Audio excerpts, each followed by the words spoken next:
Happy Juneteenth, everybody. To all my niggas.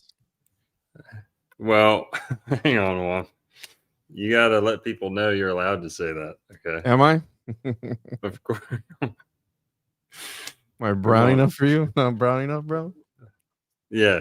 Well, guys, Juan's got the N pass, by the way. So that's a fact. Caught me off guard, but yeah, immediately demonetized. Thanks for that. But dude, your song said it like 55 times.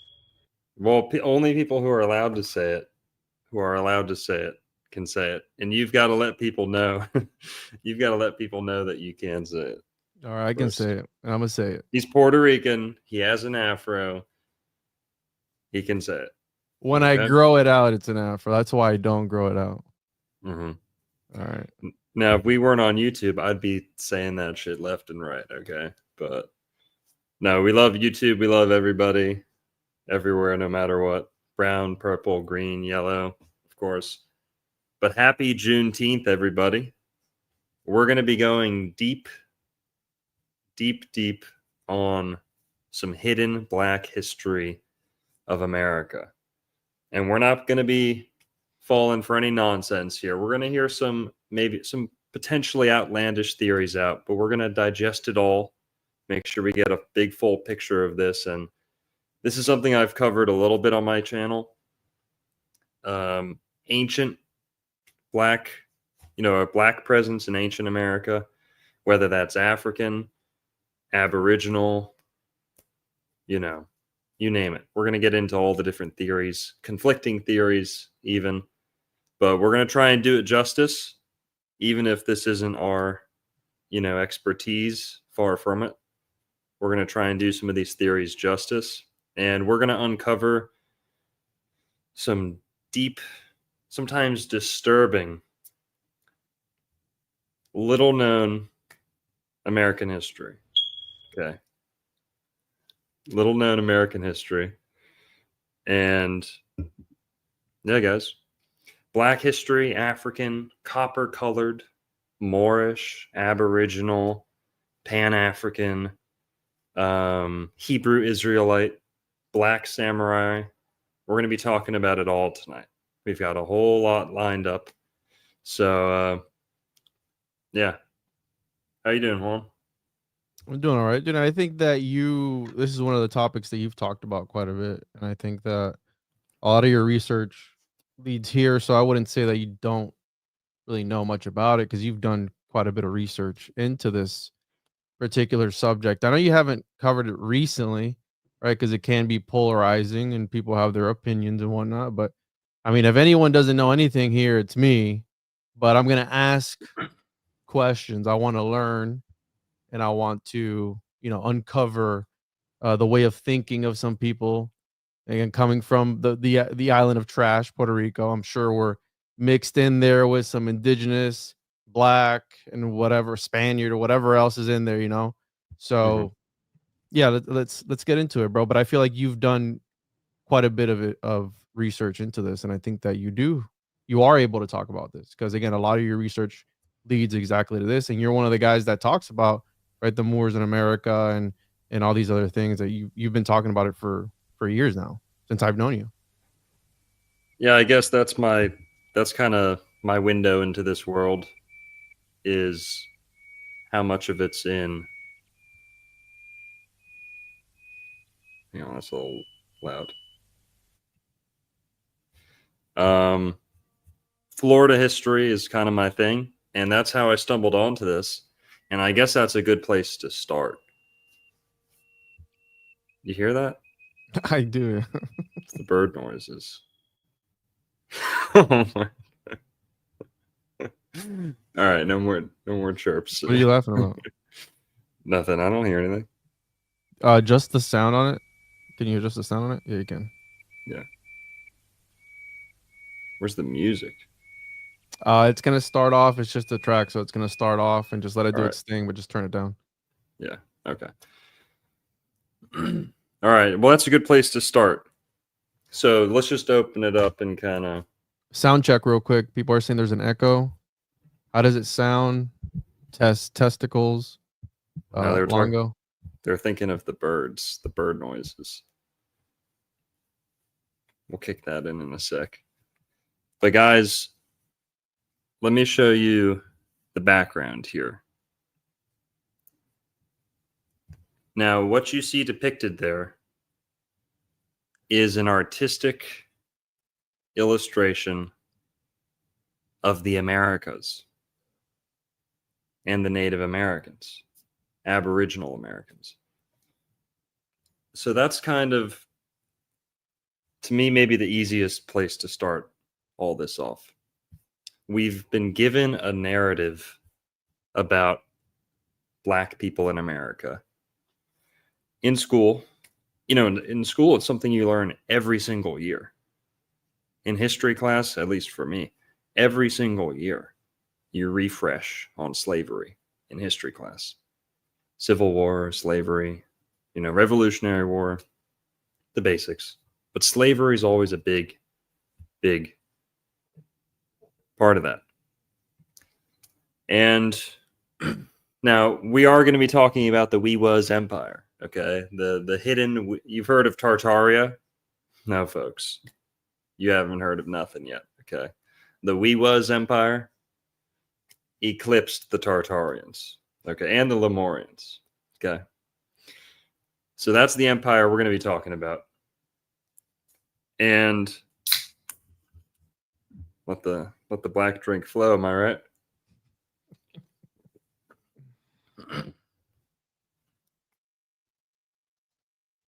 Let's see. Okay, slavery. Are all Black people in America descended from slaves? According to what we've learned in history class, they would have to be.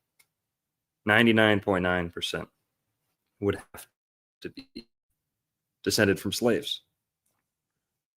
But as you'll notice, there's a growing community of Black and white and otherwise who believe they are not the descendants of slaves. They teach, they believe, these communities, that Black people have always been here. That Blacks, and just that word right there on its own, that's a word that so many of them don't like. So many of them don't like. Black. And in some of those theories, they get real nitty-gritty with the language, the linguistics. They believe that's one of the kind of evidences for this hidden history. Is black meaning bleach. Blank. Blanco. That's black. Black meant white originally, right? And there's kind of been a inversion of the colors, especially in a legal sense, right? You hear about Black's Law Dictionary, right? Supposedly named for someone named Black. But we're going to be talking about a lot of people tonight who have Black or Moor in their last name. And I guess you could say, and again, these communities are conflicting. So it's really hard to just kind of take a bite out of this topic. But the general notion is that Black people have been in America since before Columbus got here. And I think that's the one thing that all these communities can agree on, is that Blacks, whether they are African, whether they're Moorish, whether they're, whether they're slaves, they were here before Columbus. That's something that I can say I've been convinced of. I'm convinced on that matter. So the only kind of thing to figure out from there is, in what capacity were they here already? Were there black-skinned people, dark-skinned people who are indigenous to America? Whatever indigenous means, because people have been moving since the dawn of time. Are they indigenous to America? Are some of them indigenous to America? Were they part of an empire who came to the Americas before Columbus? Were they part of the Moorish Empire, specifically, who the Spaniards had just kicked out of Spain right before Columbus leaves for the Americas. Okay, so are they Aboriginal? Are they native? Are they from a Moorish empire? From some distant empire that got stuck in America? I guess those are kind of the two main branches to this theory. But I've got just a small list here. There's kind of 7 main groups who deal with the alternative Black history. Number 1, you have Black Hebrew Israelites, right? They believe that Black people are the Hebrews, Israelites, and even sometimes they say Jews from the Bible. And the Black Hebrew Israelite thing does kind of get mingled into the American Israelite theory, the theory that American Indians are descended from the tribes of Israel in some way, or that they're Semitic people, right? So Black Hebrew Israelites, but they don't have too much to do with America, only some of the fringe groups. Well, actually, they particularly believe that Black Americans are more Hebrew than Black Africans. Now that, again, there's conflicting groups within that community. So that would be the first one, the first main community, Black Hebrew Israelites.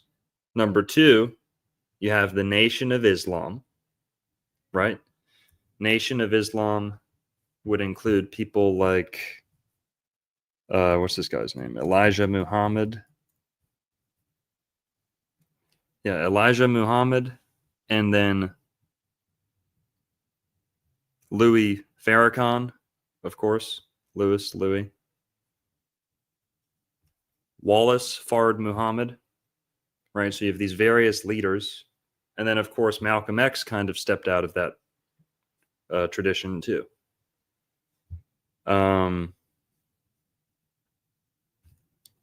So those are Nation of Islam.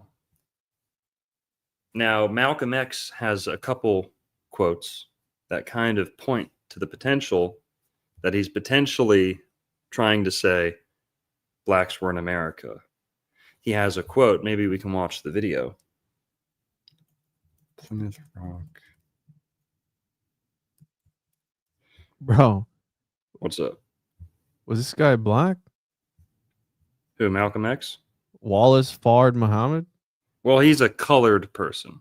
Not really Black by today's standards, but he's a colored person of Bro, color. what is this?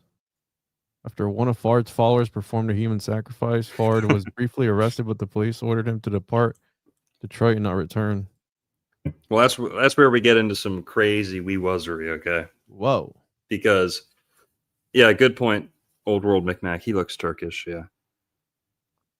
Yeah. He doesn't. Well, this is the community that Yaqub came out of, too. You've heard of Yaqub? I've heard that name, yes. Do you know about Yaqub, the big-headed person? Mm-mm. The big-headed Black man who created the white race? Oh, yeah, I've heard about that. Yeah. And now I know what you're talking about. Mm-hmm. So that came out of like an offshoot of the Nation of Islam, the Moorish scientists. So here, there's the Nation of Islam, and then kind of closely related is the Moorish scientists. Can you look these up and show people the Wikipedias, please? Which one do you want me to look up? Black Hebrew Israelites first.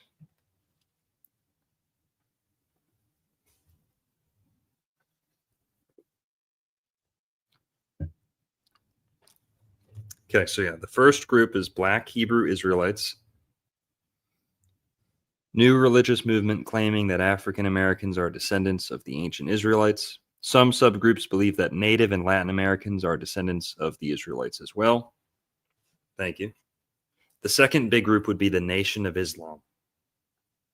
If you could search them up, please.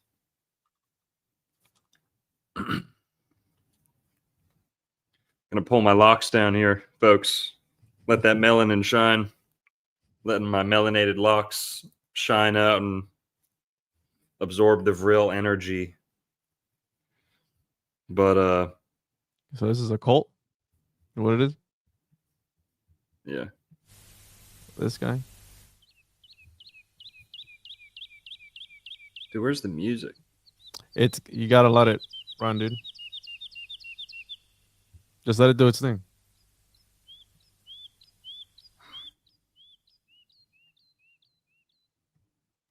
It's like unbearable. Let me know when the music kicks in. All right, so the Nation of Islam, NOI, is a religious organization founded in the United States by Wallace Fard Muhammad in 1930.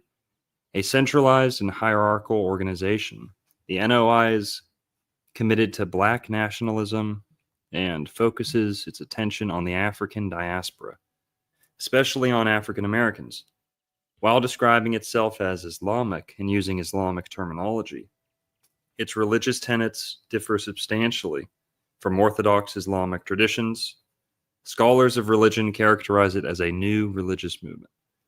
And again, this is just Wikipedia information, so I'm sure the adherents of these kind of groups are going to disagree with how Wikipedia characterizes them, but that's all right. The next group, like I said, related to this one, is the Moorish Sciences. The Moorish Sciences? Moorish scientists or sciences. It'll come up. Of Yeah, America? Moorish Science Temple of America. They are an American, Wikipedia calls them an American national and religious organization founded by Noble Drew Ali, born as Timothy Drew, allegedly, in the early 20th century. He based it on the premise that African Americans are descendants of the Moabites and thus are Moorish by nationality and Islamic by faith. Ali put together elements of major traditions to develop a message of personal transformation through historical education, racial pride, and spiritual uplift. His doctrine was also intended to provide African Americans with a sense of identity in the world and to promote civic involvement. Okay. So, that's the Moorish Science Temple of America. And honestly, just going to throw this out there, they seem to be the most, people are going to hate this, but they seem like they learn the most and like study the most and are active with like debating and stuff. I could be wrong on that, but that's how it seems. That's how it feels. Like they're almost kind of like the Black Freemasons a little bit. And we're going to see that the Shriners, who we'll kind of talk about at the end of this, the Shriners are related to this kind of tradition. So, Is that yeah, where they get the monkey with the cap on it? Yep, the monkey with the fez. Yeah. That's a mockery of this kind of tradition. We're going to get to that in a sec. Oh. But so yeah, and they were pretty active in Florida too for a time. Noble Drew Ali, he's an interesting character, very interesting guy.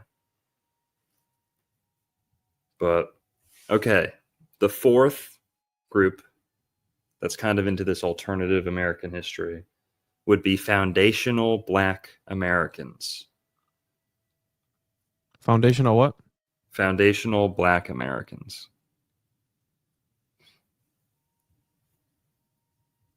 Maybe they don't have their own Wikipedia, but well, maybe they do. But yeah, they're I think they're the ones who kind of embrace a slave history. I could be wrong. Anyways, this is it, I think. They're pretty much, they're more about like we built this country, you know, like y'all used us to build this country. I think they're a little bit more big on the reparations and stuff. But all right, we don't have to talk about them too much. But I think this guy,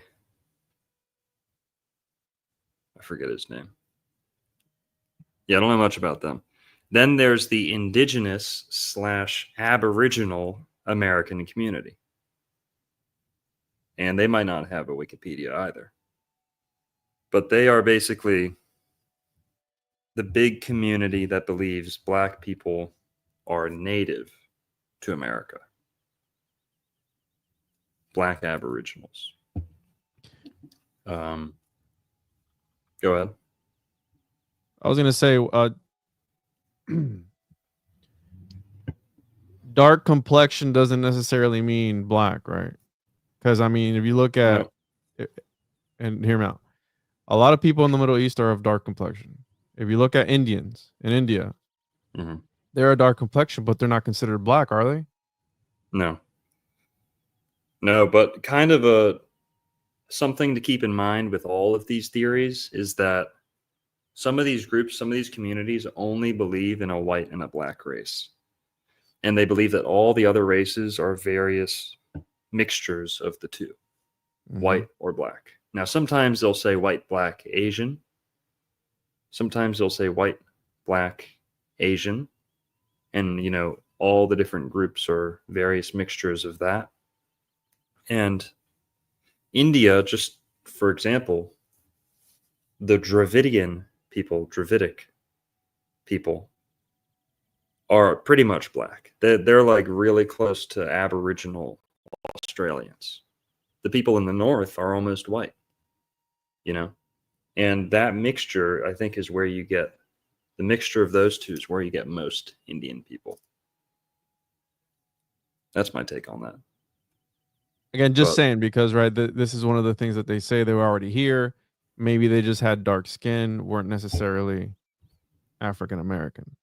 Again, and I don't mean anything by that. I'm just curious as to the line of thinking. You get what I'm saying? I think it's most likely that there's a North African phenotype that's been all around the world. The Moorish, you know, the real Moors of history. Now, how that fits into Native Americans, I think is the real mystery. But I think there's great evidence to show the Moors were in America before Columbus or around the same time as Columbus, and they just wrote them out of history. That's something that Spain did to other countries. So it's not like we're taking a big stab in the dark here.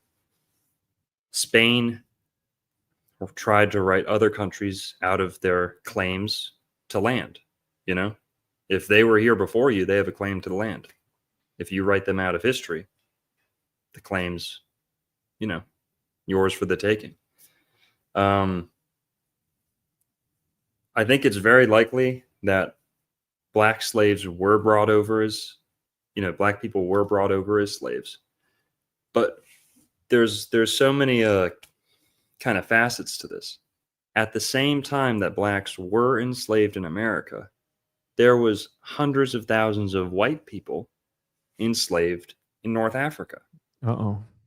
And there were black slave owners in America, in the South. You're not allowed to say that. I know we're not allowed to say it, but we're going to talk about that tonight. Now, that's something that they really don't want you to know about. Not only black slave owners in the South. Let's check on that music. Oh, you restarted the song. I got it. Let me play. I'll let it play. And I'll check on it in a second. We keep missing it, dude. The vibes are stale in here. I gotta add that other thing to my soundboard. There we go. Just let it play. No, it's torture. People aren't gonna like it. No, I'm saying with the volume down, I'm gonna. All right. Yeah, remind me, because we have music planned, guys. We have music here that we're waiting to play. There's too many bird noises in it, so we have to wait for a sec. But I think it's very likely that African slaves were brought over and mixed with Native Americans, mixed with Caribbean people, to create this whole new thing, this whole, you know, mix of all these different people, where all these mixed people, all these different shades now just get called black. I think that's part of the psyop. I think there were darker races that lived in America. I'm not saying they're Africoid. or Negroid, Africoid. Not saying they're the same exact thing as someone in Africa, but darker and a different hair, sometimes even facial hair. And we've got pictures, folks. We're going to go through it. We're just talking right now. But, well, here, I want to get through these 7 groups. The indigenous / Aboriginal Americans. One of my friends, Aboriginal Power, is a YouTube channel who does a lot of stuff on that. Then there's Afrocentrists, who believe that everything comes out of Africa. European society came out of Africa. Asian society came out of Africa. Everyone stole everything from Egypt. Everyone stole everything from Africa. Afrocentrists. And then there's Pan-African / Afro-spiritualism. And they're much more about the gods, like keeping African gods alive in America and staying, stuff like that. And those last couple of groups aren't as important as the others.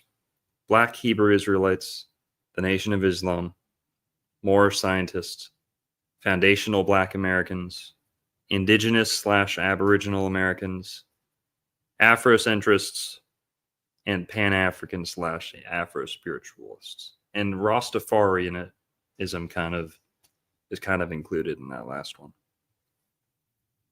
Okay, so where do we start with this?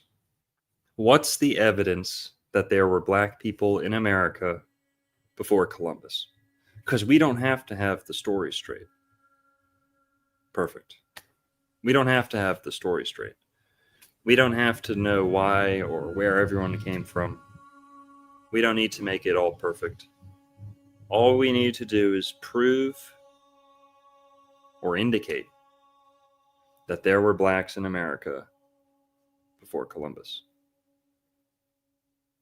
I think logistically speaking, a person of dark complexion would be more fit to be in the wild, right?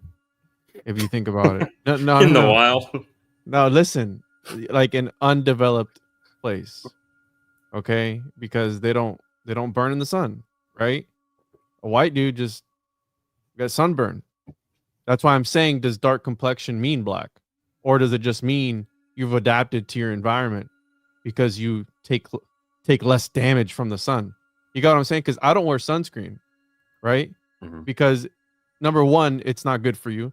Number two, when you get a sunburn, it's your body telling you like, hey, you need to go get some shade. You get what I'm saying? Mm-hmm. So it would make sense that they were of darker complexion. Now, if they were actually black or not, or of African descent, as they're arguing, that's up for debate, right? And it would make sense that they would be written out from the very beginning, because that's what they do in history. History is written by who?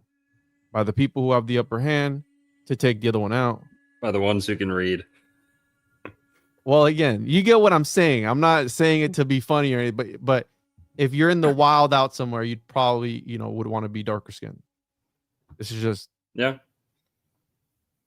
And now, speaking of complexion and kind of the body, the biology, the anatomy,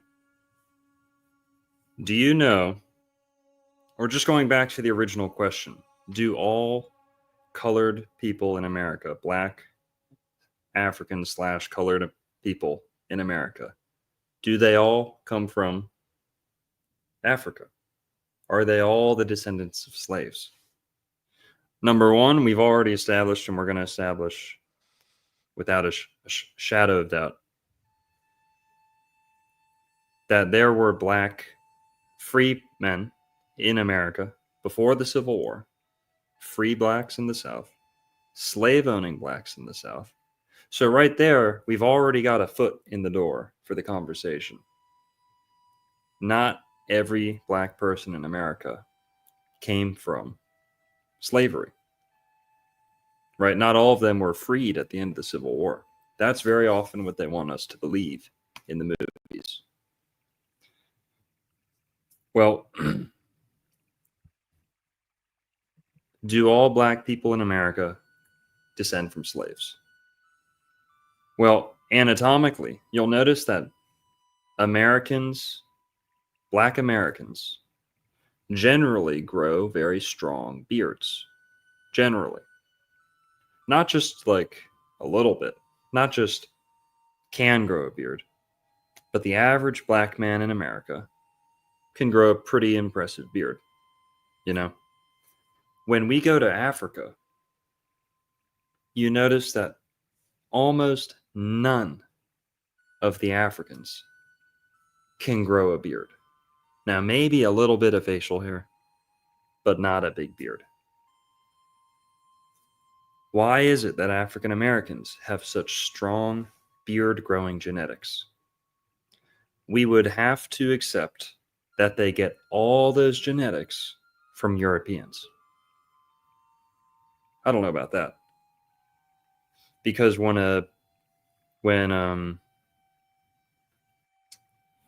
you know, and you'll notice the same thing with Native Americans. They don't grow beards. Asians, they don't really grow beards. Okay? Why do black Americans grow such big, strong beards? Is it all European genetics? I don't think so. I think it would make a little bit more sense if there was some North African, you know, almost Mediterranean influence. Because the most bearded people on Earth, yes, some of them are in Northern Europe, but many of them, you know, some of the most beard growing places on Earth, most bearded places on Earth are around the Mediterranean. And the Mediterranean, the people in North Africa have a rich history of seafaring. That's another good explanation as to how the beards got in America. You know, Arabs have big beards, Turks have big beards, North Africans have big beards. I think it's much more likely that we see a lot of those genes in African Americans. You know, not sub-Saharan African, although it is sometimes. You know, when you see Haitians, Haitians are what you'd expect to see from a leftover slave population. They're really black. They don't mix in with the whites very much. And even Haitians, very rarely do they have facial hair. Mm-hmm. Sometimes they do. Not saying they don't. But with Haitians, you can tell they sound African, they look African, you know.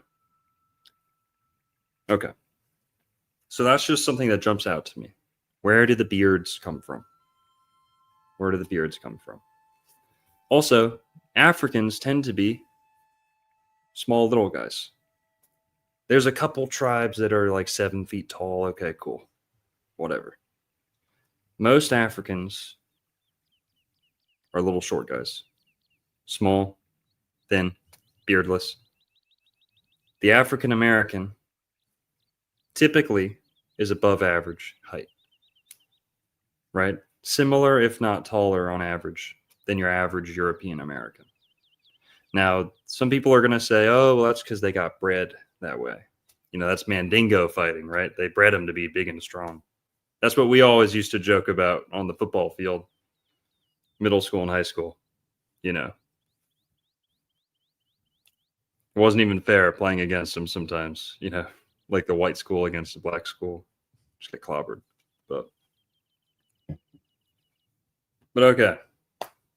Here, turn that music up real quick. It's got animal sounds again. That's why I turned it down. Turn it up a little bit. It'll work. What's up, guys? Hawa. Hawa. What are you doing? Hawa. The people will know. Okay, guys. What's up, guys? Hawa. I don't know what you're doing. Hawa. They know. They know? They know. Right. Yeah, they know who I'm talking about. It's an inside joke with the crowd, dude? Yeah, the Aboriginal. Oh. What's up, guys? Today episode, we're gonna see that George Washington was black. Okay. Now dodge the hijack, okay? Hawa. Wish I knew. The nature is perfect. Yeah. Shout out to Curry Mayo. You know, imitation's the greatest form of flattery. We love Kurameo, but sometimes he gets a little carried away with the everyone's black. But no, shout out to Kurameo.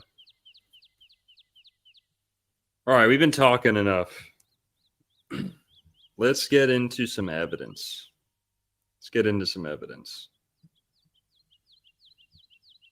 Let me turn this down real quick.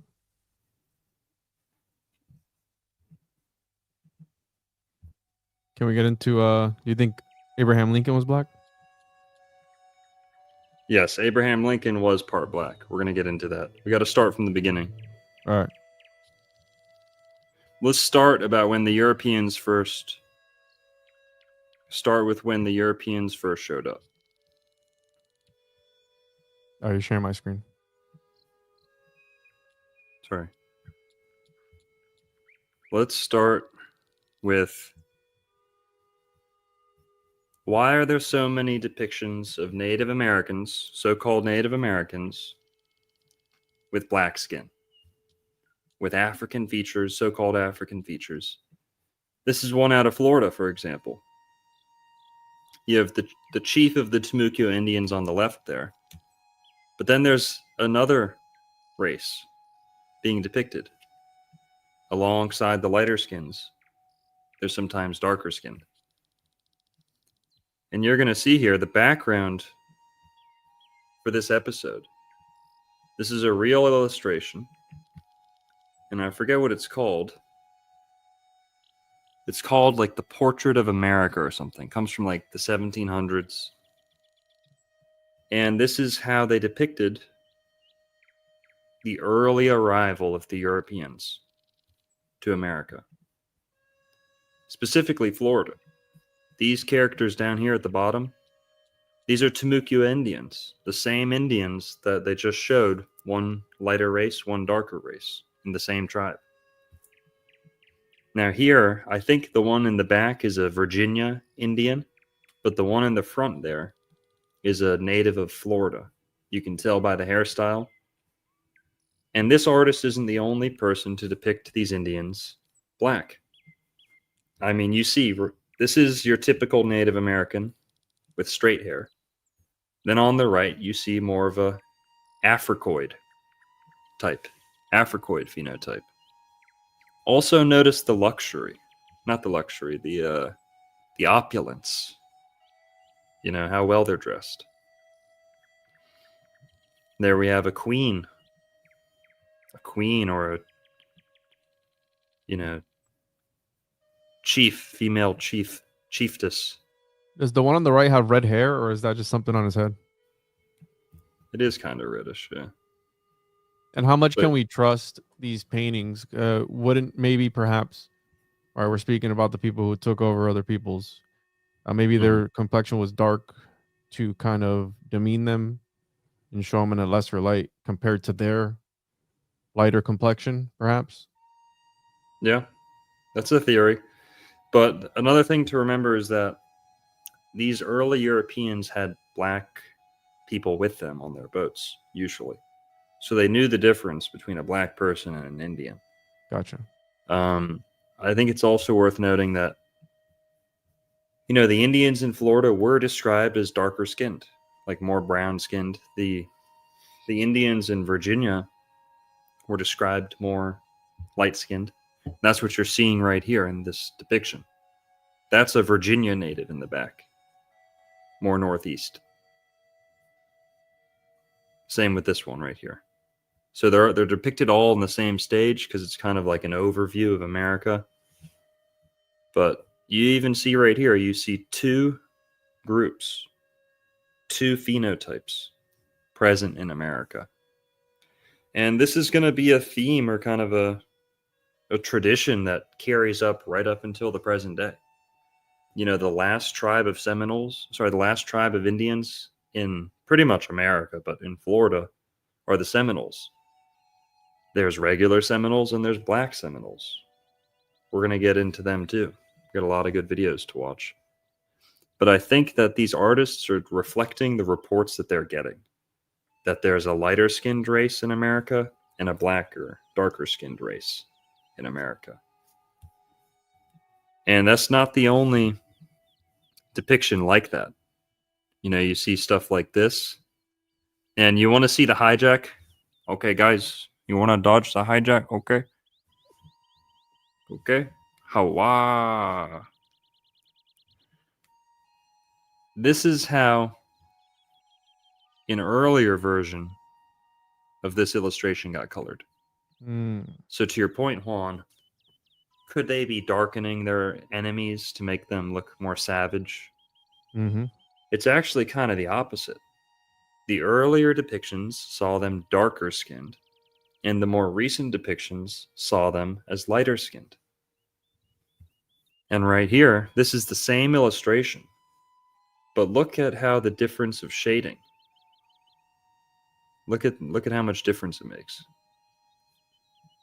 You got blonde and pale, light hair, dark hair, dark skin, light hair, light skin.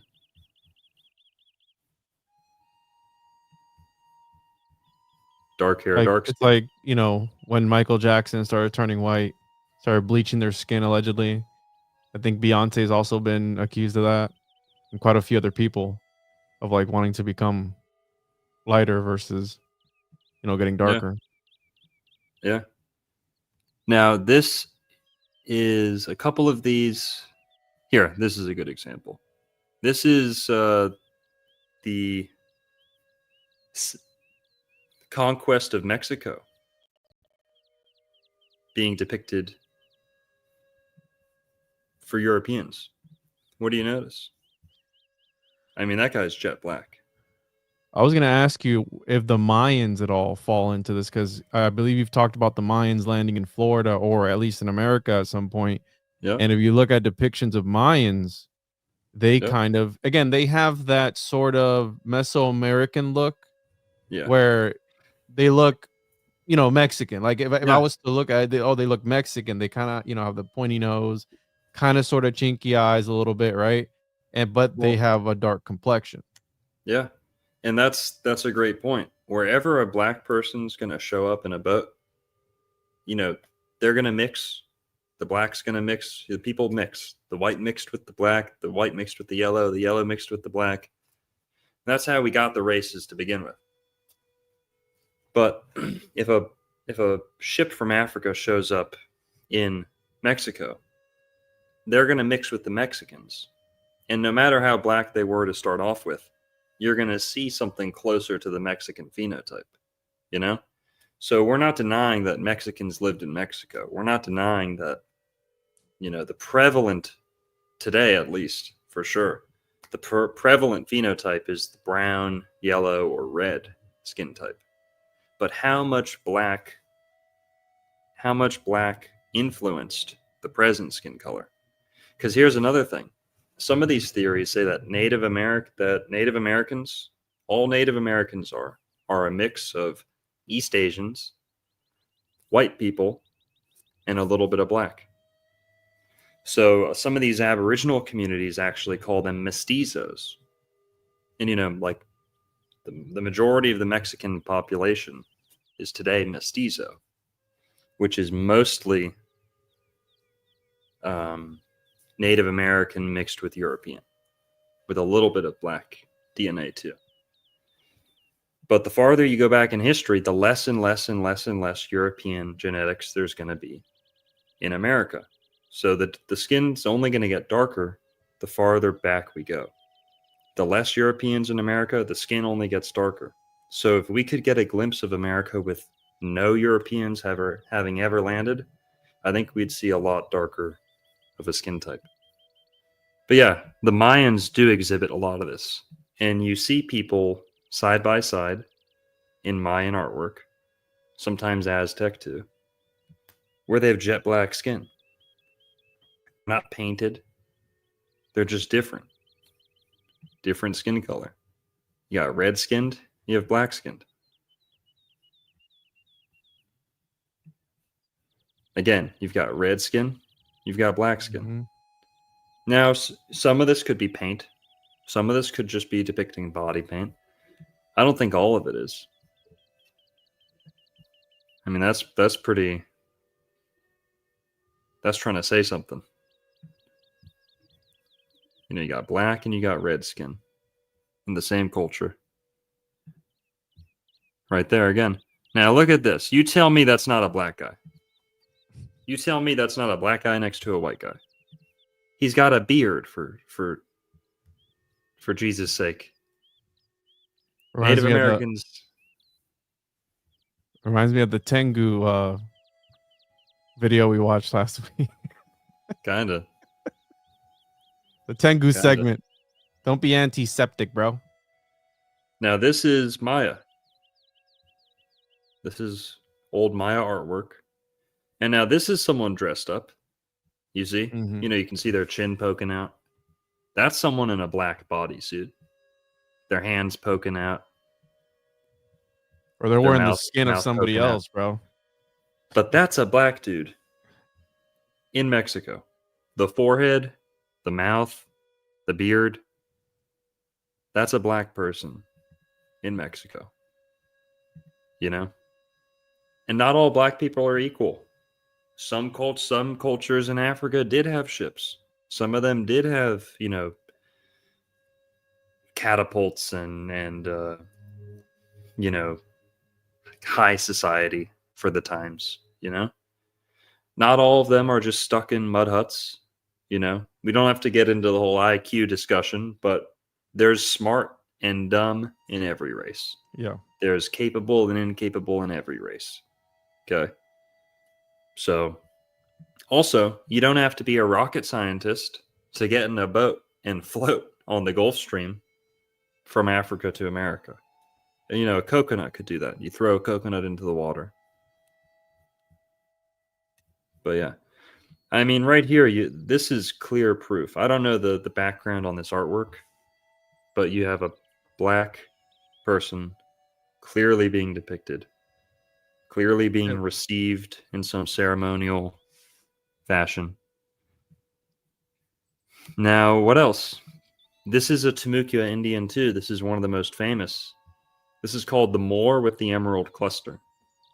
This was made in the late 1600s or 1700s.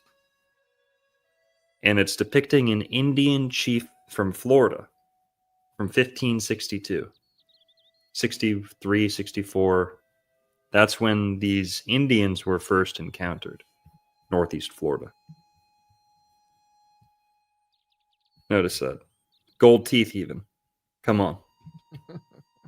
They was kings, people. We was kings.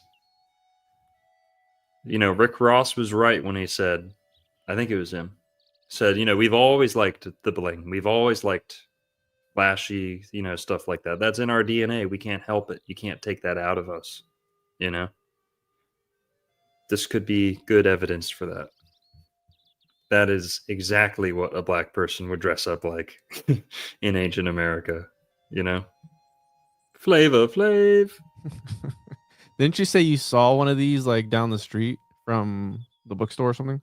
Yes. Yeah, so this is a real thing. They're called Blackamoor statues. They're usually depicting like European servants or European nobility. They'll say servants became a servant thing. Oh wow, When- yeah, that's the whole thing. When the Spanish took over the Iberian Peninsula, reconquered the Iberian Peninsula, they kicked out all the Moors that had been living there. Not all of them left. They just defeated them militaristically. So a lot of black people were left in Spain, in Italy, in Greece, you know, Southern Europe. There were black people. There's always been black people mingling into Southern Europe. And so, okay. Here, let's try and go in order here. I've got a page that I want to read. Just to kind of explain, why were Europeans depicting Native Americans like this? Why? I've got a good explanation. That's supposed to be Native American people. Were they that dumb? Were they that uninformed? I don't think so. Okay. Well, I've got a couple pages here from one of my favorite books. It's called La Florida del Inca. La Florida del Inca. And this book, hang on.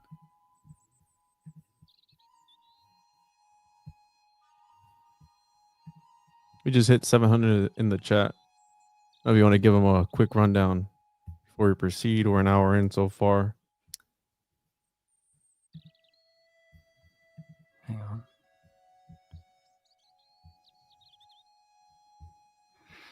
Dude, I can't fucking. Oh, What are you trying to do? Zoom in? Trying to get rid of the icons down there at the bottom. The thumbnails, whatever. Up top where it shows the view. Click the one next to it, maybe. Top center. Where? Top center right there on the right. Go right. Right there where it says view. And you have the 4 squares. Check that one right there. No. That's what you get for using Apple, dude. Whatever.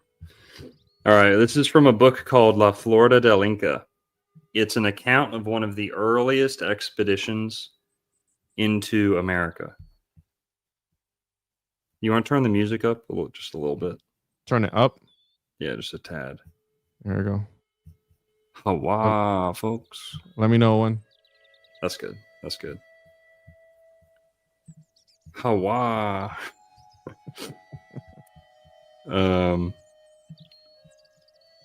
All right, so this is Florida del Inca, chapter 24, I think. Yeah. It's talking about Tuscaloosa. So who's ever heard of Tuscaloosa, Alabama? Right? It's named after an Indian chief who was a giant, considered a giant. And it's interesting that Tuscaloosa, the name means black warrior or black chief. And this guy, not only was he like close to 10 feet tall, they say, you know, you could barely come up to his waist. Sounds like an NBA player, right? Guy was huge. And we're not going to dive into that too much, but they call him Tuscaloosa, which means black warrior or black chief. And they say that he was dark like an ox. His skin was dark. He had dark, dark eyes, and he looked like a ox colored. But yeah. This man lacked very little of being a giant, and that he was excellently featured. Juan Colez, too, had the following to say of this tall, strong, and robust individual. When we had arrived in the province of the Lord Tuscaloosa, he came out to us in peace. He was a mighty man who had as much bone between his foot and his knee as another very large person might have between his foot and his waist. You hear that? From the chief's foot to his knee was as large as an average person foot to their waist. His eyes were like those of an ox, and along the road he traveled upon a horse, but the horse was unable to sustain him. Yeah. The Adelantado dressed him in a fine cloth, scarlet cloth, and gave him a very beautiful cape of the same material. Scarlet, red, crimson, scarlet. Roll Tide, people. Crimson Tide. What year was this? 1539. 1540, maybe. They started like 1539. In Florida. Yeah, look it up. Search the DeSoto Expedition map. Search the DeSoto Expedition map.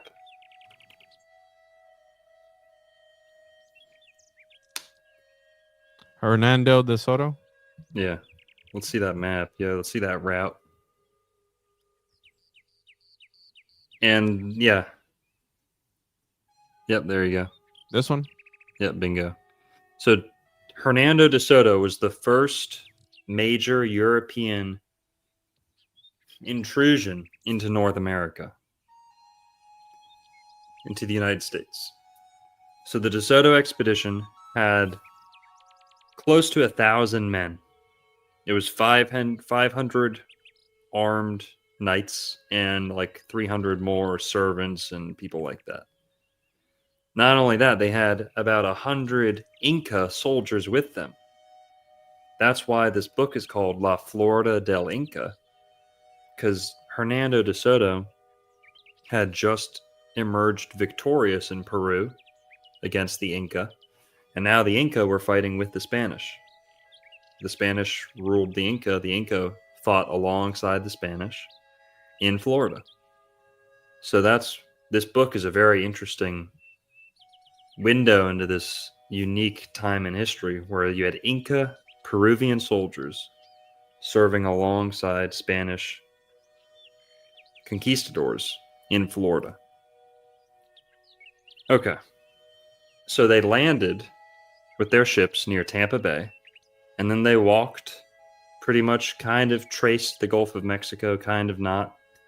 But this was the very, very first group of people to go look around in America, to really look around and to try and make a settlement. Now, there was one that came before them, the Narvaez expedition. The Narvaez expedition. But we're going to get to them. But I want to start with the De Soto expedition, because that's what this account is talking about. So, you've got Chief Tascaloosa. Then a little bit later on, something very, very interesting happens. They encounter Black Americans. 1539. Let's read this. So, with this expedition, they land in Tampa Bay. They're going around the Gulf of Mexico. By the time they make it to the Mississippi River, they're in trouble. Their leader's dead.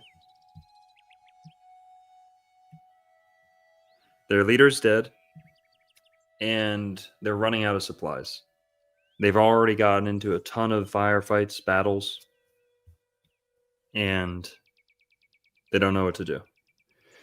Half of them want to go to Mexico, or they all want to make it to Mexico because they know there's Spanish people in Mexico. So they're getting attacked every single day by the Native Americans. They need to escape. They're over by the Mississippi River, and they decide that they're going to take all their stuff and build boats and float down the Mississippi River and try and make it to Mexico. Okay? Now, this is where this part of the story picks up. Chapter 10, Book 6. A battle that the Spaniards had with the Indians of the coast.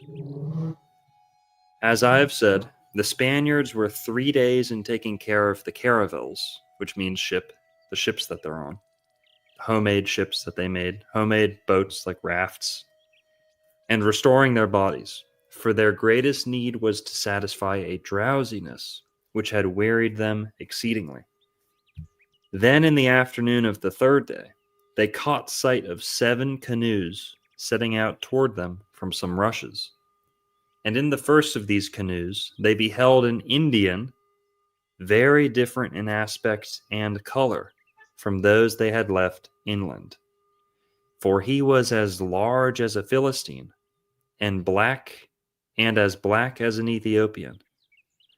The cause of this exceptional swarthiness in the coastal Indians is the salt water, in which they are continually fishing. For the land being sterile, they sustain themselves by this means. Furthermore, the heat of the sun, which is more intense along the coast than inland, contributes toward making them dark. Standing in the prow of his canoe, this Indian shouted to the Castilians in a gross and pompous voice, quote, "Thieves, vagabonds, and loiterers. Thieves, vagabonds, loiterers, who without honor or shame travel along this coast, disquieting its inhabitants. Depart from this place immediately, by one of the two mouths of the river, and see to it that I do not find you here tonight. For if I do, no man of you will escape with his life. Now, how could they speak in each other's languages? Well, at this point, the Indians know, at this point, the Spanish know a decent amount of the Indian languages, just from like being around there for like a year already. They've already spent like a year in America, just wandering. And they had some Indian servants who could help them.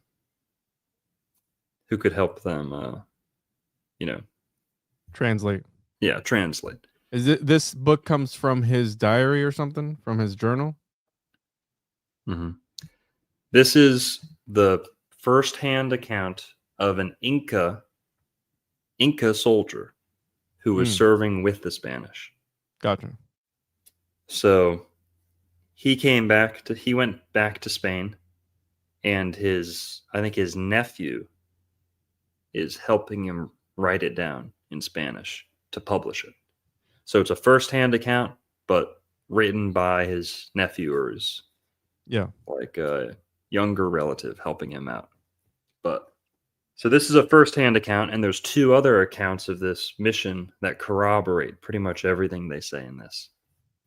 So this is a first-hand account. This is as early back as you can go, as far back as you can go into American history, recorded American history. And they're telling us that there's black people in America before the Spanish got there, or at least in the earliest phases of Spanish arrival.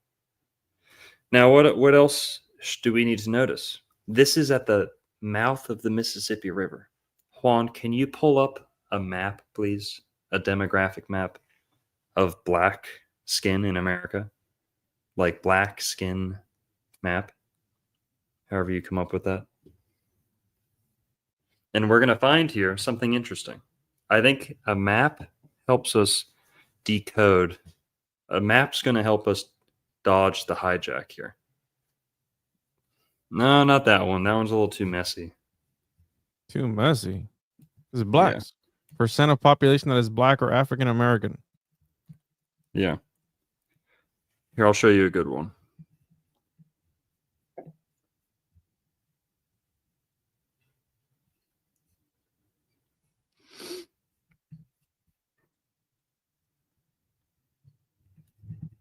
Okay, here we go.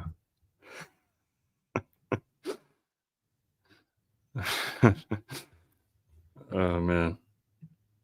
All right, here I've got one. That's a good map, but this is what we're going to see. Okay.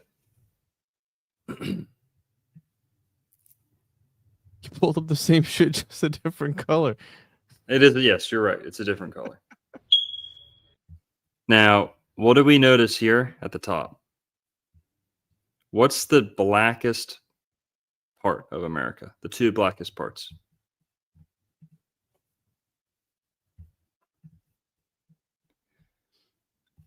Charleston, South Carolina, where all the real slave ships were landing.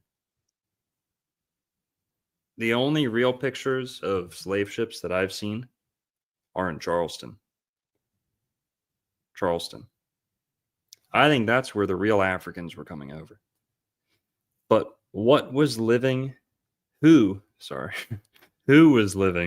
at the mouth of the Mississippi River 500 years ago? Does it have anything to do with the fact that the blackest part of America today is the Mississippi, the mouth of the Mississippi River?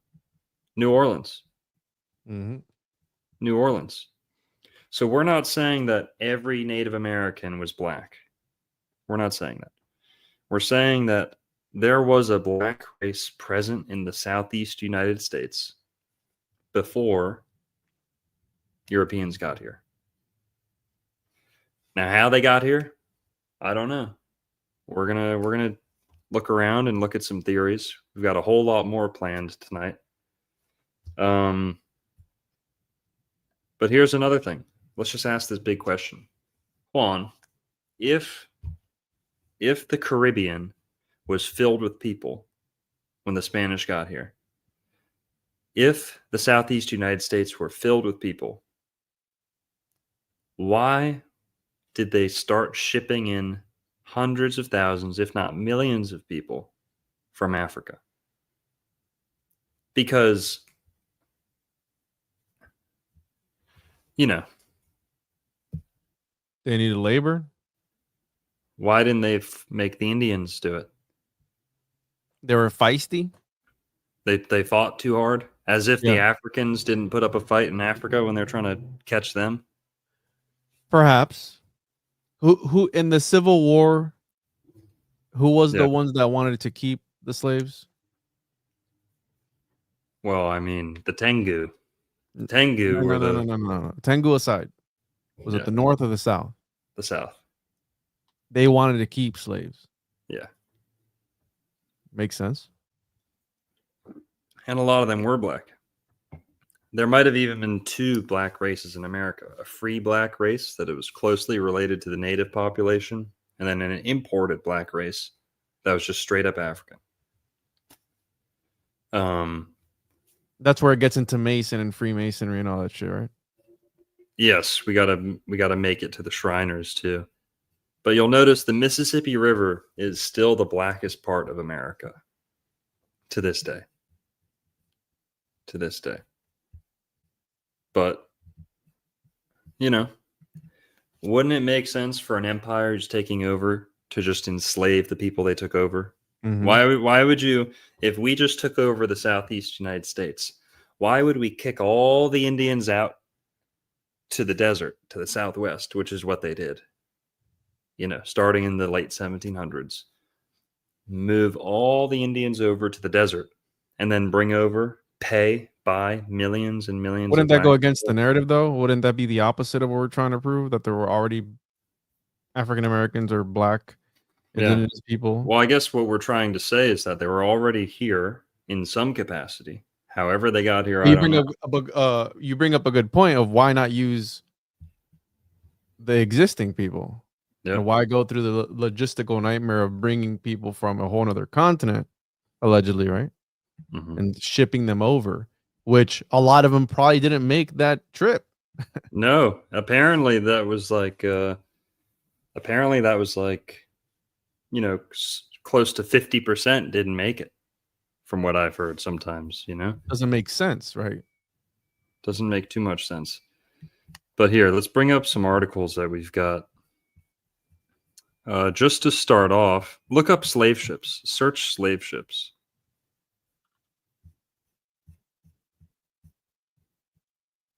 What about them? Whatever. Well, here, let's look at another article. That? Yeah. You tell me if you can actually fit that many people in there and you think they're just going to like Chill and just hang out. I mean, we can get into the nitty gritty of it, bro. Like, because a lot of things in history are shady, right? Is this another one of those things where perhaps never happened? Can we go there? Are you allowed to say that about this? Oh, yeah. No, dude, that's probably the best comparison that you can make is, you know, they like to try and tell us that there was 6 million slaves, Swan. You know that? Yeah, no, 6 million slaves. Don't be. You want to know? Right. It was probably closer to 200, 300,000. I agree. Now, just like that. Oh, I think I got the numbers wrong there. Hang on. No, with slavery, they say 10 to 12 million were imported in the slave trade. Do you know how much actually made it to America, to mainland America, North America, are actually registered as coming into North America? Less than 400,000. Listen, if this was true, and again, I don't have a horse in the race. I'm not trying to be funny. I'm seriously trying to understand and grasp everything. Yeah. You think about that, right? If you have how many millions did you say? 10 to 12 million, I think they say, were sent over as slaves. That's how many armies could you make out of that? You know what I'm saying? Like, how were they able to keep these people 100% under control? Like they would have taken over, bro. There's more of us than there is of them. You get what I'm saying? Like it's not adding up. Me personally, you can deny other wars, and it's a problem. I'm a Civil War denier. Okay, I don't think it happened, but that's just me. Okay, and you don't get called anything when you say that, but you try and deny other wars and other things, and you get painted in a bad light. But again, I'm just asking questions. Yeah. Here, I've got another. Switch tabs real quick. Watch this. Okay. I saw this earlier today. 100 amazing facts about the Negro from PBS. How many slaves landed in the U.S.? Now, they tell us, yeah, those ships were packed like sardines, packed to the brim. You couldn't even roll over. You know, there was someone to the right of you, someone to the left of you. You're chained together. You can't even move. You mean to tell me they're just going to the bathroom, pissing and crapping all over each other? And, okay, let's say the conditions were that bad, and half of them don't even make it. Is that a good investment? Is that a good investment? Why wouldn't you just take the dumbest, most docile of the Native Americans and breed them into a slave class? It sounds so fucked up, dude. But it's kind of true. I mean, yeah, you bring up a good point. Okay, well, let's go off some numbers here. Okay, and we love all people. We love all people, but let's look at some numbers here. Perhaps you, like me, were raised essentially to think of the slave experience primarily in terms of our black ancestors here in the United States. Blah, blah, blah. Where's the numbers? Okay, here we go. The most comprehensive analysis of shipping records over the course of the slave trade is the Transatlantic Slave Trade Database, edited by Professors Dave Eltis and David Richardson. While the editors are careful to say that all of their figures are estimates, I believe they are the best estimates that we have, the proverbial gold standard in the field of the study of the slave trade. Between 1525 and 1866, and they say 1525, that's a lot earlier than the 1619 first black slaves in America. There was already white slaves before that. People say that's a myth. Well, no, that's true. We're going to get into that. Between 1525 and 1866, in the entire history of the slave trade to the New World, according to the Transatlantic Slave Trade Database, 12.5 million Africans were shipped to the New World. Only 10.7 million survived the dreaded Middle Passage, disembarking in North America, the Caribbean, and South America. And how many of these 10.7 million Africans were shipped directly to North America? Only about 388,000. See, that would make sense as to using the population that's here already. That's more realistic. 10 million went to the Caribbean and South America. Where are all the black people in South America and the Caribbean? Yeah. I mean, we have islanders. Caribbean mixed people, you know. Caribbean, pretty dark complexion. Okay, well, why don't they all look like Haiti? Because according to these numbers, you're talking about 10 million black people in the Caribbean, in the coasts, the Caribbean coasts of South America. Only 400,000 made it to America, North America. That's including Mexico. That's wild. So cut out Mexico. How many actually made it? This is PBS. This isn't some fringe theory. Exactly. Who would risk 50% of their cargo not making it to where it's supposed to go? Plus, you got to feed them all. It's like, where the fuck was all the food for them? You know what I'm saying? Yep. How long was that trip? What do they call the Middle Passage? How long was that trip? In let me look that up. So the Middle Passage. Now, if 10 million made it to North America, I think that's what most people think. Most people think that 10 million slaves came to the United States. No. Only 2 to 3 months, 400,000. bro. 2 to 3 months. The average time frame ranging from 1 to 6 months, depending on factors like weather and specific route. The most common time frame for the Middle Passage was 2 to 3 months. I hope you don't do that during hurricane season, because you're done. Oh, you're toast. You're done. Because they say that, right? They say that about this particular passage. That's where the hurricanes originate, and it's revenge, and that's And how on they it, come through. and honestly, Juan, you look at that ship. There's multiple decks to that ship. Like they're packed in like sardines. Yeah. Isn't this extremely similar to a little story about ovens that we Yes. hear? Yes. Could they really fit that many people in ovens and gas chambers? And does the math work? Is the math mathing? That's all I'm going to say. We're not going to go any deeper down that, but it's almost the exact same narrative. You're expected to believe that people just packed people in to spaces purely for profit, but then half their profits at any given moment, your profits could go down the drain, and it was all for nothing. And what crew is going to sign their life up just to work these ships? You know, it's hard enough to get people to work on a cruise ship where they're like singing and like dancing and eating good the whole time. This is like your chances of making it are very slim. Your chances of getting diseases very high if they're actually going to the bathroom and eating like they tell us, stuffed in like sardines. So But does here, this prove Africans or native Africans in North America, or does it disprove it? I think What do you? I think this proves number one, 400,000 coming to America. That sounds more accurate. I think most people are just under the impression that, like, you know, how many black people are there in America today? Like, I don't know, 10, 20 million, 30 million. There is, according to the good, lovely AI, as of 2023, the estimated black population in the United States was 48.3 million. So about 14% of the U.S. population.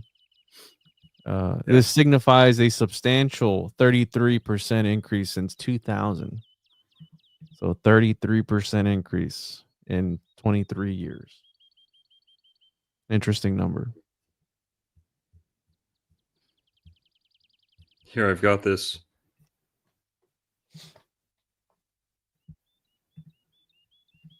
All right, we're going to read that article in a sec. Here's a clip of Malcolm X from Alexandria 248 on YouTube. Our forefathers weren't the pilgrims. We didn't land on Plymouth Rock. The rock was landed on us. Hear that? Yeah, but again, do you know what evidence he used for that? Because anyone can say that shit. You know what I'm saying? Like, what did he have any evidence? Did he back it up? I'm sure he did. Hang on. Because, however...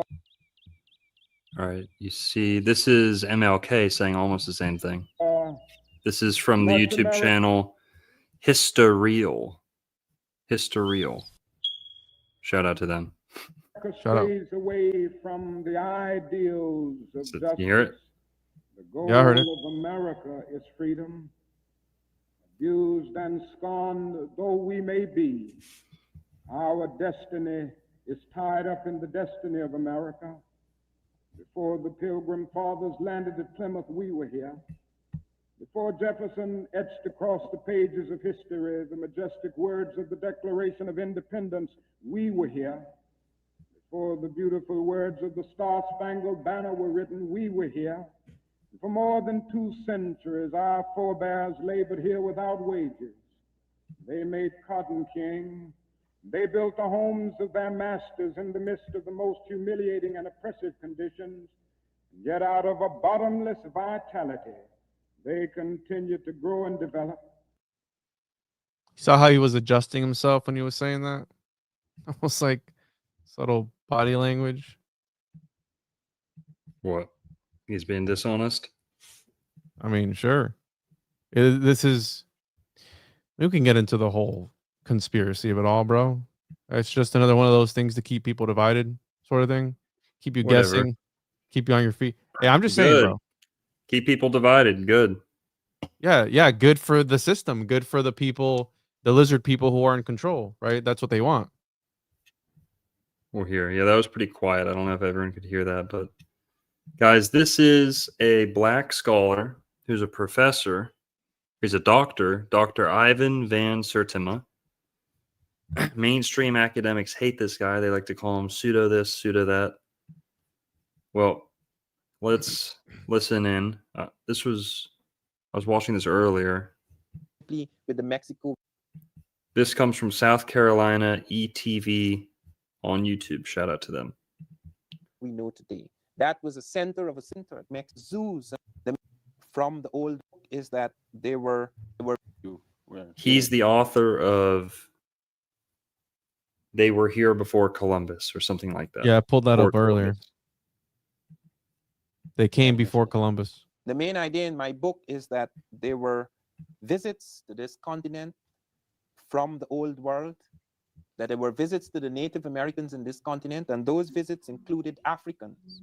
And two of the visits of Africans were major and significant, and they affected American civilization. And American civilization was far more complex, far more advanced than was formerly believed. Earth satellites a few months ago revealed that the Native Americans, long before the coming of Europeans, had the most intricate network of irrigation canals ever discovered in agriculture.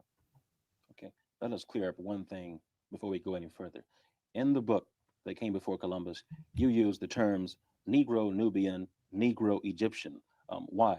Well, that in some ways is unfortunate. I found it necessary to use the word Negro. I no longer use it. I'm now the editor of the Journal of African Civilizations, and I use the word Africoid for African types, skulls, etc. The reason why I was forced to use the word I had been trained in European anthropology and archaeology. All the books I had read used this term, not necessarily with the social implications which it has here. They use this term to separate Africoid types of people from Caucasoids or Mongoloid types, Asiatic and European types. Also, it is a word that has entered neutrally, without any social significance, in the languages of many people who do not have the same kind of prejudices as people in the Anglo-American and some of the Western nations who became colonial powers. Like in some languages in Europe, they use the term Niger, simply meaning black, without any of those connotations. Furthermore, the problem lay in that the word black could not always be used, because if you spoke of a black god, it may not be an African. You can have a black god who is not an African. Tezcatlipoca, for example, is a Native American god who is black, but he's not African. But there is a god, Nawalpili, who is both black and African. He's not only black in a ritual or symbolic sense, but he has Africoid features. So that was the problem I faced. And I had to make those connections, because when people talked of Nubians, they didn't often realize they were talking about black people. In the first few pages of They Came Before Columbus, you write about when Columbus himself heard about about Africans, the possibility of Africans having been here years before. What about that? Yes, so Columbus is the first man to give historical witness and evidence of Africans in America before him. In his journals, in his letters, you have evidence of this. He mentions. Hello? Oh my God, dude! Really? Blood Emperor of High. You don't have YouTube Premium, bro? The fuck is this? I thought you were trolling us with like a clip from another video or something. This is embarrassing, bro. My bad. YouTube Premium was invented by the white man to destroy the black man. All the money you make from YouTube, you can't afford YouTube Premium, bro. Go there on purpose. A storm drew him into Lisbon, Portugal. He'd been sent out by the Spanish. They changed the batteries in your smoke detector, dude. And there he learned from the Portuguese, who were moving across Africa, who had set up the first thought among Europeans in Africa that African sailors had actually crossed over the Western Ocean and had found a land mass in the south. This was not what Columbus had found. Columbus found islands, which are now known as the Caribbean islands, but he had not gone onto a continental mass. The Africans had found the actual continental mass. And the Portuguese insisted that this continental mass in the south was 370 leagues, which is about 15 to 1600 miles away, according to whether you count the league as 4 or 4.5. There were differences in counting of a league, but it was about 1500 to 1600 miles away from Africa. And they pointed this out.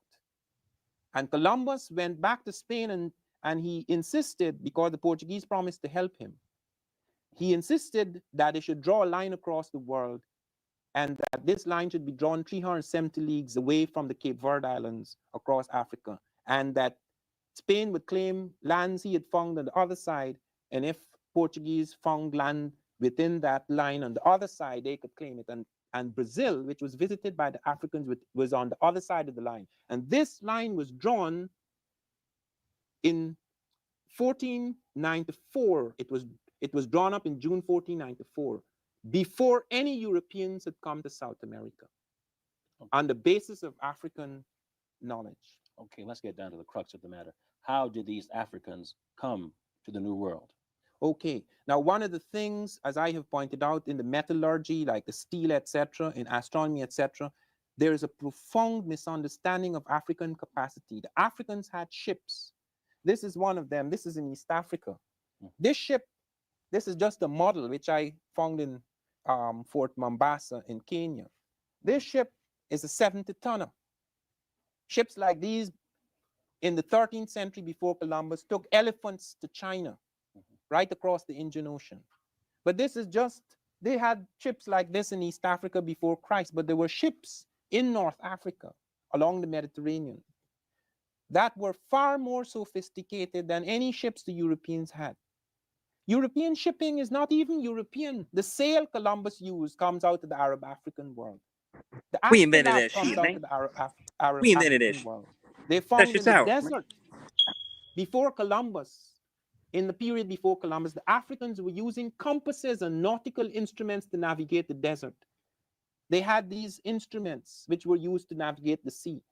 They've done studies recently of navigation in West Africa showing the Africans did have boats along the Niger. The African had boats that could take 3 camels aboard ship. They had cabins, all of these along the Niger, which opens, if you go down the Senegambia at a certain point, it opens out into the Atlantic. And the Africans did have empires with an Atlantic border.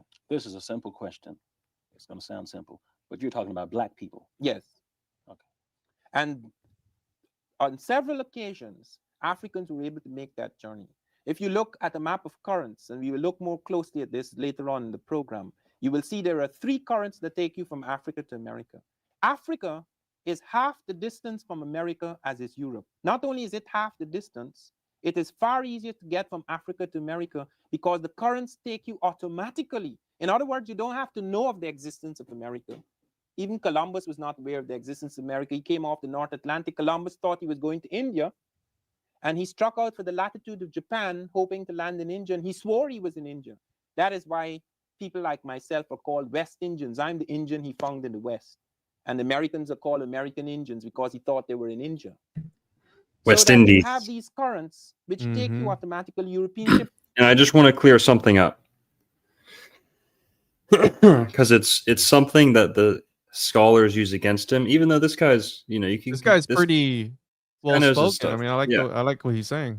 Something that the Eurocentrists, okay, the maybe the white supremacist, I don't believe in that, but maybe the Tengu supremacist scholars who like to keep themselves out of the slave trade, who like to remember the Tengu were behind the slave trade, people. Okay. The Tengu were behind the slave trade. It's the Tengu who owned all the slave ships. So whoever was on the slave ships, whether there was black here or not, the Tengu were behind. Believe it or not, the Confederacy was a lot more Tengu than you think. But whatever parties wanted to write this black history out of America, what they did was they said, Okay, sorry. So this guy made a mistake that I wanted to clear up because it's something that they use against him. He says that Columbus wrote this in his own journals. It's true that he did go to Portugal and that he did talk about other people giving information about the Americas. You know, he goes to Portugal, he hears that other people had potentially reached the Americas before him. But there's another part which I think he's going to get to where he talks about spear tips. Now, Columbus, to my knowledge, did not actually talk about these himself. He did not mention black people getting to America before him. But this guy is citing a secondhand quote who says that Columbus discussed that. So it wasn't in his journals. And people scrutinize that and try and use that against this guy. A lot of what this guy is saying is correct. But he actually cited this guy. It's his name is, hang on.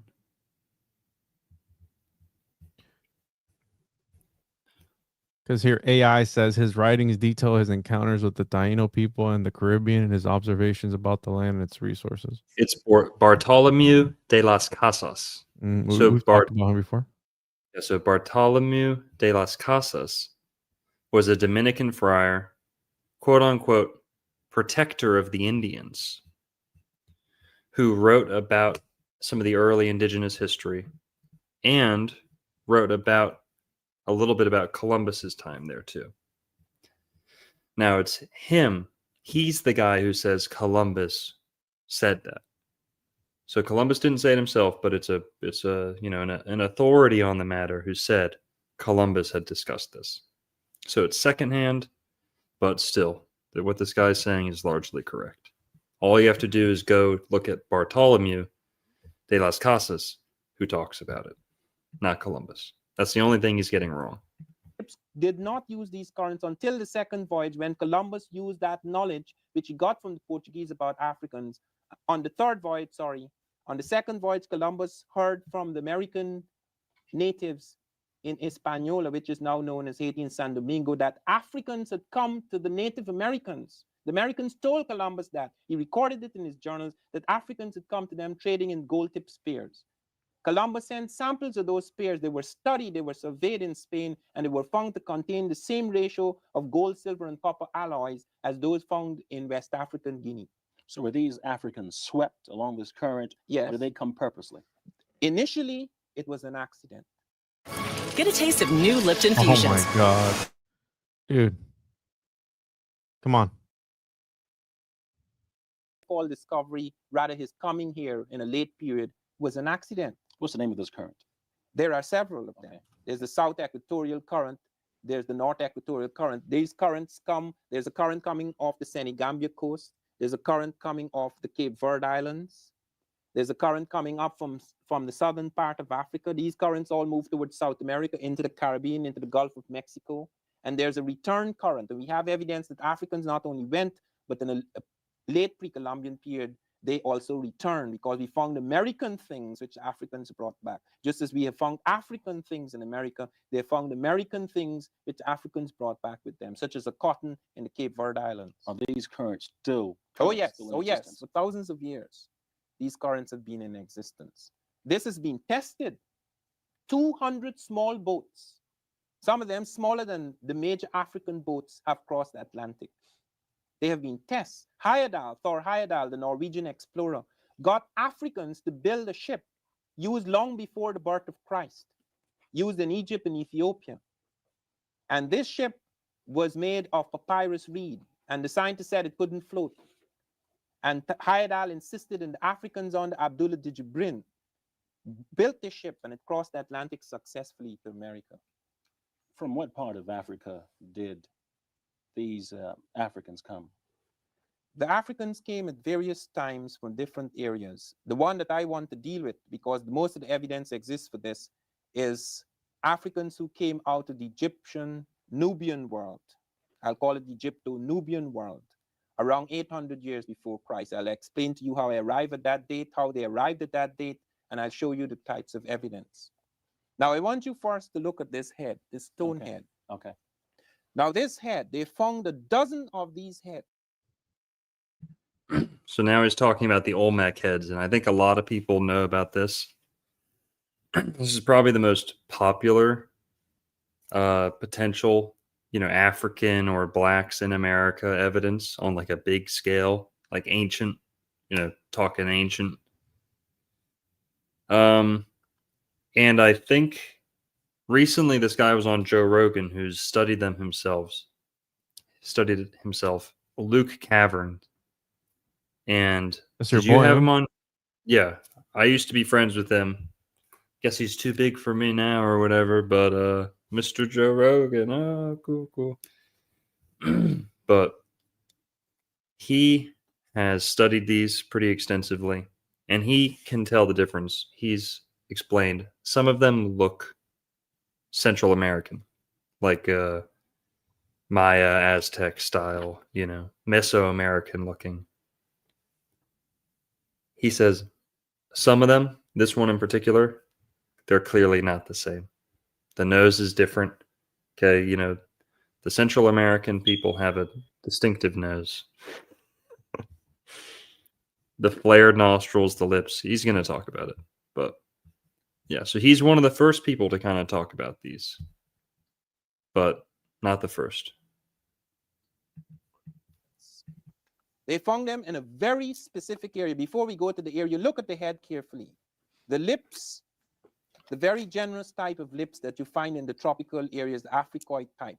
The broad nose with the very broad flared type of nostril and the kind of flattened base. The brow ridge. And look at the helmet. That's a very peculiar type of helmet. It does not occur anywhere else in America. It has a strap along the face, falling along the ear, and it has a circular ear plug. Those helmets, exact type of helmet, were found in the Egyptian world in this period. What period? The period that has been dated by carbon-14 datings. Now, how do they arrive at that datings? They found these heads, and I want to show you the map now, so as to show you precisely where the datings were made by scientists. Okay. You know what's Another smart? ad. The Olmec head looks like the other guy, like the host.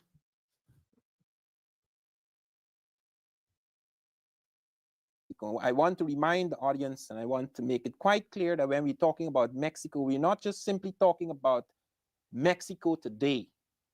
This is something that happened 3,000 years ago. That's very recent in history. America was peopled 50,000 years ago. You're muted. Sorry. So he's got like 2 or 3 parts that talk about this. This is a big series. This is like a half hour. We only watched like 10 minutes of this. I skipped like 7 minutes in.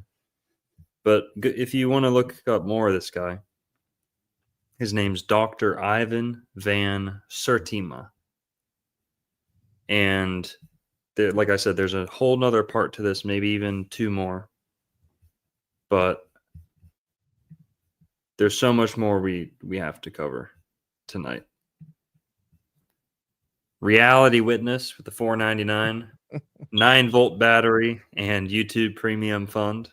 They're expensive. They're expensive. So What are those for again? You feed those to the ceiling birds or something? They make their nest out of them, or something like that, dude. well, here, play the music again. Let's soothe out a little bit. And All then, right. guys, make sure we're sparking up out there while we decode this covered up American history. If One we've last got thing. it, go ahead.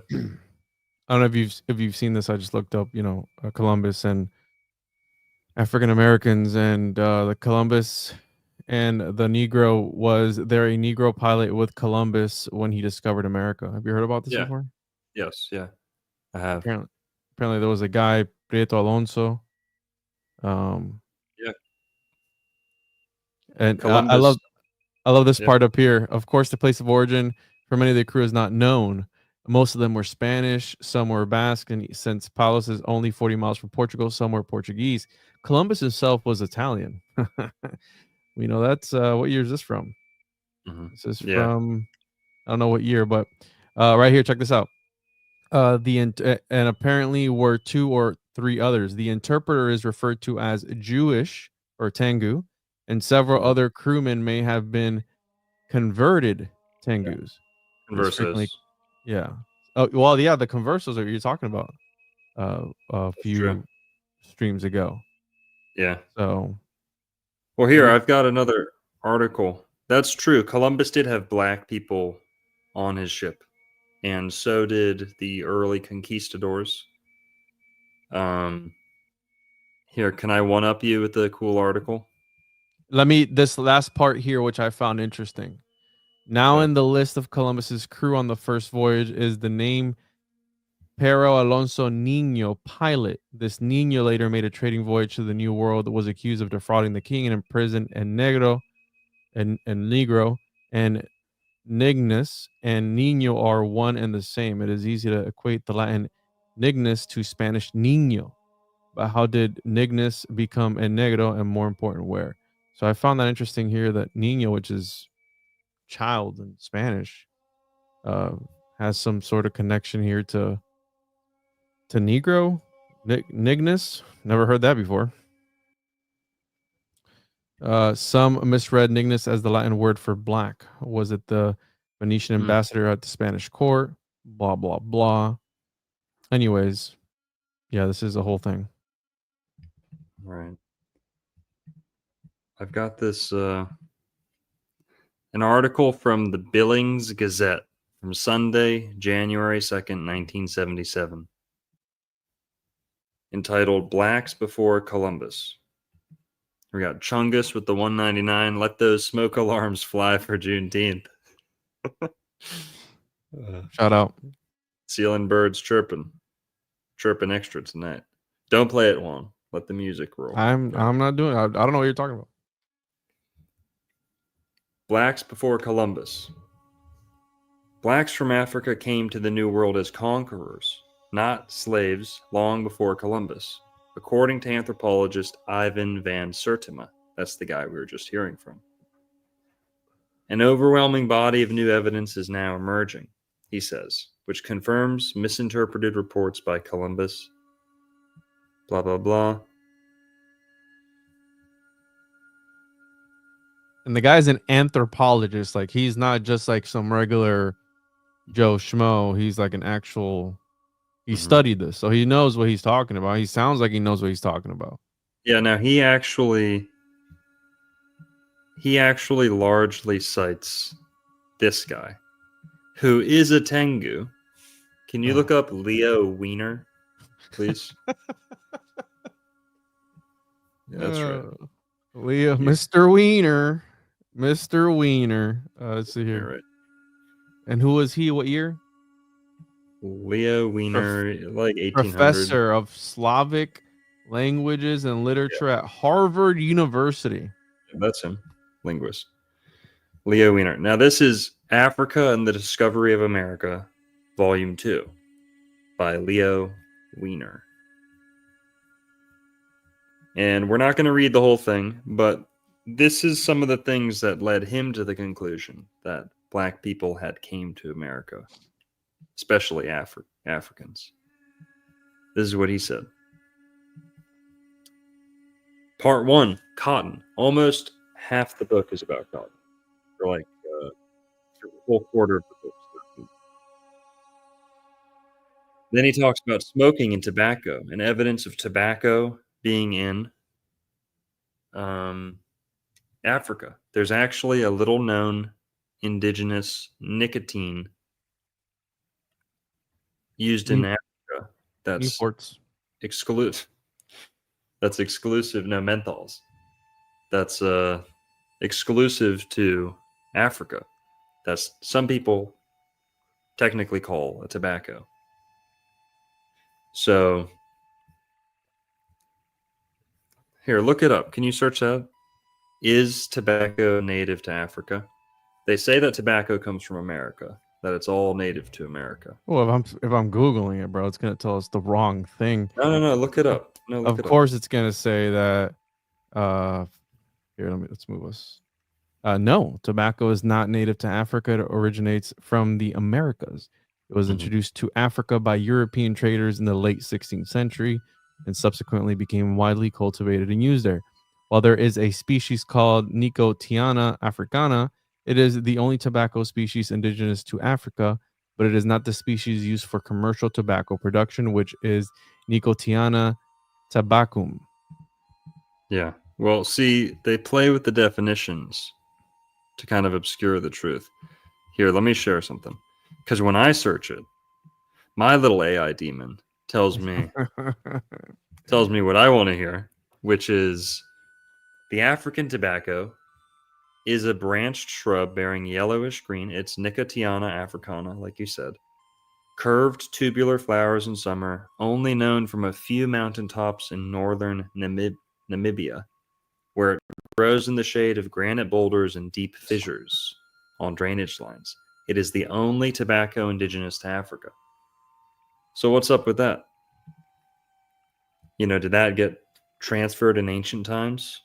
Also, they claim to have found tobacco in the Egyptian mummy, tombs. They claim that there's tobacco and cocaine, which are both new world, quote unquote, new world goods from the Americas. And cannabis too, right? Yeah, but cannabis is from Eurasia, so that's okay. Now, is tobacco native to America, or was it brought across the Atlantic in ancient times? Which one came first? Who The knows? chicken or the egg? Now, the first people to really have the first people to really import tobacco on a huge scale weren't the Spanish or the English. It was the Turkish. The Turkish. That's why they called it Turkish. They called all these other foods from America Turkish wheat, corn. Turkish wheat was corn.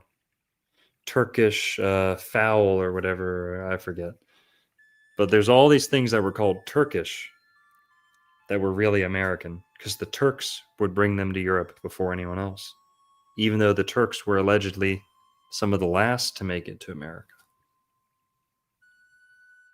Now, you're going to notice here that Turk is a word that's used to describe people of color. It's kind of an exonym in a way. So if someone's not totally African black, if they're more North African or Middle Eastern looking, in America, they would just call them Turks. Now, there's so much. Juan, are you good for another hour? Another hour? Yeah. I got so much more to talk about. We got so much more lined up. Let's just start watching videos then. Just run it. Where are we at this point? Tobacco. Okay. What else? We can get Talking into about tobacco. That guy Leo Weiner. Oh, I should have brought that up. I brought him up here, Leo, Mr. Weiner. Yes, look at him. He's a Tengu. Oh, but he's a good one though, right here. Never allied with the Tengu Church or with Tengus as such. Never allied with the Jewish Church or with Jews as such. Having for many years been a member of the Unitarian Church. Okay. Well, whatever. So he had Tengu lineage. Whatever. But he wrote about Africans discovering America. And some of the evidence he used was tobacco, cotton. Hang on. Pulling it up again. What about cotton? That there was types of cotton present on both sides of the Atlantic. Gotcha. Talked about smoking and smoking culture, bead money, onyx stone. What was John Dee using? a big old slab of onyx stone. Where'd that come from? From the Americas. That was 1500s. You know what I mean? That's like they discovered it, and then 50 years later, they're getting carved obsidian. And oh, sorry. I was thinking of obsidian. My bad. Scratch that. Yeah, I believe he Oh. used an Aztec Yeah. obsidian mirror, I think. Yeah, it still applies, but I confused onyx with obsidian. Mm. Sorry. Onyx isn't obsidian. Onyx is just a dark stone. But he's using things like this. You know, he's not even talking about the Olmec heads. He's not talking about other things. And he brings up the Moors. We haven't even started talking about the Moors at all yet.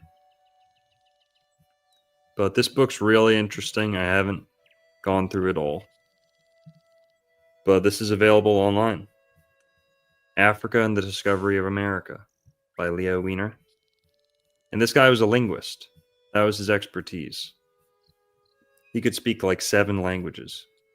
He's a polyglot. And he was also a vegetarian. And he attempted to start a vegetarian commune in America. Oh, here we go. In the Americas. So pretty good in my book. But so that's some early kind of, you know, literature on the subject. Let's watch another video here. You know, were there black Indians in America? We were kind of looking at some pictures before, but again, we kind of have to move past this because there's so much more to talk about. But you see things like this all over the place.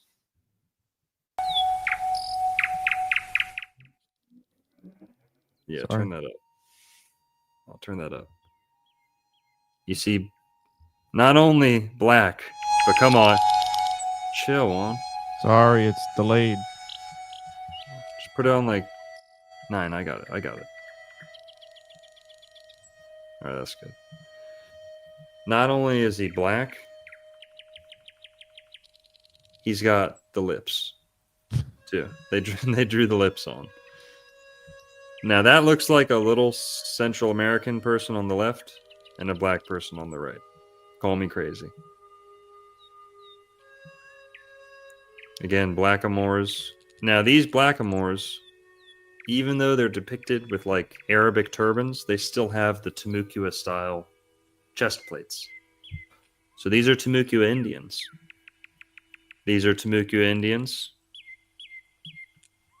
There's some black nobility.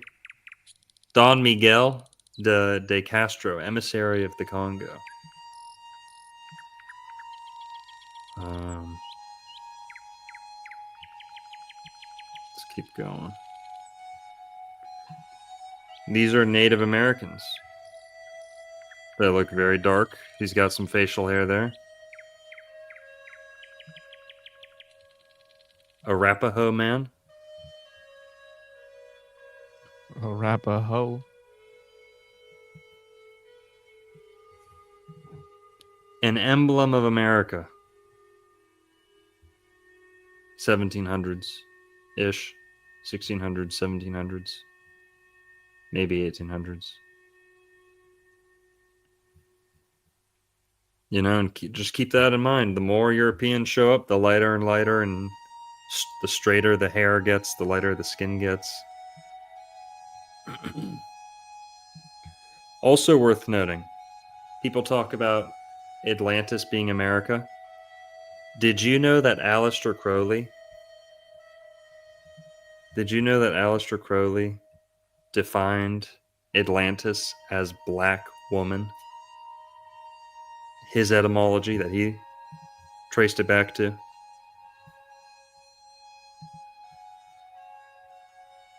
So Atlantis, Aleister Crowley splits into 2 words and says it means black woman.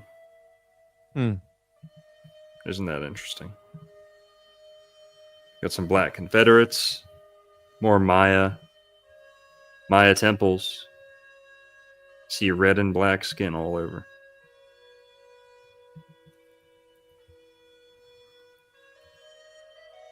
Look at this guy. in a suit, but look at what color he is under the suit.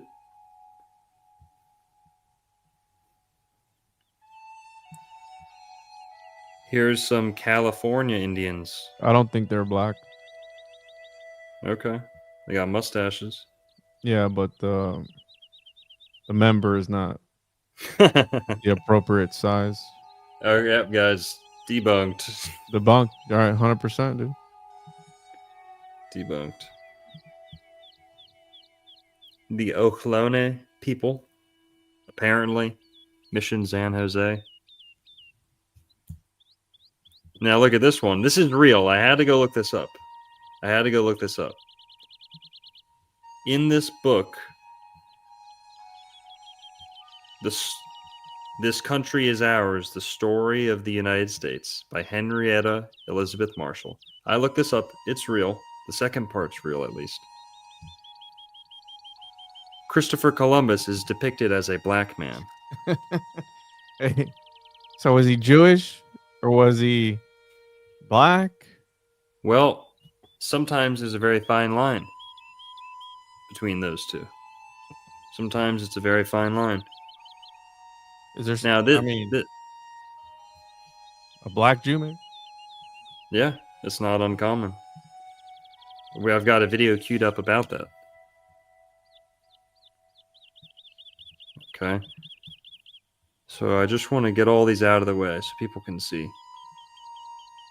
Italian Blackamoor, Native American. Now this one is shocking. This is real. This is also real. This is a piece of artwork called The Deputation of Indians from the Mississippi Tribes.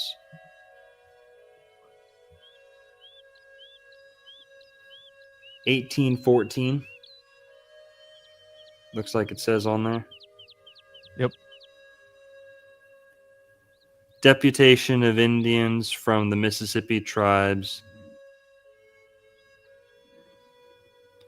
Now look at the different races you have living side by side in America.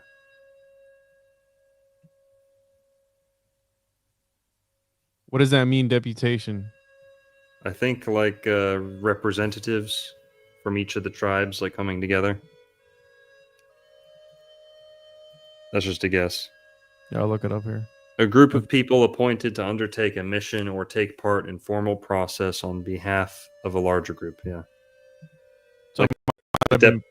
People representing other, are you saying other races? Yeah, these are almost like representatives of each of the tribes.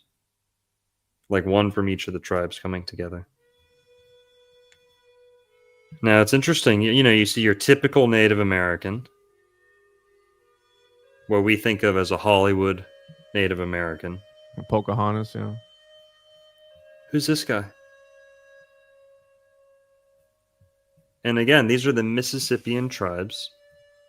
Remember the black people we were talking about, the Spanish stumbling into? That was along the Mississippi River. I think if we're looking for a black presence in the Americas, the Mississippi River is probably the place to look. You have the word ISIS in Mississippi. Mrs. the Mother ISIS, Mrs. ISIS. Sippy, you're sipping some water. Okay, maybe we're stretching it, but that's all right. Now, these are Mississippian tribes. These two guys don't That's look Lil Uzi Vert, bro. I've seen him before. That's yeah, that's Young Thug right there. And then, you know, this guy's so ugly they told him to turn around. I don't know. Just kidding. And this is also, you got to remember, it's also close to, right? If we're going to talk about America being the true Fertile Crescent, we're not too far away from the river system, right? That you bring up on the Florida and Georgia, the FAG border there, which falls in line with the biblical four rivers and all this other stuff, right? Yeah. We're not far away from there. Yep. This is another depiction of America. You know, you'd see this on like maps, like new maps of the Americas. You'd see them kind of put these type of figures down in the corners. And the earlier the maps are, the darker skinned the natives are, the more Africoid their features. This is Brazil. Now, this is allegedly like a slave community, African warrior community who kind of branched off and rebelled. But these are people in Brazil. I can confirm that my wife has Brazilian relatives that they look African, black, like super dark complexion. Going back to Maya. Maya. Xochipala,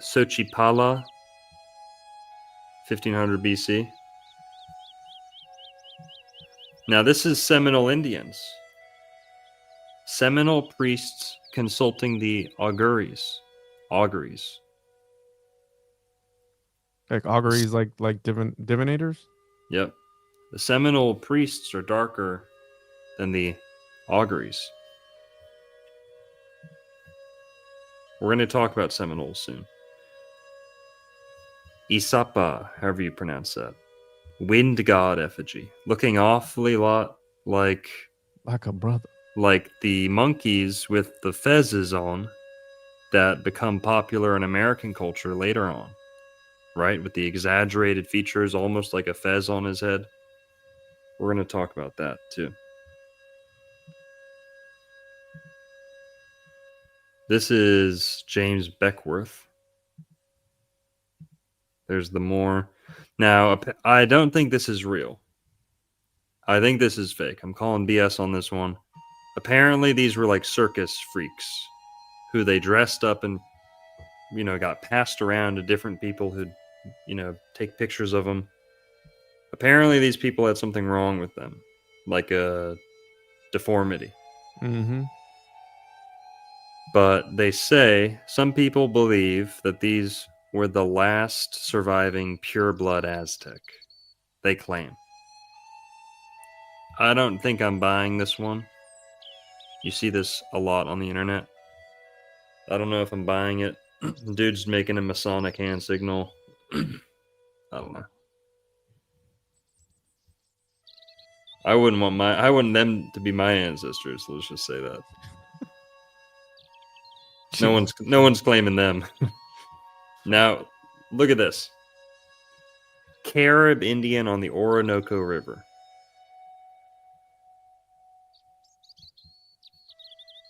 Does that look like a South American? If anything, that looks more Asian than South American. Now, that's another part to all this. We're not saying that black people were the only people in America. There's been white coming to America for a long time. Vikings, the Irish, the Welsh, Knights Templar, maybe. Whites have been trying to come to America for a long time, too.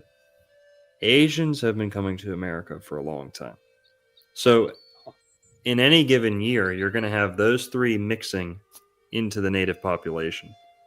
So I don't think you should ever expect to see a fully Africoid Native American. The Native Americans are always going to be a little bit of a mixture of all three. Varying degrees of mixture. But look at this one. This is also Timucua Indians. This is the Timucua Indians. The same tribe as this. The Moor with the emerald cluster. This guy. Different depiction. Same tribe. Different artist. You see a common thread here. They had lighter skin and darker skin together. And I don't believe this gentleman is painted. That's the same tribe as this. You see they're going off the same information. Can you go back to that last picture real quick? Yeah. The blue guy? Yep. Because this is something that has been told to us Right. So if you notice there next to him at the bottom, is that a horseshoe crab? On the bottom left of him, right there next to between his hand and his. It's a shell. Oh, it's a He's- turtle. It's a He's turtle. holding a conch, and there's a tortoise shell or turtle shell by his Yeah. side.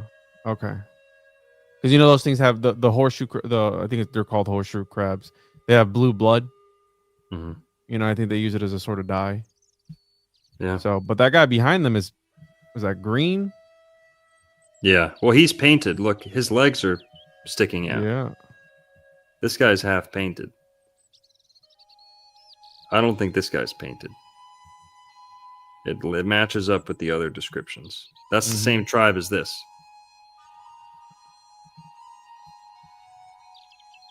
That's a Virginia native. There's some more Mayan.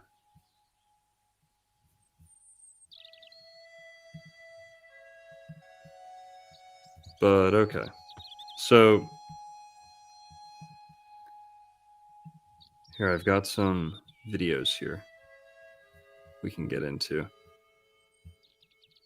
So I think, that's what we have to show for blacks being in America before Columbus.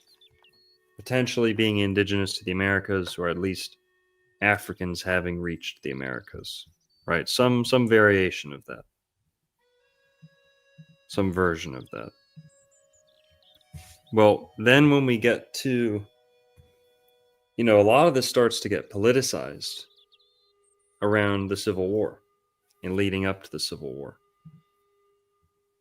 And not many people know how black the Confederacy was, how many black slave owners there were, and all that stuff. But first, let's talk about the Seminole Indians and the Black Seminoles. Because, if there were black Indians, where'd they go? Right? Did they just turn into Civil War era slaves? Or, what happened?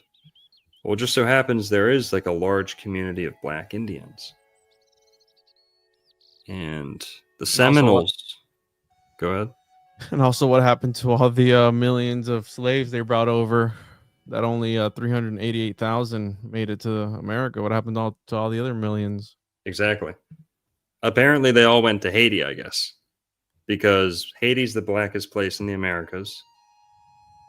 And where'd those 10 million go?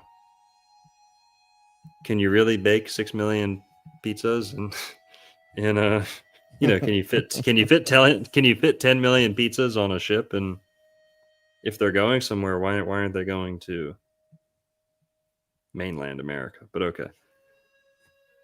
Before we get too far from the Spanish showing up, this is interesting. Remember I said there was an expedition before the DeSoto expedition? The DeSoto expedition landed in Tampa Bay. And then there's the Narvaez expedition, which came before them. They took almost the same path, right? Estevanico, also known as Mustafa Azamori, and Esteban de Dorantes, and Estevanico the Moor, was allegedly the first person of African descent to explore North America. He was one of the last 4 survivors of the Narvaez expedition, along with Alvar Núñez Cabeza de Vaca, Andres Dorantes de Carranza, and Alonso del Castillo Maldonado. Little is known about Estevanico's background, but contemporary accounts described him as a Negro al-Arabe, or Arabic-speaking black man, native to Azamor, Morocco. In 1522, he was sold as a slave to the Spanish nobleman Andres Dorantes de Carranza in the Portuguese-controlled Moroccan town of Azamor. He participated in the Narvaez expedition, 1528. That's like 11 years before the DeSoto expedition. And they had like 300 people or something. They're attacked. The whole party gets broken up. Only 4 people survive, make it to Mexico. One of them's black. So not only had the Native Americans allegedly never seen white people, they're seeing their first black person for the first time too. And Estevanico, not only was he black, he started having him and this other guy, Cabeza de Vaca, they started performing miracles in the name of like Christianity. I don't know if Estevanico was Christian or if he was Muslim, but Cabeza de Vaca would perform miracles, or the natives thought he was performing miracles, because everywhere they would go, the rain would come. You know, they'd get rain and good weather. They were very superstitious. And when they'd see their first black man, they were very, very perplexed. And they started attributing spiritual qualities to the white man and the black man that they're seeing for the first time. So Cabeza de Vaca has this whole, thing where he's healing people and saying prayers and like spreading Christianity in America for the first time. Estevanico's there the whole time, doing his thing too, a black guy. Now also back to the De Soto expedition. When the De Soto expedition came through America, they had a lot of black guys with them too. When they were going through the South, somewhere near like the Carolinas or, near there, near the Appalachian Mountains, they were visiting a queen who was in charge of a whole Native American like village, town, community, nation, whatever. She was a queen. She was decked out. She had all this money, all this, all these opulent buildings and jewelry and all this stuff. When they left, when the De Soto expedition left, hundreds and hundreds of Europeans with horses and pigs, this big, like kind of caravan moving along. When they left and they kept moving down uncharted territory, they realized that they were missing one guy. They were missing one person, and they just left this big important town. They're like, oh my God, do we have to go back? You know who they were missing? One of the black men that was on the expedition had left, abandoned them. They didn't know if he got killed or what. They later got word that this black guy had fallen in love with the queen. And the queen convinced the black guy to run away and to live with her. And to essentially become king. So there was a black chief or black king of America, a part of America, as early as 1540, 1539, when this guy, deserted the De Soto expedition. And it was a black guy. And, the natives were very, very interested in the black people. And this queen, convinced him that she would make him like a ruler with her if he left the Spanish and came and lived with them. And he did it. That's also in Florida del Inca. So, yeah. And this is part of that same expedition where they were performing miracles? Mm-hmm. Now here, let's watch a little Thomas Sowell.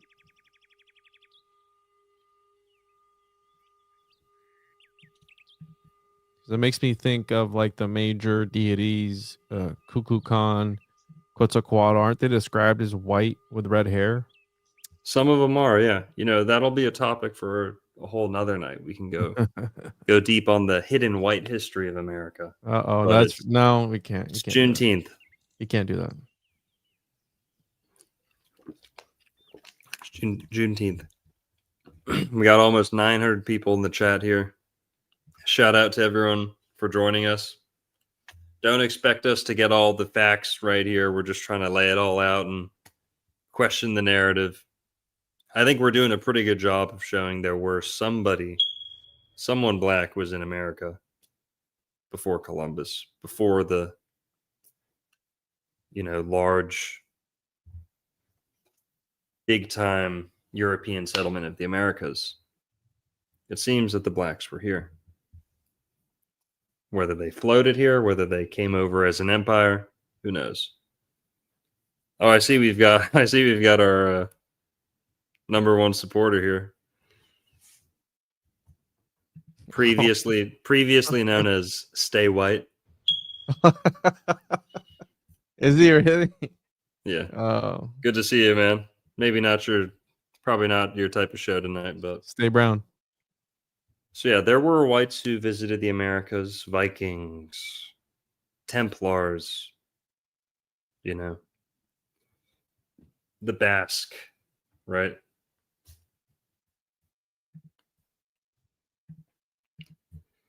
Well, here, let's watch a little Thomas Sowell to kind of get a background on the history of free blacks in America.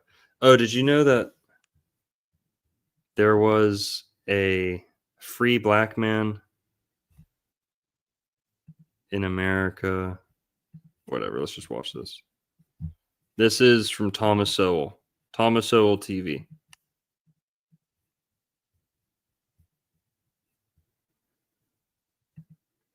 No, I got it.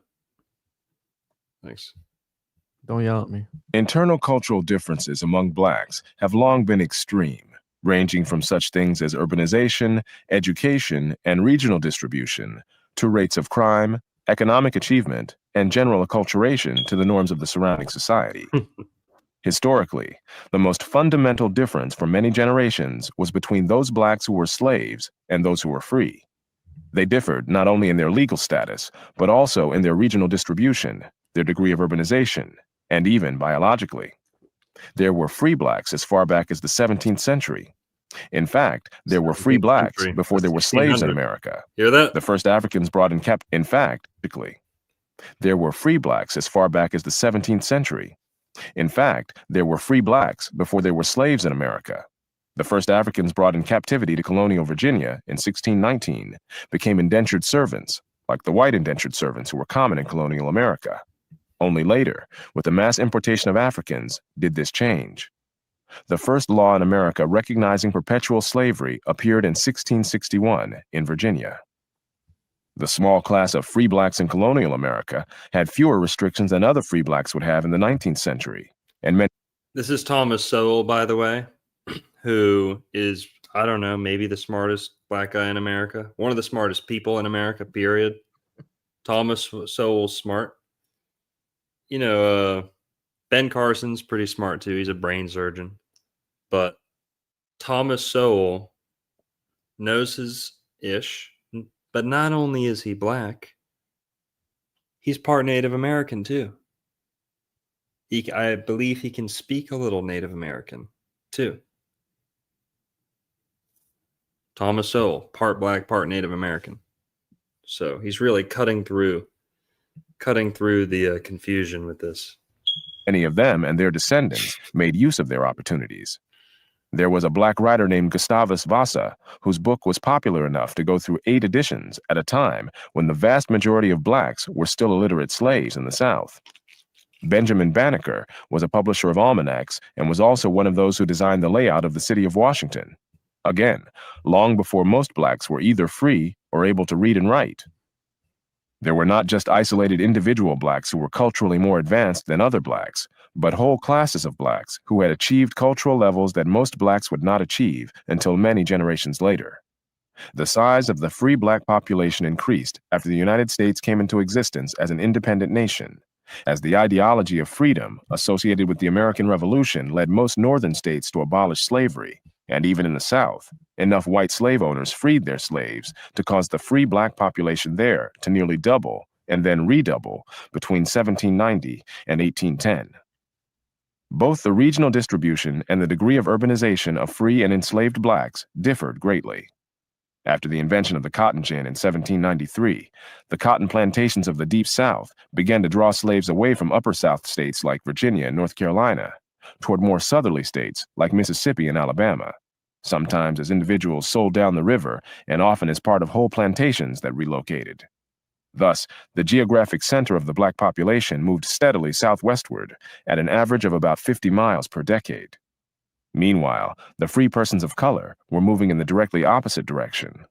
While more than 90% of the antebellum black population lived in the South, the free persons of color were evenly divided between the states of the North and South, and within the South, they tended to leave the Deep South and gravitate toward that region's less oppressive places farther north. The difference in geographic distribution was so extreme that in 1860, there were more free blacks living in the city of Washington alone than in the states of Mississippi, Alabama, and Georgia combined, these states having huge concentrations of slaves. You hear that? The slave and the That's free crazy. also differed greatly in urbanization. While most black slaves worked in rural settings, by 1860, the free persons of color were more urbanized than even the white population. There were cultural consequences to these historic and geographic differences. While the vast majority of slaves could neither read nor write, the census of 1850 showed that most free persons of color were literate. But it would be half a century later, 2 generations after emancipation, before the same would be true of the black population as a whole. It would be 1940 before the black population as a whole became as urbanized as the free persons of color were in 1850. Don't miss the boat show. Fucking ads, bro. That was interesting. Oh, here we go. A segment of the black population had enduring consequences. The descendants of the antebellum free persons of color remained predominant among black leaders in many fields well into the 20th century, and they included W.E.B. Du Bois, Thomas Fortune, Charles Waddell Chestnut, Thurgood Marshall, John Hope Franklin, and many others. Most black holders of doctoral degrees in the middle of the 20th century, as well as most Negroes working in the professions in the nation's capital at that time, were by all indications descendants of the antebellum free persons of color, a group that was never more than 14% of the black population. As a group, the free persons of color also differed from the slaves in racial mixture. As in most of the Western Hemisphere, freed slaves were often the offspring of those who freed them, and the adults freed were more often female than male. While only 8% of slaves met the stringent U.S. Census requirement of half or more white ancestry to be classified as mulatto, 37% of the free persons of color did. This is not to say that all the others in either category were of pure African ancestry, but there were very noticeable skin color differences between the more acculturated descendants of those freed before the Civil War and those freed as a result of the Emancipation Proclamation.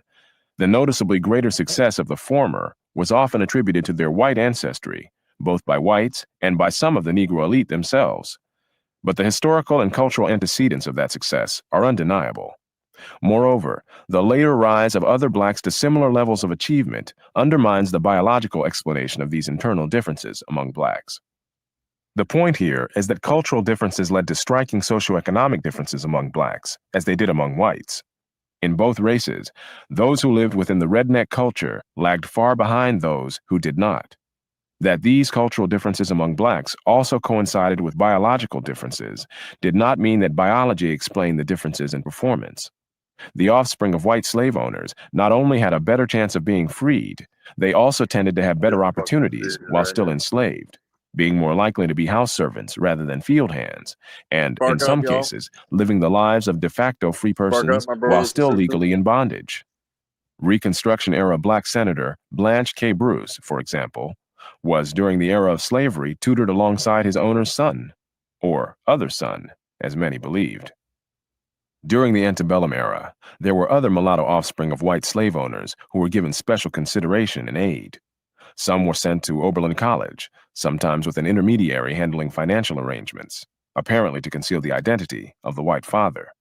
This is not to say that most slave owners freed their mulatto offspring, but that, of those blacks freed voluntarily, mulattoes were far more common than among the slave population in general, and that women were freed more often than men. Moreover, this pattern prevailed throughout the Western Hemisphere. The point here is that the descendants of free persons of color had a cultural history that served them better than the cultural history of the descendants of slaves, even after the abolition of slavery ended differences in their legal status. whether by individual escapes from slavery, by voluntary manumissions in the antebellum South, or by general emancipation by law in the northern states. A black class of free persons of color emerged long before the Emancipation Proclamation. The more prosperous of these families were able to educate their own children, sometimes through college, and these were typically lighter-skinned people, as well as people with generations of a head start in freedom and acculturation, as compared to the Play the mass of music again. enslaved blacks. The net result was that the elite among American Negroes tended to be, and to remain for generations after emancipation, a racially mixed group that married among themselves and formed a socially exclusive class. Among 19th century Negroes in Philadelphia, for example, 85% of mulatto men married mulatto women, and 93% of black men married black women. This was not solely a matter of color prejudice, for there were major behavioral differences between the two groups. The mulatto neighborhoods had lower crime rates and a higher percentage of their children attending school, as compared to the black neighborhoods, even though it can hardly be claimed that school attendance or crime rates are genetically predetermined. In short, there were major cultural differences, and these differences in turn produced other differences, such as a higher occupational status, better housing, and more wealth among the mulattoes. Nor was this pattern confined to Philadelphia. All across the country, North and South, the elite of the Negro community were lighter in complexion than the masses, and very self-conscious and sometimes snobbish about that fact. This remained so through at least the first half of the 20th century. Among the consequences of the extreme range of education and acculturation within the Negro community has been the larger society's erection of racial barriers provoked by black rednecks, which barriers then deeply offended those individuals at the other end of the cultural spectrum. These barriers, based on race, prevented cultural elites from separating themselves as much as they would like from lower-class blacks, with whom they were forced to live in proximity and to share institutions. Yet protests against racial barriers had to be made in the name of all, light or dark, leading to charges of hypocrisy against the elites who spearheaded protests against white social and economic barriers, while maintaining their own social and economic barriers against the black lower class. That internal social... All right, so just some of the points he was making there at the beginning were kind of eye-opening, right? Kind of challenged the narrative. So, Thomas Sowell obviously doesn't agree with all the stuff we're talking about tonight, but he was pointing out some interesting, facts about free blacks in America, how this isn't just a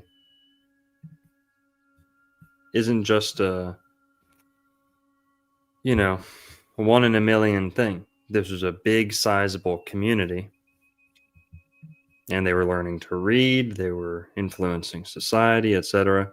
Well, he's largely talking about the North. Now I want to talk about the South. Okay? Now, in the South, there were a ton of free blacks and slave-owning black Americans. So let's talk about them. And this is going to get us into the Civil War conversation, right?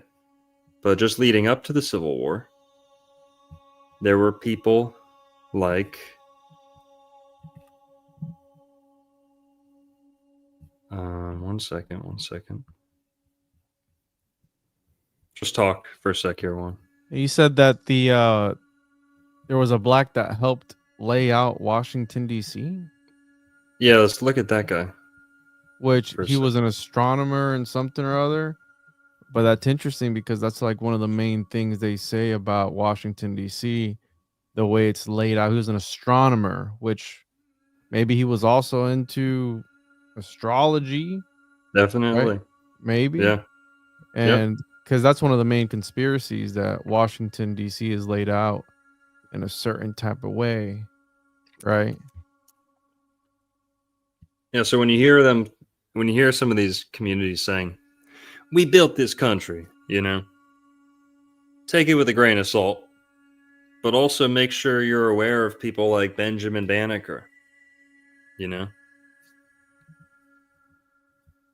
mathematician, almanac author, landowner, surveyor, born in Baltimore farmer, County, I wonder who's working on the farms. And he became known for assisting Major Andrew Ellicott, who is the guy who came up with, like Juan was saying earlier, the state lines in most of the United States. You know, they were kind of implied borders before. Whoa. He's the guy who went out and came up with all the state boundaries for sure. So there's multiple, the final state lines for a lot of states. That's why there's multiple Ellicott lines in America. And check that last part out. Banneker became, go down real quick, the third paragraph. Uh-oh. Was he a Mason? No, I was just looking up. Damn, he's got a big, oh my God, the citations. Said there, Banneker became a folk hero after his death, leading to many accounts of his life being exaggerated or embellished. The names of parks, schools, and streets commemorate him and his work, as do other tributes. Huh. So there's no records that he was a founding Freemason. Some claim that he was a Mason. Others say he wasn't, is what Google search is telling me. But he was a real person, and he was involved in the planning of Washington, D.C. Now, speaking of, and again, that's kind of in the north, there were people like, oh, here, let's look at this one. They say Andrew Ellicott, is that the guy that he worked with? That he was a Mason, so they Yeah. Here, let's listen to this real quick. Tell me if you can hear it. Support for NPR and the following message come from Jarl and Pamela Moan, thanking the people who make public radio great every day, and also those who listen. I'm Farai Chidea, and this is News and Notes. Many people know Britain was involved with the slave trade, but did you know that some white Europeans were taken to America as slaves as well? The slavery of Europeans was a prelude to the mass slavery of Africans in the Americas, says our next guest, Michael Walsh. He's the co-author of White Cargo, a new book about the harsh and surprising reality of indentured servitude in colonial America. Michael, welcome. Thank you very much. So you paint a vivid picture of someone named Sir John Popham. Tell us about him, when and how he lived, and his influence on sending Europeans to literal or virtual slavery in the U.S. He was the chief law officer under Elizabeth, Queen Elizabeth. He had a colorful background. He'd been a... So we're hearing about America's first slaves. A lot of times you'll hear this being, quote unquote, debunked by political activists, right? This is not debunked, people. This is NPR, if it's worth anything. This is the side that you wouldn't expect to be admitting this stuff. Because today, well, I think NPR is nothing now. I think Trump ended them, but Wayman. or cut their somehow funding. He got away with it. He was a venal, corrupt politician, and one of his issues was the scum of England. He wanted to get rid of them. He wanted to get rid of vagabonds and street children and beggars, and they called them the surplus. The surplus, and there was great fear amongst the rulers of England that this surplus would take over. So they wanted somewhere to dump them, and Sir John Popham cleared the jails to try and start a colony in New England. He failed. His ship turned back. It didn't turn back. It was captured by the Spanish. And meantime, another colony was taking root in Virginia. But a few months later, Sir John's ship did reach New England, and a colony was begun. It was a flop because they were looking for gold. They found no gold. And then the news came through that Sir John had died. So all his colonists, most of whom were forced labor convicts, they came back to England and they hoped freedom. There was no Sir John waiting to roast them alive, as he might have done. So he, if you like, in a way started English colonization. Sort in of America. the intellectual or business father of this, but he himself did not survive, but the practice did survive. And I want to ask for some distinctions here. You have different terms in the book: slaves, indentured servants, and what you call free willers. I'm intrigued by the concept of a free willer. Who were they, and what did they get from essentially putting themselves in servitude?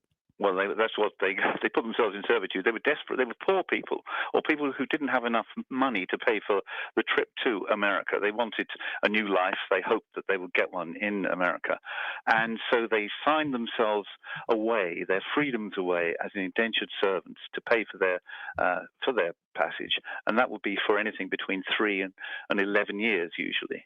Now, most of them initially didn't survive more than a couple of years.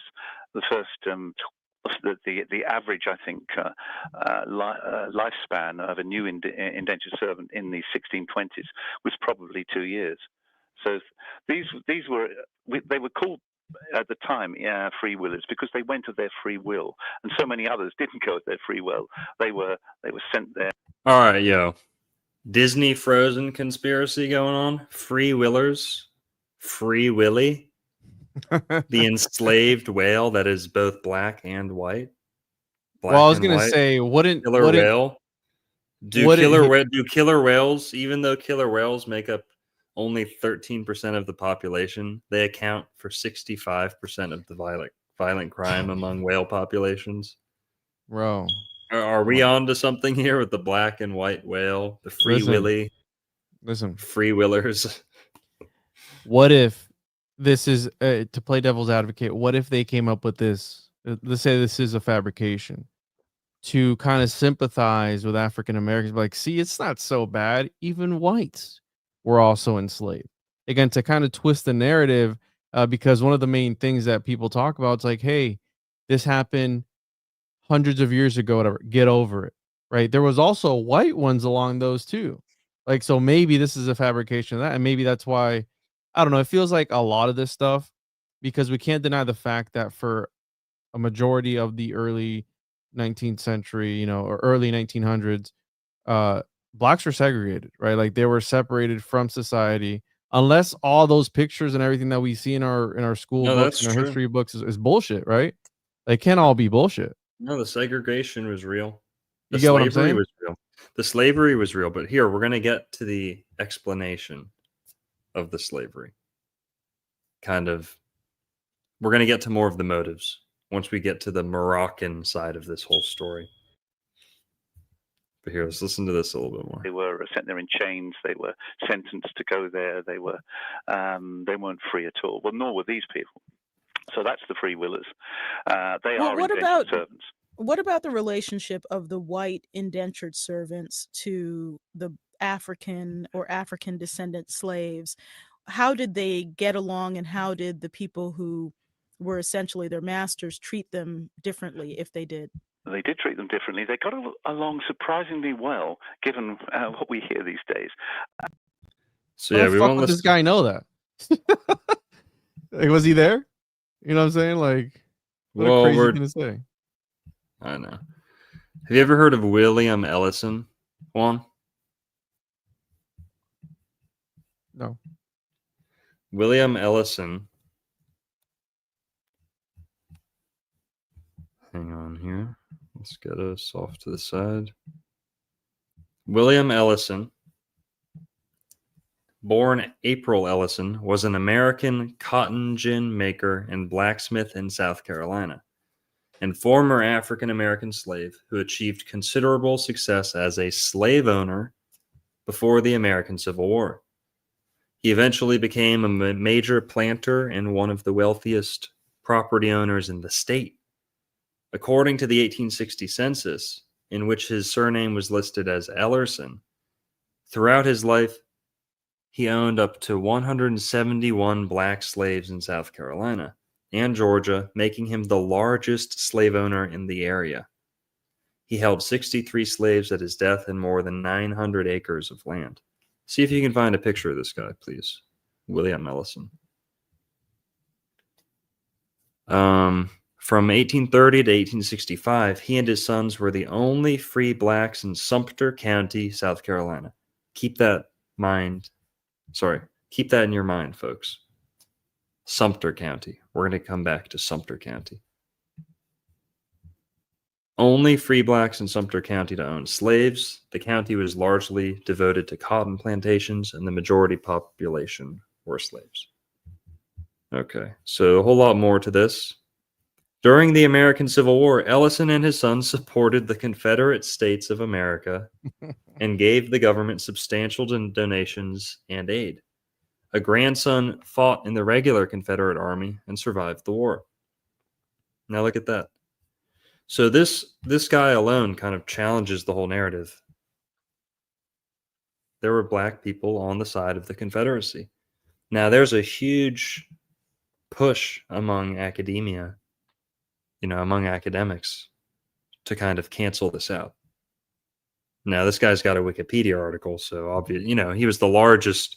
You can't really hide that guy, right? He was. That's allegedly him. He looks a lot like old Jeffrey over here, dude.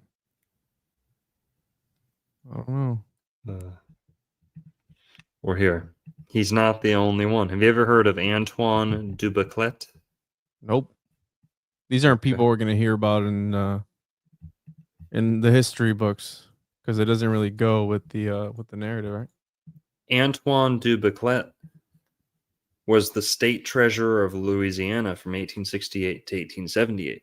Before the American Civil War, Dubuclet was one of the wealthiest African Americans in the nation. After the war, he was the first person of African descent to hold the office of Louisiana treasurer. Look at that. Born near Baton Rouge. Did it say he inherited a sugar plantation from his parents up there? Yep. Dubuclet took over his father's responsibilities and assisted in managing the plantation and enslaving more than 70 people. Fucking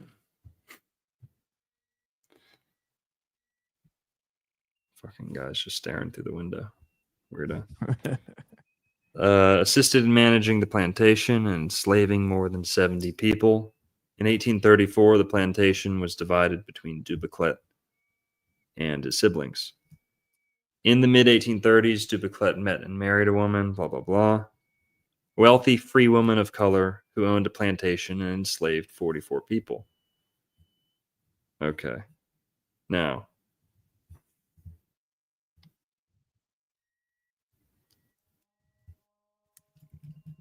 say Republican candidate. Is that what it said there? Was nominated as the Republican candidate for state treasurer. Yeah. State treasurer. Okay, well, who else we got? There's this other guy.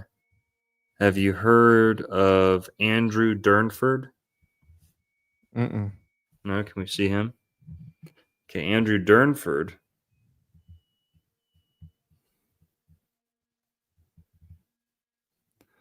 Andrew's father, Thomas Durnford, emigrated from England at age 14.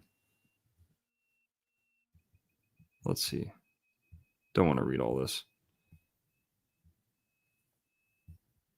But this guy was a slave owner. Black sugar planter in the antebellum South. So this guy, Andrew Durnford. Again, not going to read all this, but just one more. And boom. A splendid sugar plantation containing 1,643 acres of land and 95 Negroes near Bayonne Gula in Louisiana, belonging to the estate of Samuel S. Harrison, was sold at public auction a few days since and brought the handsome sum of $240,500. The purchaser was Cyprian Ricard, a free man of color who owned the adjoining plantation, which is worth as much more. Louisiana. A lot of this going on in Louisiana. That's a lot of money for that time. And then we have Marie Theresa Coin. Now talk about a Tengu name. Coin. $5. Born as Coin, also known as blah blah blah, was a planter, slave owner, and businesswoman. See if you can find a picture of her, please. A Louisiana Creole of color, Coin was born into slavery. Her freedom was purchased in 1778. 10 children. Okay, how many slaves did she have? She's not bad looking. There she is right there. 12,000 acres, That's her 100 slaves. Is that her granddaughter? No, that's her. I think that's her. Oh, no, that's granddaughter, yeah. Granddaughter You're right. of, yeah, that's the Granddaughter. picture I got.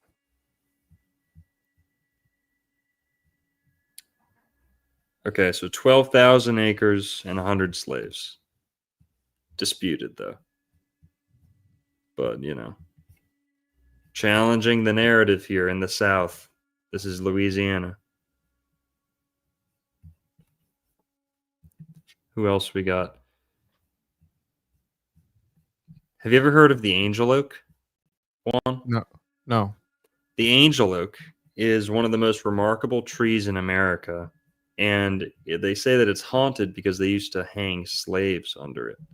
Yikes. Do lynchings. Yeah. Which we don't condone at all. That's terrible. We don't. YouTube, don't hate us. We're just telling history. We're hearing from historians tonight. We're hearing from scholars. Did it actually happen there, though, or is that just like legend? Well, that's what they say. And that's what a lot of the plaques and kind of like documentaries say about the tree. Do you know what they don't tell people about the tree? That whites also died there? Well, probably. The oak derives its name from the estate of Justice Angel and his wife, Martha Tucker Angel. Local folklore tells of stories of ghosts of formerly enslaved people appearing as angels around the tree. But Angel was their last name. Now, do you know who Justice Angel was? He was a black slave owner. So it's haunted with slave ghosts. But the owner was a person of color as well. So this really, how many black slave owners are we up to in the South? A lot. Quite a few. And these are just the ones that I could find searching real easy. Now, we're not even anywhere close to done. You ever heard of Anthony Johnson? A man from Angola who achieved wealth in the early 16th century, colony of Virginia, held as an indentured servant as early as 1621. He earned his freedom after several years and was granted land by the colony. He later became a tobacco farmer in Maryland. Indentured servant and has been referred to as the Black Patriarch of the first community of Negro property owners in America. Apparently kidnapped from Portuguese Angola.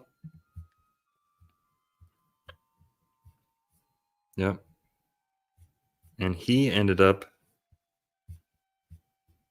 I think he ended up owning slaves. I could be wrong. But that's super early in America, in English, English colony. Who else we got? We got Richard Edward DeReef. Ever heard of him? African American slave owner, lumber trader, and politician.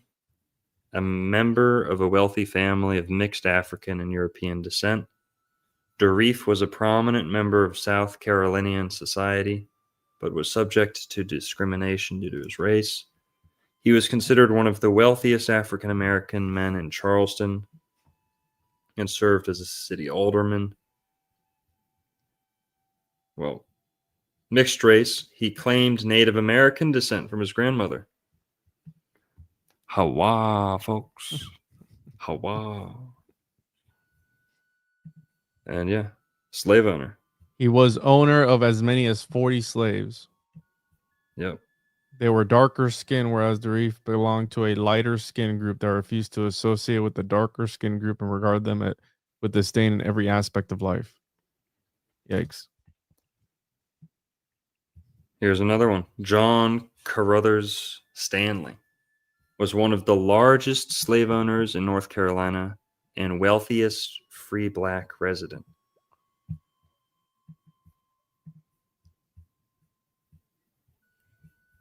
Blah, blah, blah. Son of John Wright Stanley, half-brother to U.S. Congressman. He became known as one of the largest slave owners in North Carolina and the wealthiest free black resident.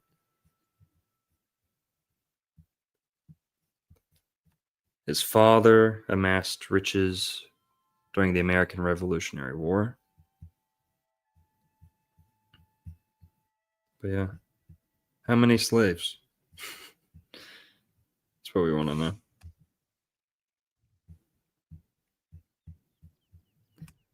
All right, well, here's one that I know a lot about. This is in Florida. I've known about her for a while. This is the Kingsley Plantation. You ever heard of the Kingsley Plantation? Yeah. Yeah, that's in Florida. And this is what it looks like. You can visit You've today. talked about it before. Yeah.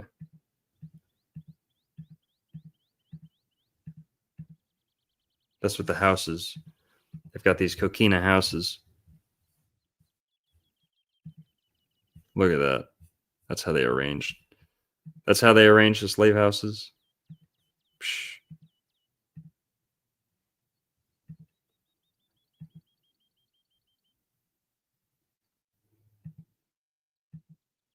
And what he was black? This was a white guy, but he had allegedly an African princess as a wife. Apparently, allegedly born in Senegal, purchased by Zephaniah Kingsley, a potential Tengu merchant,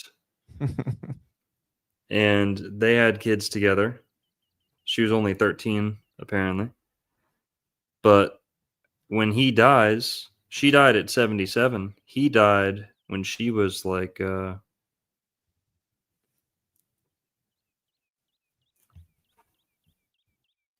whatever. When he died, I don't know how old she was when he died, but when he died, she kept running the plantation by herself. Wow. And she kept running it. And there was like, a black family running this, one of the biggest plantations in Florida at a time. But yeah. She was later described as a very unusual native, tall, dignified, with well-formed features. See that, folks? See that, folks? Okay, catch that, folks. Okay. We're on dodge the hijack, okay? Hawa, folks. Hawa. I'm gonna have to check this out. Dodge the whitewash, okay?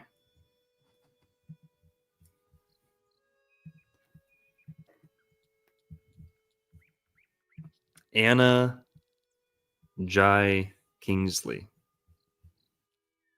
Anna Jai Kingsley. And, we've got a whole lot more we can look into. But basically, what else do we want to talk about? So the Sumter Turks. Now, remember I said some of the people who were kind of mixed race would often get called Turks. And what do Turks have to do with America and Sumter County? Have you ever heard of the Sumter County Turks? Turks of Sumter County in South Carolina? Yeah. Let's bring them up. Turks of South Carolina, also known as the Sumter Turks or Turks of Sumter County, are a group of people who have lived in the general area of Sumter County since the late 18th century. According to Professor Glenn Browder, quote, they have always been a tight-knit and isolated community of people who identified as being of Turkish descent. As of 2018, they numbered no more than 400 in the town of Dalzell. Now here's where it gets interesting. The Turk community traces its history back to an early settler from the Ottoman Empire, Joseph Benenhalli, who reputedly served the colonial cause in the American Revolutionary War. He made his way to South Carolina, where he served as a scout for General Thomas Sumter during the American Revolution. General Sumter then gave Benenhalli land on his plantation to farm and raise a family. A few outsiders married into the family, but most who identified with the ostracized community and their progeny consider themselves people of Turkish descent. By the mid-20th century, they numbered several hundred. The Turks of South Carolina today include surnames such as Benenhalli, Oxendine, Scott, Hood, Buckner, Lowery, Chavis, and Ray.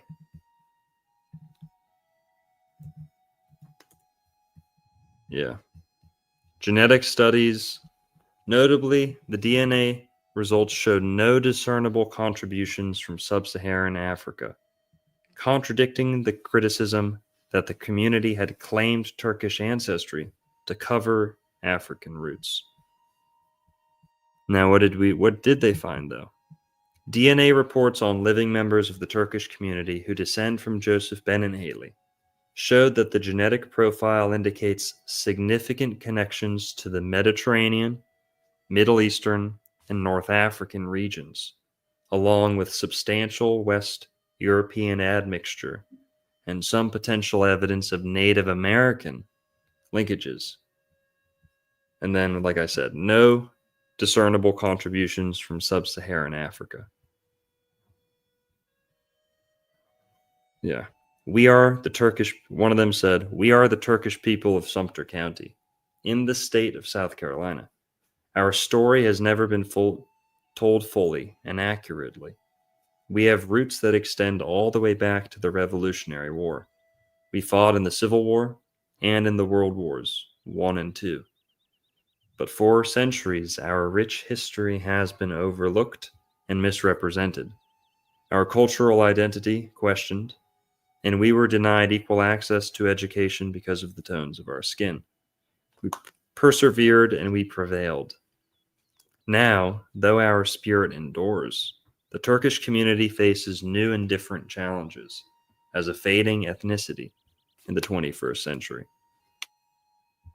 So yeah, here. The tax collector Sumter sent an inquiry to the South Carolina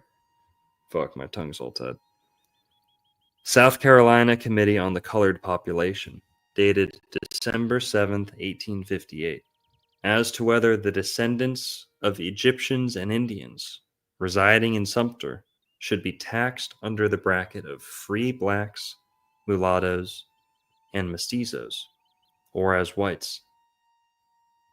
In the early 20th century, some believed that they were primarily of Native American background, with some admixture of Turkish.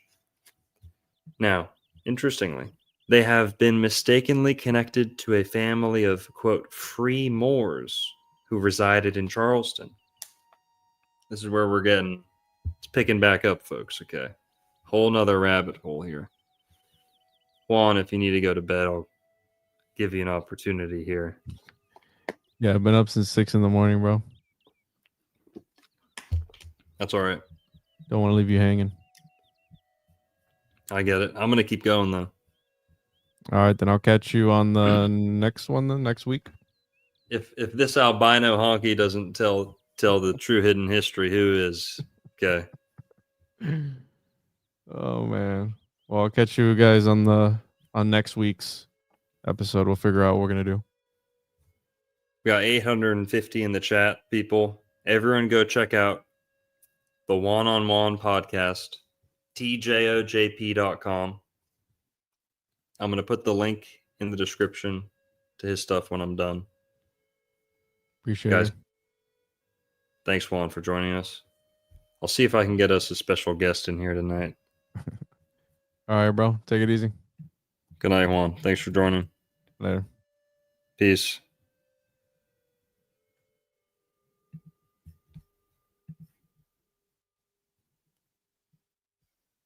Okay, give me 1 second here. Hawa, folks.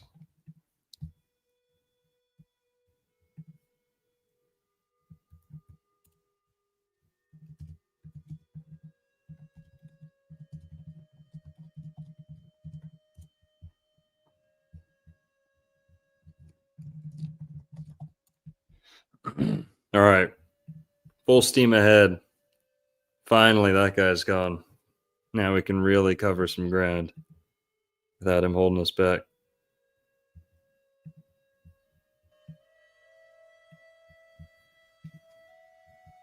All right. So, Turks of South Carolina. Who are the free Moors? Free Moors. What's up? Islam in America? What? What's up? The Moorish Sundry Act of 1790 was a granted petition ordered by South Carolina House of Representatives, clarifying the status of free subjects of the Sultan of Morocco, Muhammad bin Abdullah. Now, this is where the whole Moorish community, remember we were talking about them at the beginning? This is where the whole Moorish community kind of traces this is where they get the real meat and potatoes behind their theory, right? This is like some of the real history behind it, not just because Wikipedia says so, but there's a real foundation to the whole Moorish American community that goes back. It's not just some recent thing.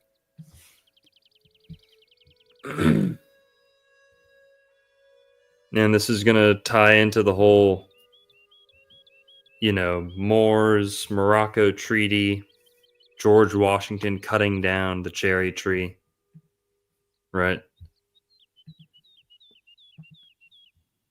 But yeah.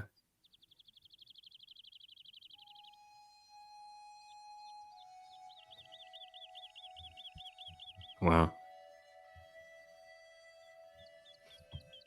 All right. But before we get to that, remember they said they fought in the Confederacy. Those darker skinned Turkish people claimed that they fought in the Civil War too. They were in South Carolina during the Civil War. I imagine they fought for the Confederacy. But there's this whole movement to kind of deny that there was ever black soldiers in the Confederacy. Today, they only kind of admit that a bunch of them joined at the end, right? But originally, as we've already shown, there was a ton of black slave owners in the South. Landowners, wealthy, influential. You think they just switched sides when the Civil War started? No, they fought with the South too. Now here, we got some interesting videos we can get into. Oh, that's too. Don't want to just look at me. Here, let's pull up a good little video here.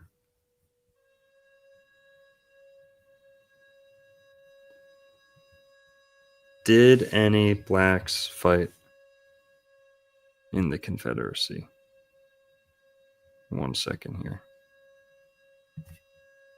Let's take a little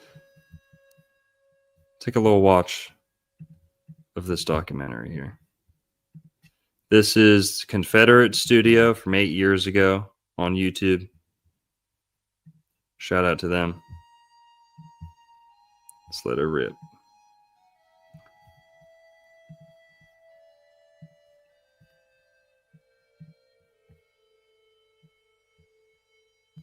Confederate General Patrick Cleburne wanted to utilize slaves in the early part of the war, but was turned down by the Confederate Congress.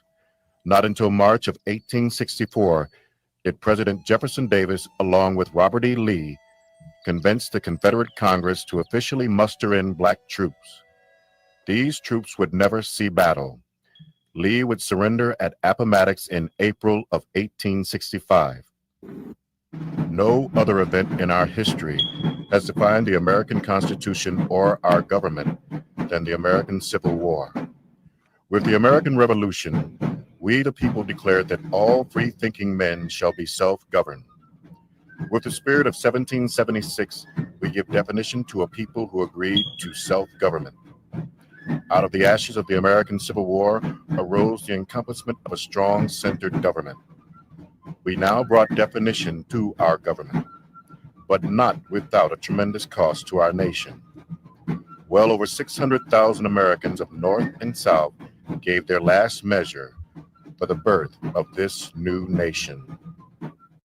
Many slaves throughout the South felt an allegiance to their slave owners, particularly in the instance where they were not beaten every day. Many slaves came to accept slavery as their fate, as a way of life. It is a factor that has been made up note of, that very few Southerners actually owned slaves. Most Southerners did not. People are doing what they have to do. They are sometimes doing what they want to do, and they are doing what they were forced to do. Many of those who are working in the Confederacy are slaves who were laborers. Many others who are in the Confederacy are there with their slaveholders who are also their relatives. Their Union Army may be very far away, and it will be completely out of the question for them to be able to safely escape to it. So they lived a comparative in a comparative status. The slaves at the plantation down the road were beaten regularly and what have you. They were not adventuresome in many instances, to the extent that they were willing to run away and face the unknowns of what was waiting for them 100 miles away or 50 miles away. And then family liaisons suggested that many slaves did not leave. But I think that there are numerous psychological studies taking place, whereas individuals become to a certain extent dependent on their oppressors. And I would have to think that this was probably, not being a psychologist, of course, but I would have to think that this is probably the motivation for forest slaves remaining both during the war and even after the war, as has been indicated by others, until their deaths. Why do these men support the forces defending slavery? It seems today that the complexity of African American life in the Confederate and pre-Confederate South has been lost in the singular issue of slavery. But in fact, slavery, while certainly dominated by the white race, was not their sole domain. Native Americans and African American freedmen also owned slaves. In the year preceding the war, in the city of Charleston, South Carolina alone, there existed no less than 120 black freedmen who owned at least one slave. Several black slave owners wrote jointly to the New Orleans Daily Delta in December 1860. Many places throughout the Deep South, the older parts where larger plantations existed, also witnessed the existence of blacks owning other blacks. A number of blacks who had been manumitted or had earned enough money to purchase their own freedom became entrepreneurs, purchased or acquired land, and in turn became slave owners and went into cotton, indigo, or rice farming. Well, I think that most people, when they hear that there were blacks who fought in the Confederacy, they are outraged because they think that these fighters were forced to fight. In some instances, they probably were. It's very hard for people today to accept the fact that a black could volunteer for Confederate service because he felt some kind of patriotism towards the South, that he felt loyalty towards the master, or that he wanted to prove to the establishment that he was deserving of eventually receiving his freedom.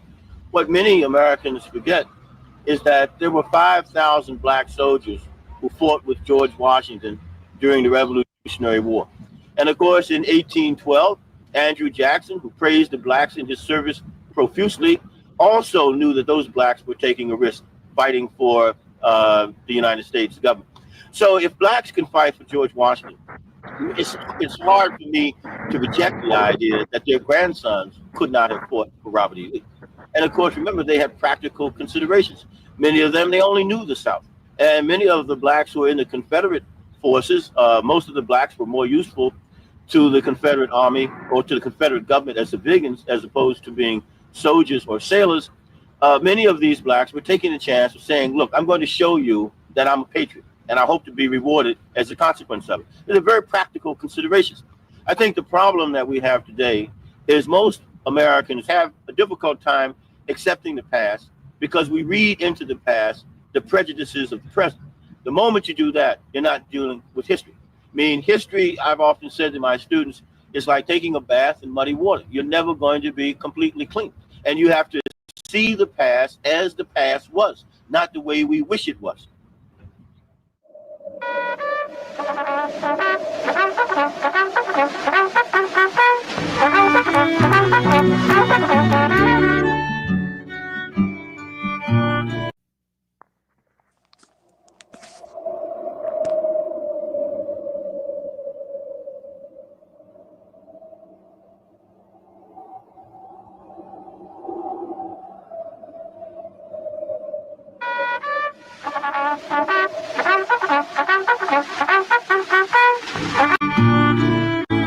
Between the states, and we have been to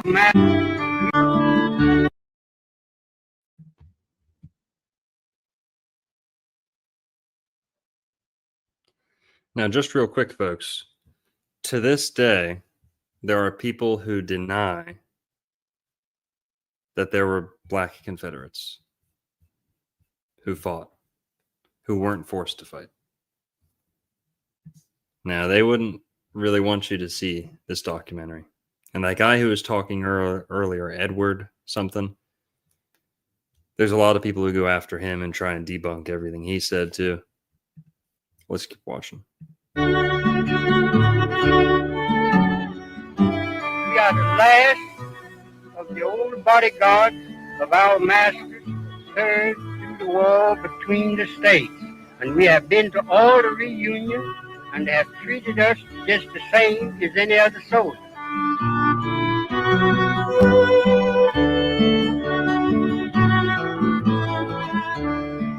I'm Marmaduke, Joe Shelter, bodyguard. Done everything they told me to do. And, so one day, General Marmaduke told me to go and get some chicken. I told him I didn't know what's going on. He's got his gun in the back. I'm ready. Chaps on there. Told me, yes, sir, I'll go right now. But you all know how old I am? I'll be 81 years old the first day in August. Damn winter.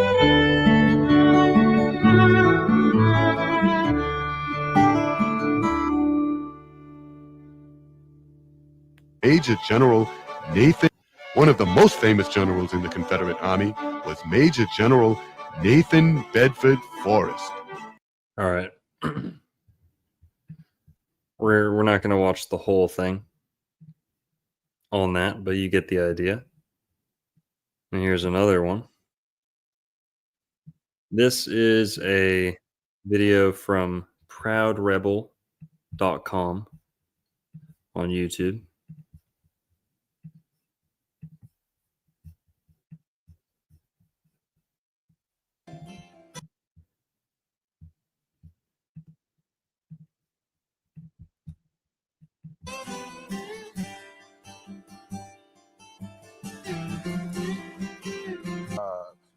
As you know, I'm a former president of NAACP in the city of Asheville, North Carolina. After I read some of the letters from my babies on how they were losing their First Amendment rights at the schoolhouse and how people were using implied immunity to stop them from wearing their little Dixie Outfitter t-shirts, a lot of them crying out to help from the Southern Legal Resource Center. And surprisingly for me, a great deal of those babies that were crying out for help were black babies. The whole institution of slavery has been blamed solely on Christian white folks in the South, and the whole world acts as though it didn't participate, and the whole world did participate. You know, black folks and white folks in the South end of America, we've been family in lieu of slavery for a long time. For me, the victory didn't come with Marsley over there at Appomattox Courthouse for those folks. In the hearts and minds of us, that thing still was there, the love for the Southland of America. So the only way, basically, that we could do this thing is to dumb down the people and grab black folks and divide and separate them down in the South. How are you going to separate Confederate history and Southern history from black folks? But they don't talk about Levi Carnine, Reverend Mike Lee, Hope Collier, John Edgerton. They don't talk about these folks because, I mean, these are black heroes who who fought very bravely. Reverend Mac Lee said, bodyguard to Honorable General Robert E. Lee. He told his people, after he'd educated himself with the money that General Lee had given him,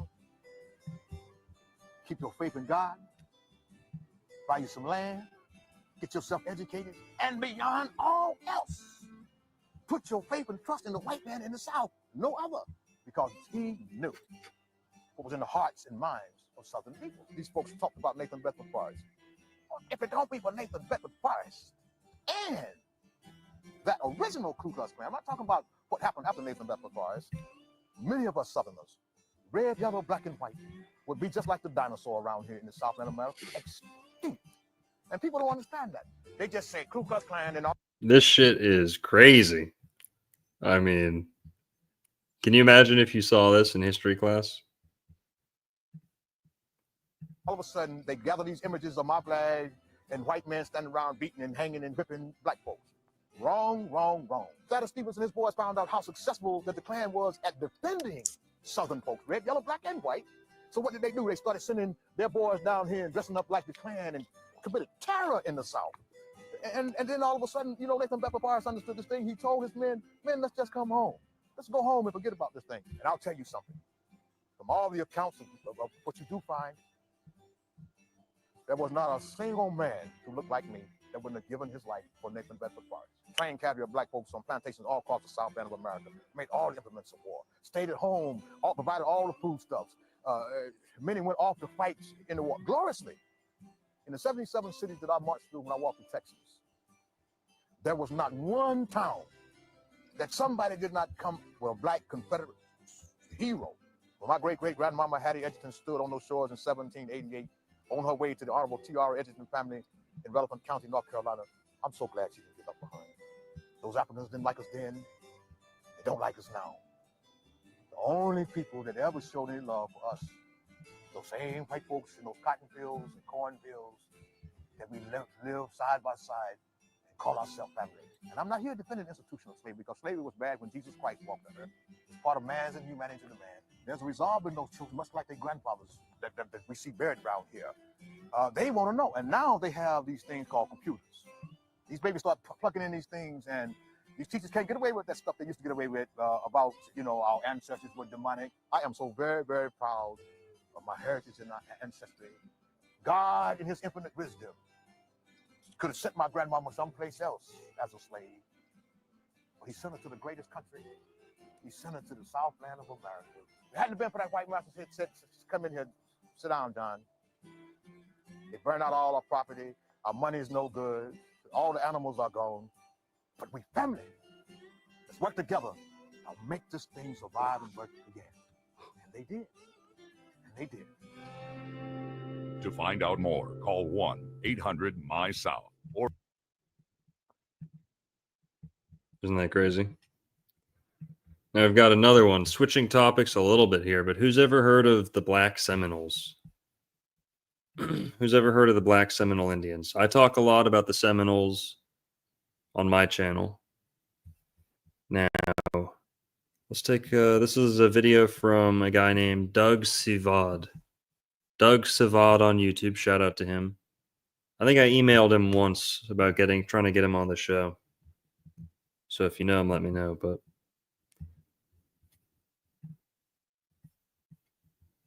let's check this out.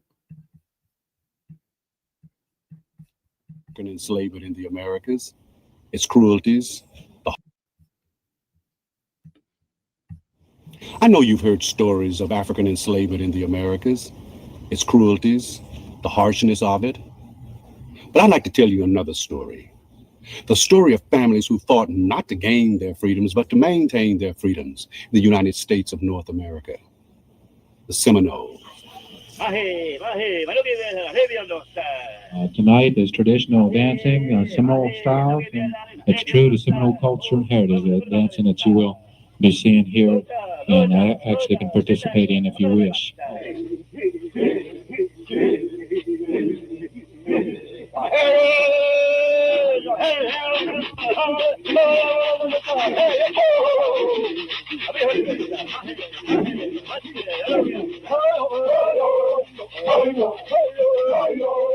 My favorite definition of history is the story written by the winners. It's a pack of lies written by the winners.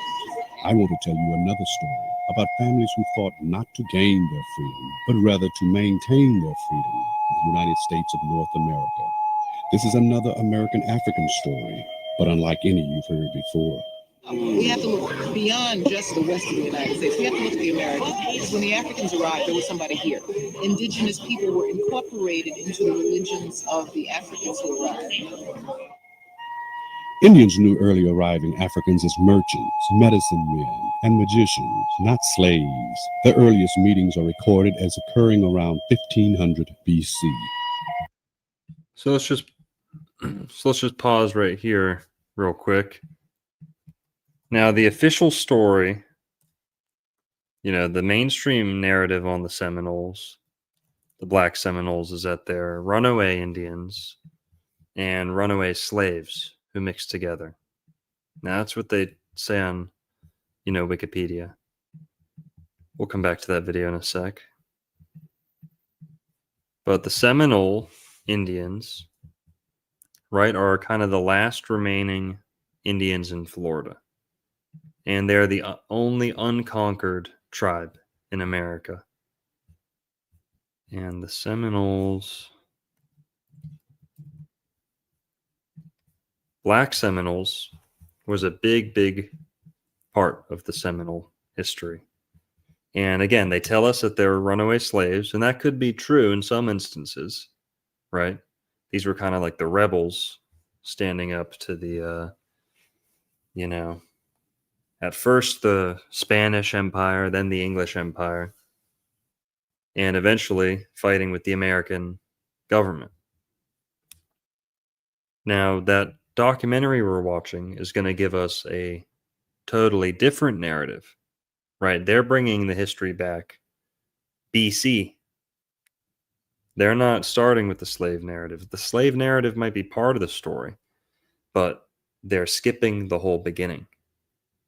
They're skipping everything before that, right? They only kind of start with the politicized slave narrative.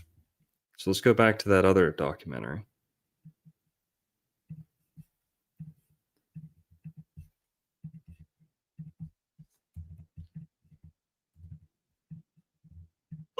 When the Africans arrived, there was somebody here.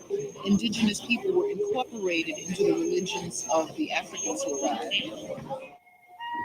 Indians knew early arriving Africans as merchants, medicine men, and magicians, not slaves. Their earliest meetings are recorded as occurring around 1500 BC. What we call Istalusti, or black people, the majority of them did migrate with what we now consider called the Oklahoma Seminoles.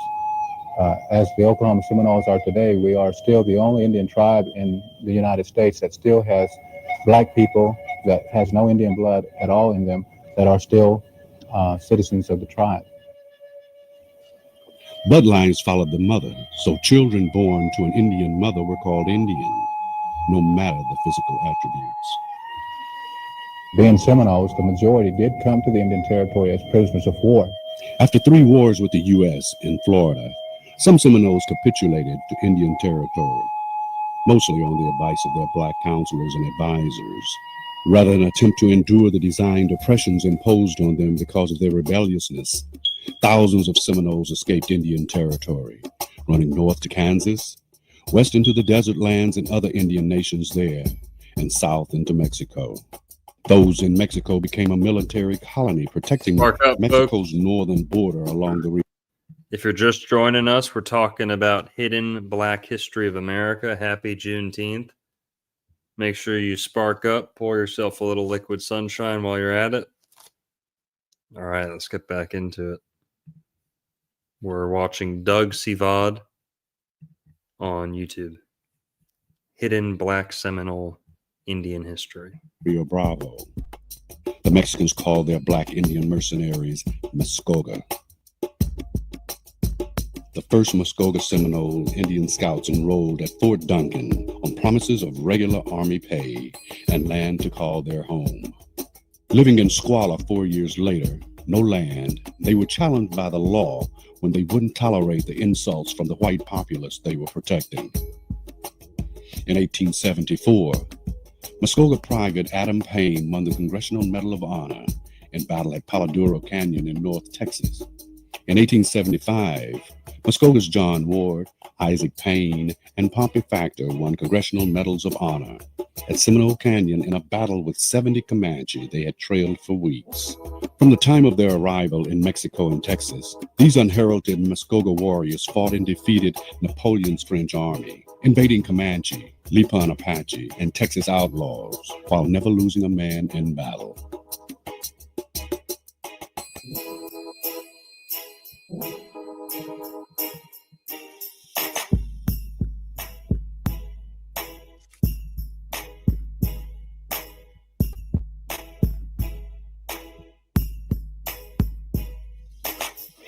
When we were in Florida, we were black Seminoles. When we went to Oklahoma, we were still black Seminoles. When we left Oklahoma, we went to Mexico, we were still black Seminoles.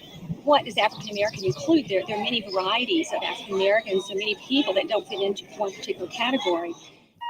Within the history of the American native is found the missing link in Black history and genealogy. Seminoles, a people omitted from the annals of American history curricula. Muskogee, an independent mercenary force that policed the American West and northern Mexico.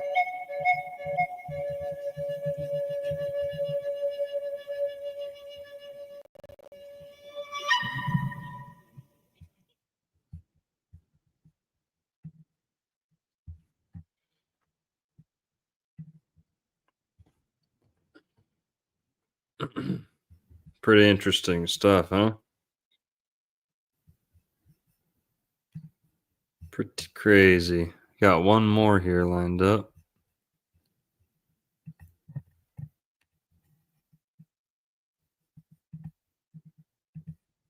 One second. Queuing up another video on the Seminole Indian Scouts.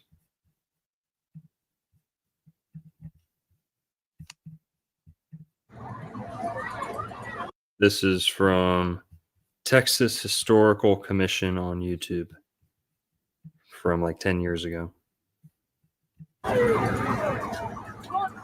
The group that's gathered here are descendants, direct descendants of the Seminole Scouts, and they've come from all over the United States. They come here in September to Brackettville every year for this reunion.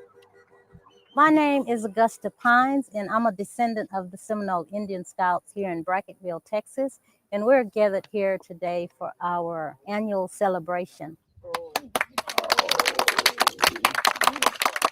The Seminole Scout descendants are the original Seminoles that come up from Florida. They moved up through Georgia there, and they picked up runaway Negro slaves, then ended up in Oklahoma. And then from there, they were run out of Oklahoma, and they ended up down in a place called Nacimiento, Mexico. By late 1871, 1872, they were transferred up to Fort Clark to serve up here, and there was approximately 50 of these scouts. 4 of them become Medal of Honor recipients. My name is Bertha Benson. I am a descendant of the Black Seminole Indians. The Gullah language, and of course we always call it Seminole here. We were never told that it was Gullah. We never called it Gullah, but turns out it is. It was English, but it was different. And I heard it all my life that growing up, my parents, grandparents, aunts.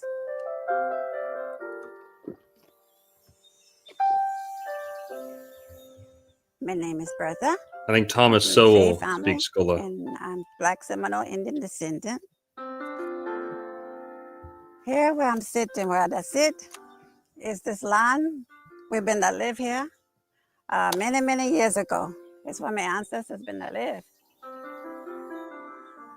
There's still people in this area here in Brackettville that speaks that language, and I really wish I had took my time and learned it and listened and tried to understand that language when I was growing up. Because it's really an important language that I just let go. I think it's really important to teach Gullah to the next generation, because if we don't teach it, I believe it's going to die. And my family, my parents spoke it all the time. Our kids, they don't know it, and it's going to die if we don't pass it on.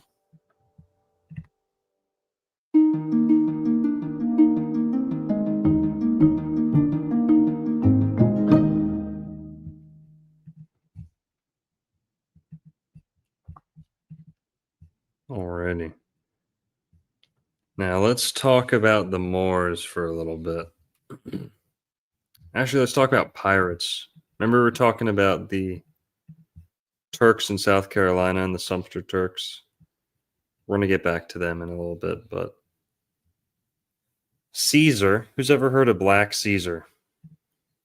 Okay, so we got Black Confederates, we got Black soldiers in the Civil War, Black Indians, potentially Black Aboriginals. We got Black pirates now too. Caesar, later known as Black Caesar, was a West African pirate who operated during the Golden Age of piracy. He served aboard the Queen Anne's Revenge of Edward Teach, also known as Blackbeard, and was one of the surviving members of that crew following Blackbeard's death at the hand of Lieutenant Robert Maynard in 1718. Myths surrounding his life, that he was African royalty and terrorized the Florida Keys for years before joining Blackbeard, have been intermixed with legends and fictional accounts as well as other pirates. But he was involved with Florida. Black Caesar, according to traditional accounts, was a prominent African tribal war chieftain, widely known for his huge size, immense strength, and keen intelligence. He evaded capture from many different slave traders. Caesar was finally captured when he and 20 of his warriors were lured onto a ship by a slave trader. Showing him a watch, the trader promised to show him and his warriors more objects, which were, quote, too heavy and too numerous to bring on shore, if they came aboard his ship. He enticed them to stay with food, musical instruments, silk scarves, and jewels. However, he and his men raise anchor and slowly sail away. So they duped him. When Caesar discovered what was happening, he and his men attempted to charge their captors, but were driven back by the well-armed sailors using swords and pistols. Although it took considerable time, blah, blah, blah, blah, blah. He got captured. As they neared the coast of Florida, the sudden appearance of a hurricane threatened to destroy the ship on the Florida reefs. Recognizing the ship's imminent destruction, the sailor snuck below decks. I don't know who wrote this. The sailor snuck below decks and freed Caesar. The two then forced the captain and crew into a corner, most likely at gunpoint, and boarded one of the longboats with ammunition. Oh, he befriended a sailor. All right, that's the sailor. He befriended a sailor who was the only man Black Caesar would accept food and water from. The two then forced the captain and crew into a corner, most likely at gunpoint, and boarded one of the longboats with ammunition and other supplies. The wind and waves pushed them to shore where they waited out the storm. And that's how they got started. They began using the lifeboat to lure passing ships, which stopped to give assistance. While posing as shipwrecked sailors, they would sail out to the vessel. And yeah, so that's how they got started. And Black Caesar went on to become one of the most, powerful figures in kind of early Florida history. Elliott Key, hanging out in the Keys. Here's where it gets crazy. He reputedly had a harem on his island, having at least 100 women seized from passing ships, as well as a prison camp where he kept prisoners in stone huts hoping to ransom them. When leaving the island to go on raids, he left no provisions for these prisoners, and many eventually starved to death. A few children reportedly escaped captivity, subsisting on berries and shellfish, and formed their own language and customs. This society of lost children gave rise to native superstition that the island is haunted. Oh my God. So yeah, this Black Caesar guy, I mean, the whole thing is crazy, and there's documentaries about him. But he was with Blackbeard for a time, and all this stuff. But this kind of brings us to the question, who was enslaving who in the 17 and 1800s? Why would there be this narrative to kind of like fake slavery or exaggerate slavery exaggerate the amount of Africans shipped to America. Well, who's ever heard of the Barbary slave trade? Remember, we were talking about white slaves in America earlier. The Barbary slave trade involved the capture and selling of European slaves at slave markets in the largely independent Ottoman Barbary states. European slaves were captured by Barbary pirates in slave raids on ships and by raids on coastal towns from Italy to Ireland, coasts of Spain and Portugal, as far north as Iceland, and into the eastern Mediterranean. The Ottoman Eastern Mediterranean was the scene of intense piracy. As late as the 18th century, piracy continued to be a consistent threat to maritime traffic in the, I always forget how to say this, Aegean Sea. The Barbary slave trade came to an end in the early years of the 19th century after the United States and Western European allies won the First and Second Barbary Wars against the pirates, and the region was conquered by France, putting an end to the trade by the 1830s. Most of the captives were seamen and crews who were taken with their ships, fishermen, villagers, etc. Yeah. So, we aren't really taught about this. At the same time, 1830s, and it didn't just go away. It's actually still going on, believe it or not. But at the same time that slavery was going on in America, you had slavery in North Africa. And also, what's the origin of the word slave? You guys ever thought about that?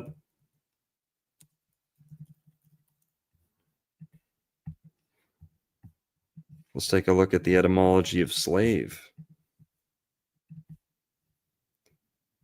The English word slave originates from the Old French esclave, which itself derives from the medieval Latin sclavus, meaning Slav.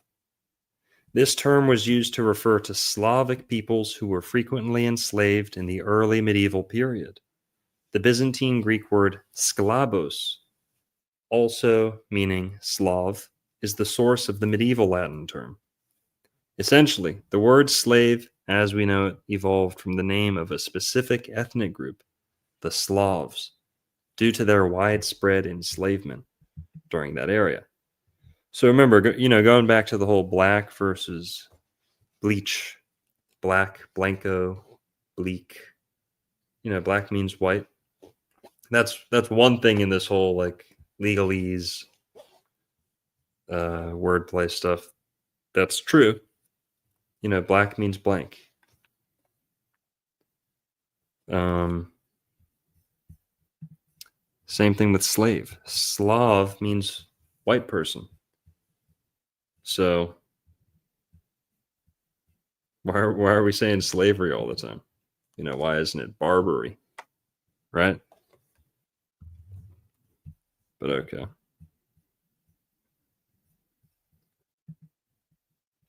So we got black pirates. Now let's talk about the Moorish.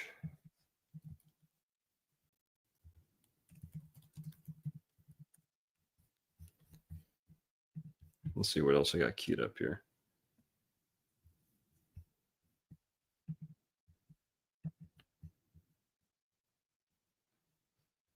Let's get that music going again.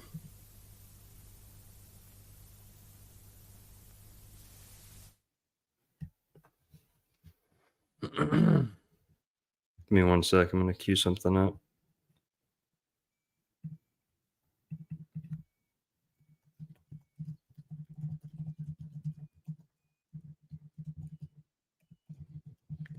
Now, who grew up hearing the story about George Washington cutting down the Moroccan flag?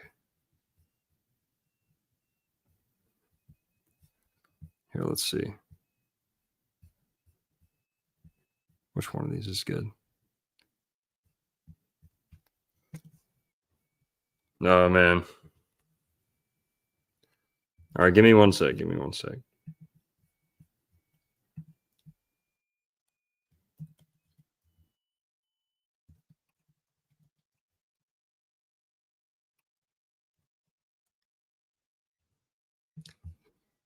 So remember we were talking about the Moorish Sundry Act? Right.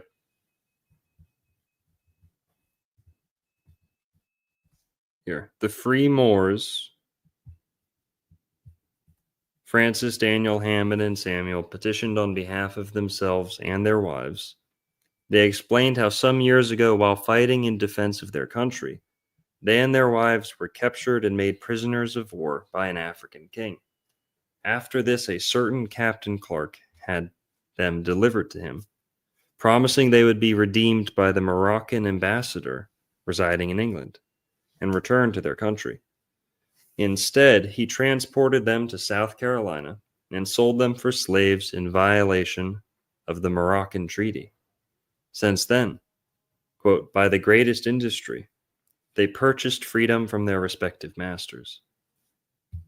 They requested that as freeborn subjects of a prince in alliance with the United States, that they should not be considered subject to a state law, known as the Negro Law, if they be found guilty of any crime of misdemeanor.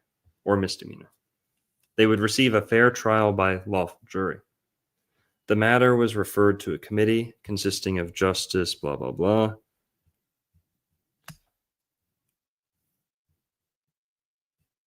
So yeah. Pretty interesting. Now this is related to the Moorish Science Temple of America. You know, there's some crazy stuff in here, but there's a lot of good stuff too. You know, based off this guy. Timothy Drew is believed to have been born on January 8th, 1886 in North Carolina. Sources differ as to his background and upbringing. One reports he was the son of 2 former slaves who was adopted by a tribe of Cherokee. Another describes Drew as the son of a Moroccan Muslim father and a Cherokee mother. In 2014, an article in the online Journal of Race, Ethnicity, and Religion attempted to link Timothy Drew to one Thomas Drew, born on January 8th, 1886, using census records, a World War I draft card, and street directory records. Drew Ali reported that he met with a high priest of Egyptian magic during his travels. In one version of Drew Ali's biography, the leader saw him as a reincarnation of the founder.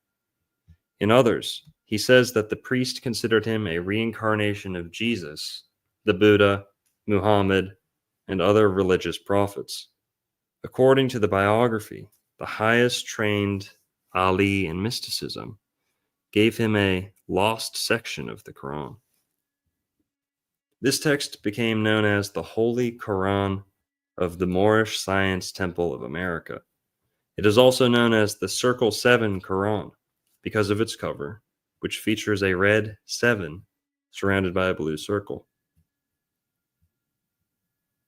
The first 19 chapters are from the Aquarian Gospel of Jesus the Christ, published in 1908 by esoteric preacher and Ohioan Levi Dowling. In the Aquarian Gospel, Dowling described Jesus' supposed travels in India, Egypt, and Palestine during the years of his life not accounted for by the New Testament. Chapters 20 to 45 are adapted from the Rosicrucian work Unto Thee I Grant, featuring minor stylistic changes. They provide guidance on living, education, and the responsibilities of adherence. Drew Ali wrote the last 4 chapters of the Circle 7 Quran himself. In these he wrote, quote, "The fallen sons and daughters of the Asiatic nation of North America need to learn to love instead of hate, and to know of their higher self and lower self. This is the uniting of the Holy Quran of Mecca for teaching and instructing all Moorish Americans, etc. The key of civilization was and is in the hands of the Asiatic nations, the Moorish, who were the ancient Moabites and the founders of the holy city of Mecca." Okay. Ali believed that all African Americans are Moors, descended from the ancient Moabites, and taught that the kingdom of Moab evolved into modern Morocco. His claim does not align with pure blah, blah, blah, blah, blah, blah, blah. He claimed that Islam and its teachings are more beneficial to African American salvation, and that their true nature had been withheld from them. In the true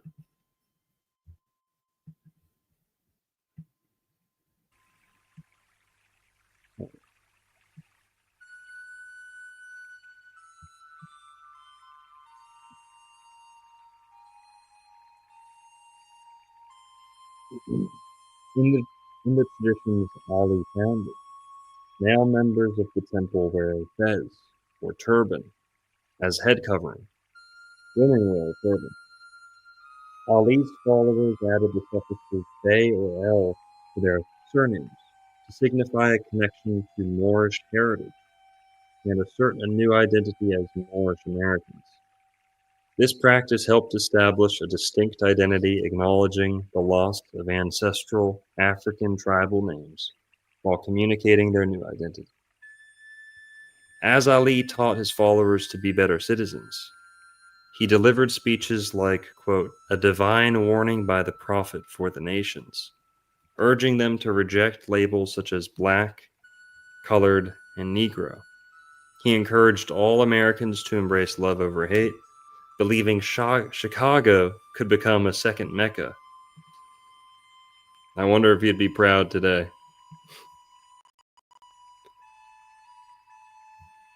The ushers of the temple wore black fezes. The leader of a given temple was known as a Grand Sheik, or governor. Ali had several wives. According to the Chicago Defender, he claimed the power to marry and divorce at will. Interesting.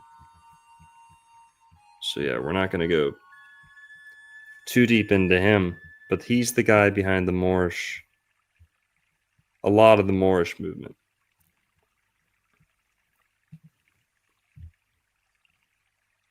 But remember, like we were talking about earlier, he got started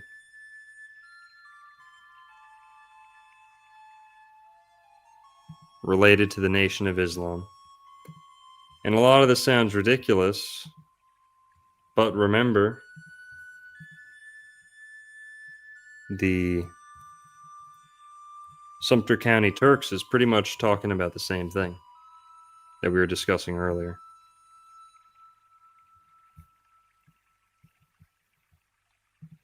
Pretty crazy.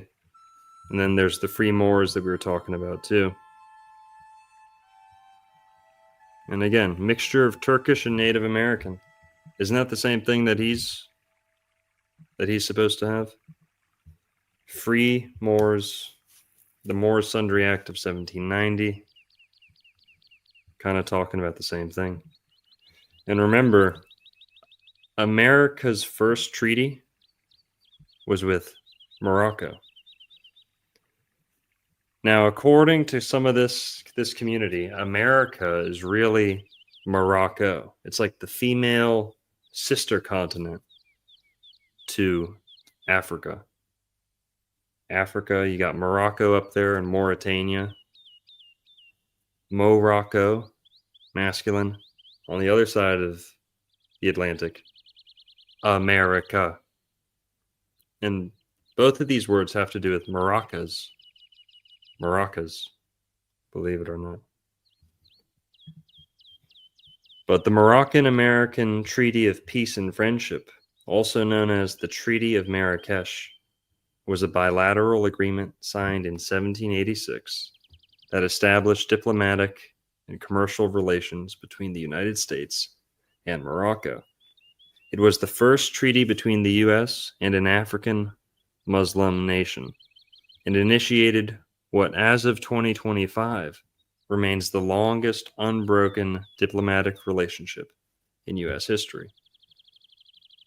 Nearly a decade before the treaty, on the 20th of December 1777, Moroccan Sultan Muhammad III decreed that American ships could freely enter his kingdom's ports and enjoy safe passage through its waters, and became the first head of state to publicly recognize, that's a big one, became the first head of state to publicly recognize U.S. independence during the American Revolutionary War.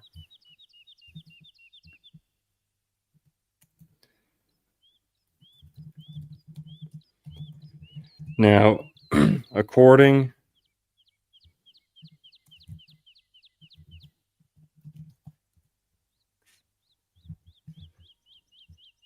Okay.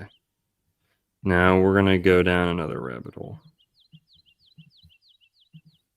This is a website called The Difference Between His Story and History.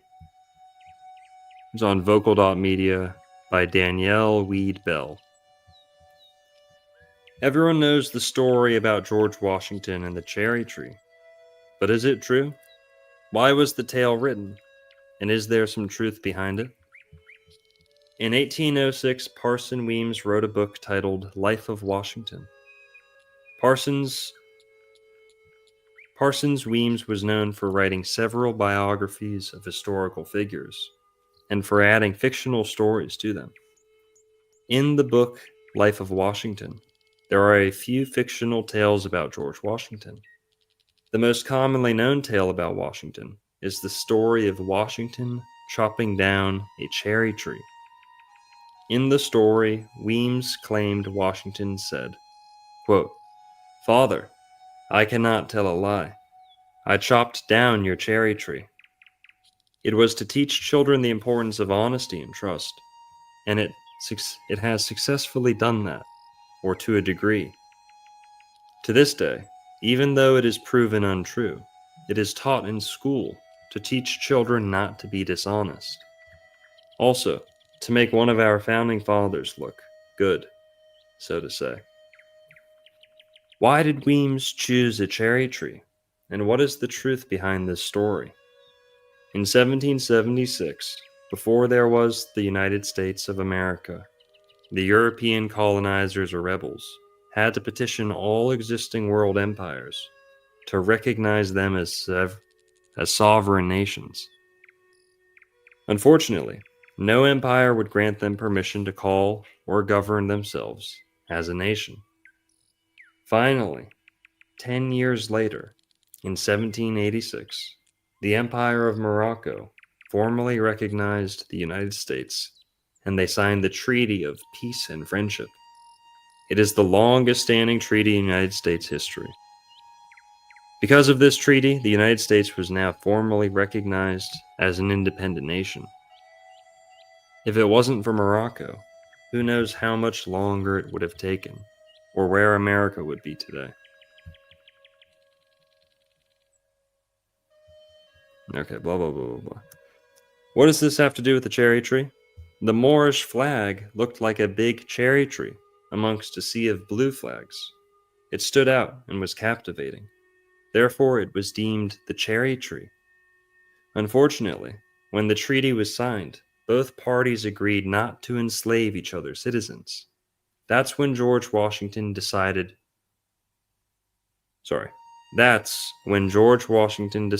to strip Moorish citizens in the United States of their nationality. He chopped down and took all of the Moorish flags. In essence, chopping down a cherry tree. He took their flags and locked them in a vault. The motivation in this was strictly for slavery. He even called them strong men he needed in the fields. With the flags locked away, any and every dark-skinned Moor was thereby declared enslaved. If they couldn't prove their nationality, then they were enslaved. Back then, a flag was one of the ways you did that. The people of Morocco, the nation that helped them, were now enslaved by the United States. Right after signing, not myths or years, right away. Sorry, months, not months or years. Right away. Washington enslaved the people who helped him. He doesn't seem too honest or loyal to me.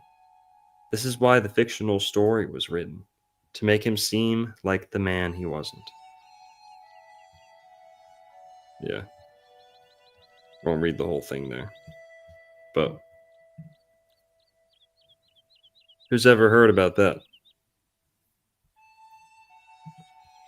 George Washington and the cherry tree. Now, who's ever heard of the Shriners?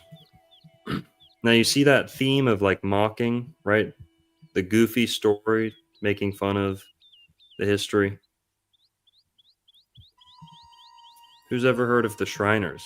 Let's go take a look at some pictures. Have you guys ever heard of the Shriners? The Shriners are a group within Freemasonry. Within Freemasonry.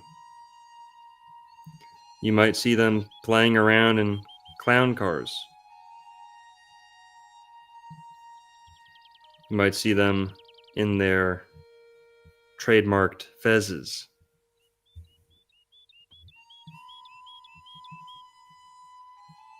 They're the Freemasons who dress up in this kind of Arabic garb. Moroccan.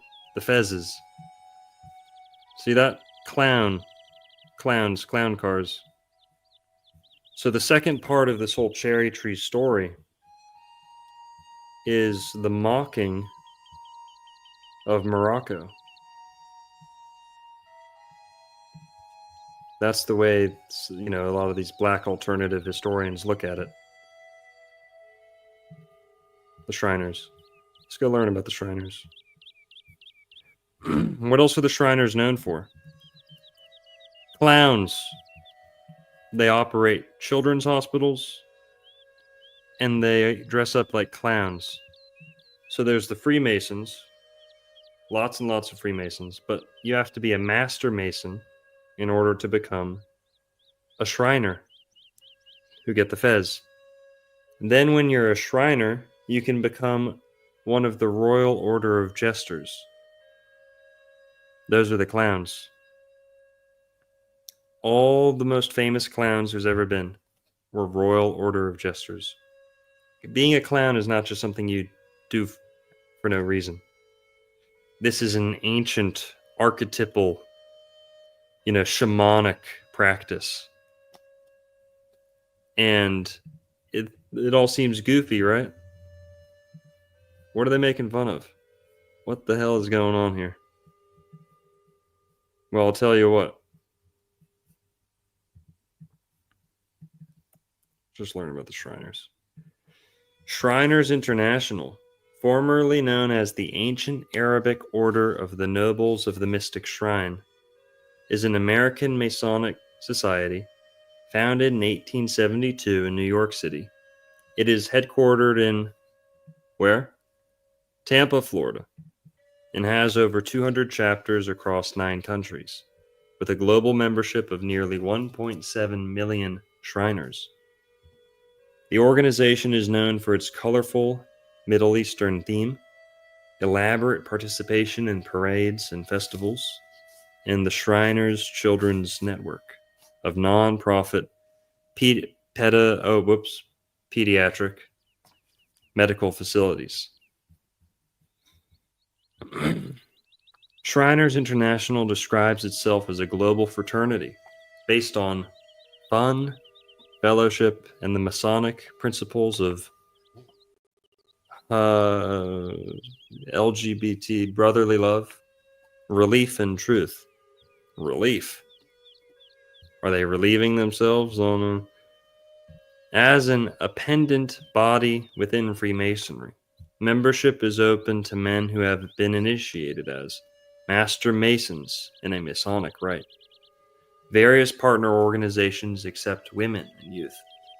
Shriners are obliged to uphold the fraternity's mission and values, which include self-improvement, service, and leadership to the community, and active involvement in social and philanthropic causes. Philanthropic, what does that mean? Man lover. Philo, anthro. Man lover. Lover of man. Right. Read into it a little bit. Shriners International is recognizable for its Middle Eastern-inspired iconography, ceremonies, and motif. Shriners wear distinctive red fezzes as their official headgear, while fraternal regalia often features camels, pyramids, the Sphinx, and other ancient Arab, ancient Egyptian, and Arabian symbols.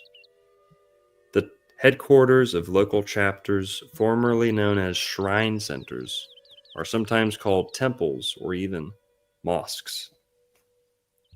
Most have names such as Egypt, Sahara, Morocco, and Oasis, and are built in the Moorish Revival style.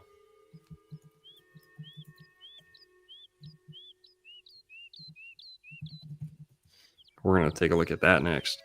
And many are built in the Moorish Revival style. The organization is governed by the Imperial Divan, referring to the traditional government councils of the Near East, composed of 12 imperial officers who serve as a board of directors.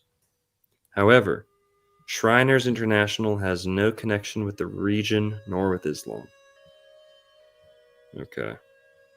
Notable American Shriners include FBI Director Edgar Hoover, J. Edgar Hoover, actors Mel Blanc, John Wayne, Ernest, I don't know how to say that, Borgnine, and Roy Rogers. Supreme Court Justice Earl Warren, General Douglas MacArthur, and Presidents Gerald Ford and Harry Truman. You know who else was a Shriner? Colonel Sanders was a Shriner.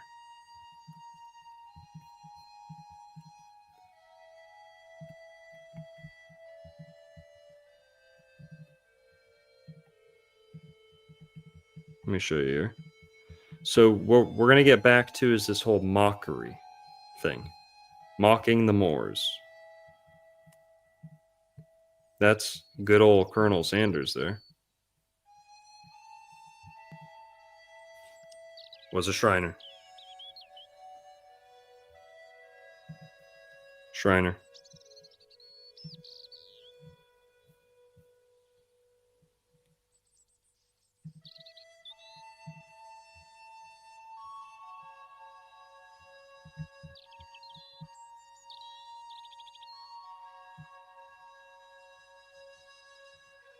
Let's see, there's another. There we go. See his headstone. You know when he was born? September 9th, 90. 9990. Flip that upside down. 666. Okay. He was a Shriner and a Master Mason. Talk about mocking black people. Here's his headstone.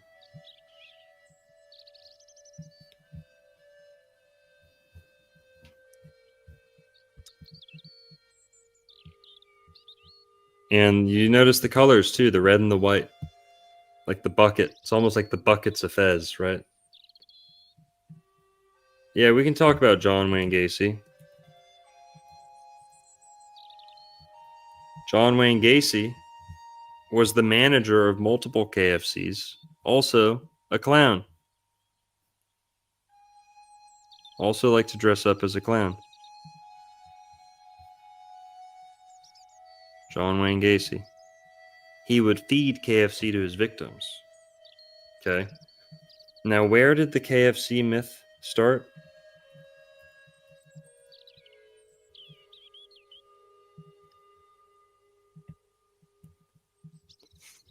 Now, the KFC stereotype. Okay. Happy Juneteenth, everyone. The KFC fried chicken stereotype is an anti-African racist trope that has its roots in the American Civil War and traditional slave foods. The popularity of fried chicken in the southern United States and its portrayal in films like, this is it, The Birth of a Nation, contributed to the development of this stereotype. Restaurants such as Sambo's and Coon Chicken Inn. Come on, y'all.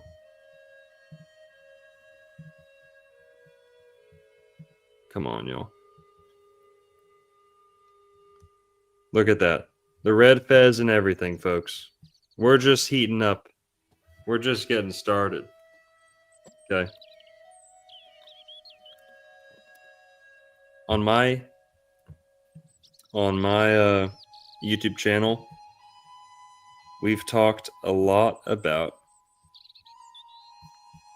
the KGC. Who's ever heard of the Knights of the Golden Circle? These were like the Confederate Freemasons.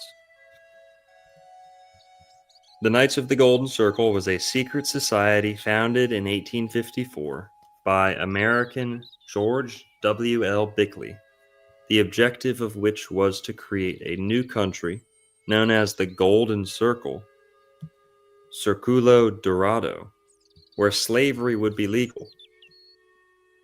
The country's circle of 16 degrees radius, about 2,400 miles in diameter, would have been centered on Havana.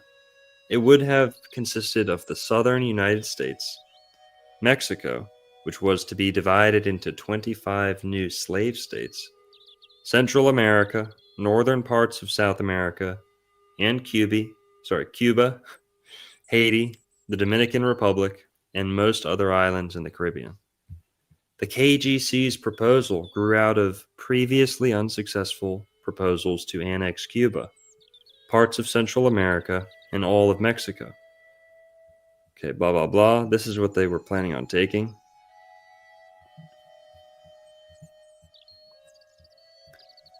And yeah, all the people who were behind the Lincoln assassination were members of the KGC.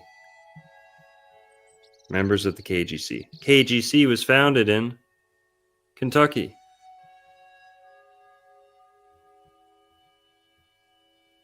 First castle, notice that first castle in Cincinnati, originated at Lexington, Kentucky. So they really came out of Kentucky. Keep that in mind. KGC, Kentucky. Okay. Now, what if I told you that KFC took their name from the KGC? And here, let's see how they dressed up.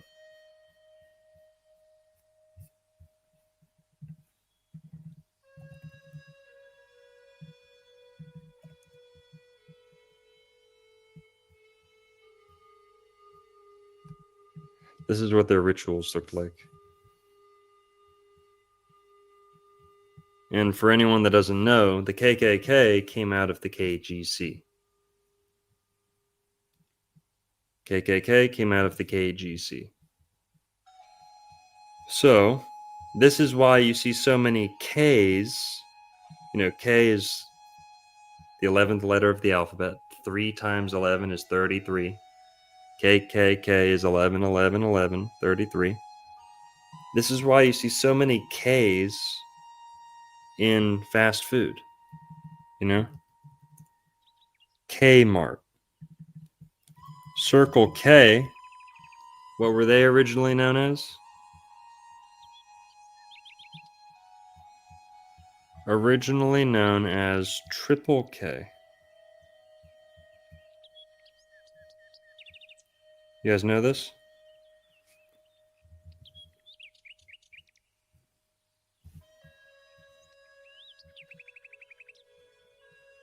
Hang on.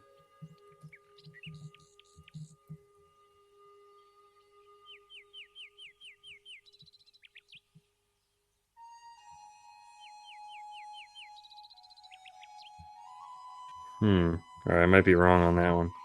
Well, you can find 3 Ks. But, you know, Krispy Kreme.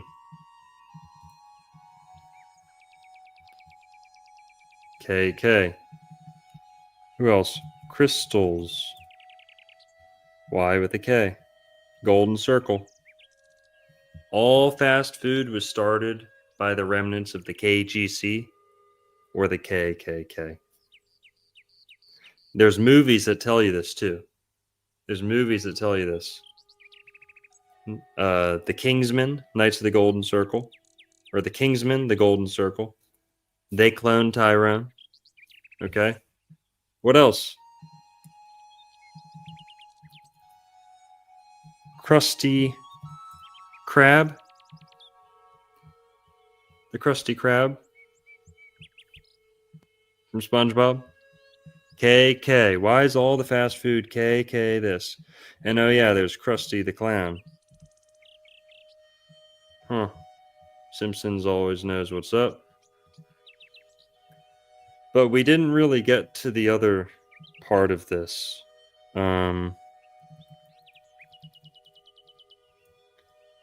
Why did we always see monkeys with fezzes? You know, we don't have time to go all the way down the... I guess we do.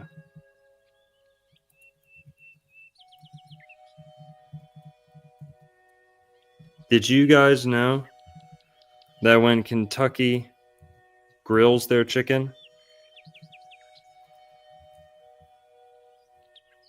you guys know this?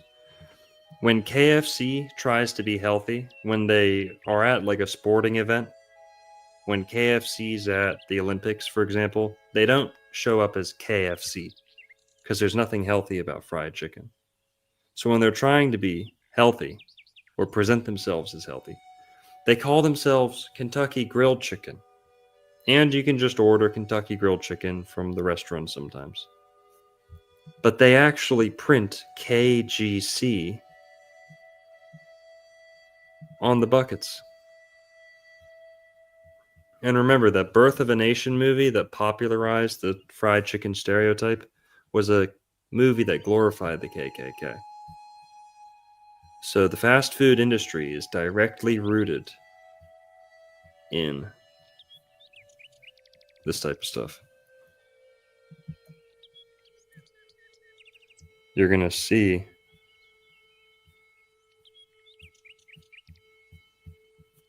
hang on.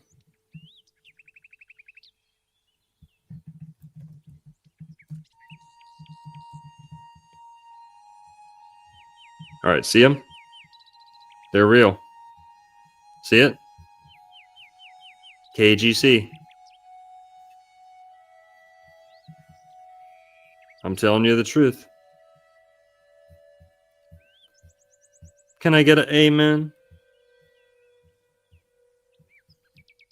Can I get a KGC?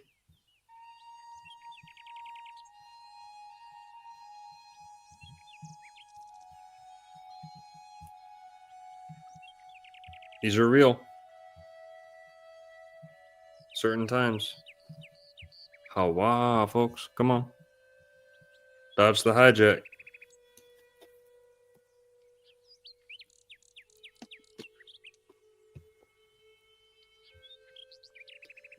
Now, where do we go with this? Okay, the fast food thing, I've got a whole video on that. Knights of the Golden Circle. Go look it up.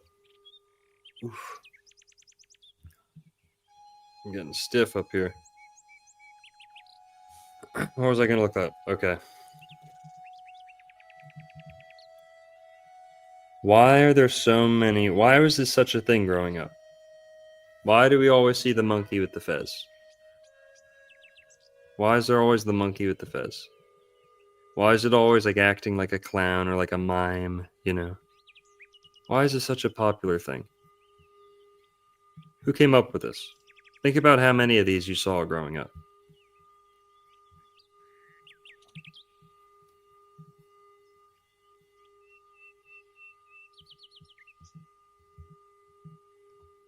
Where did this come from? Now, there's a bunch of the Moorish stuff that is kind of easy to make fun of, right? Maybe some dubious figures in there. But where does the monkey in the fez trope come from? I think it's a mockery of the Moorish Empire. I think it's a mockery of civilized blacks in America. And you notice the Shriners dress up like this. And then, so the deeper you go into the Masons, the Shriners, then the Royal Order of Jesters, the more you're clowning this history. Would that be a good way to say it?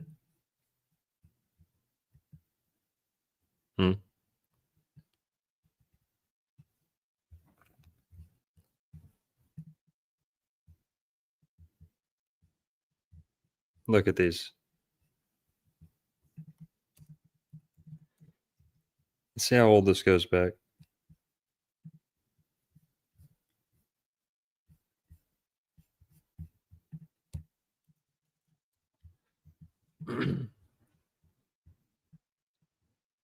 It was originally associated with the city of Fez in Morocco, where such hats were made, and it became the national headgear of the Turks.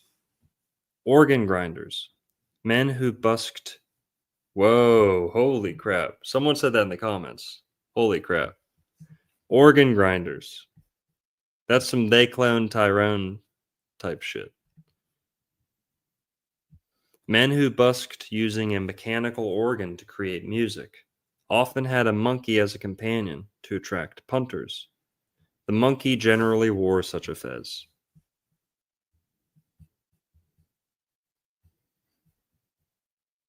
Sock monkey. We all had these growing up. Look at that. With the fucking thing on it. That is making fun of the Moors and the Moorish scientists in the Moorish Empire. Come on.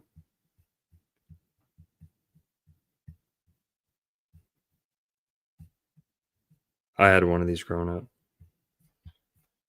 Sock monkey. Are you allowed to say that on YouTube? Sock monkey?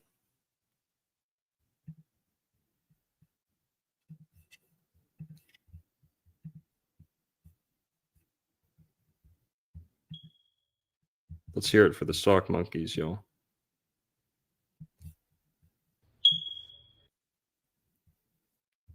You guys catch that? Dodge the hijack, okay? But come on, y'all.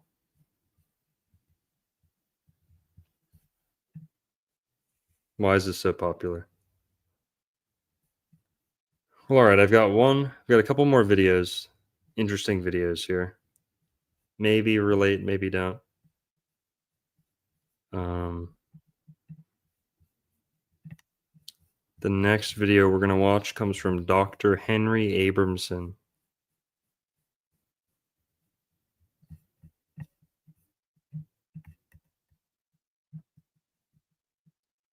Here's how Red Barn made.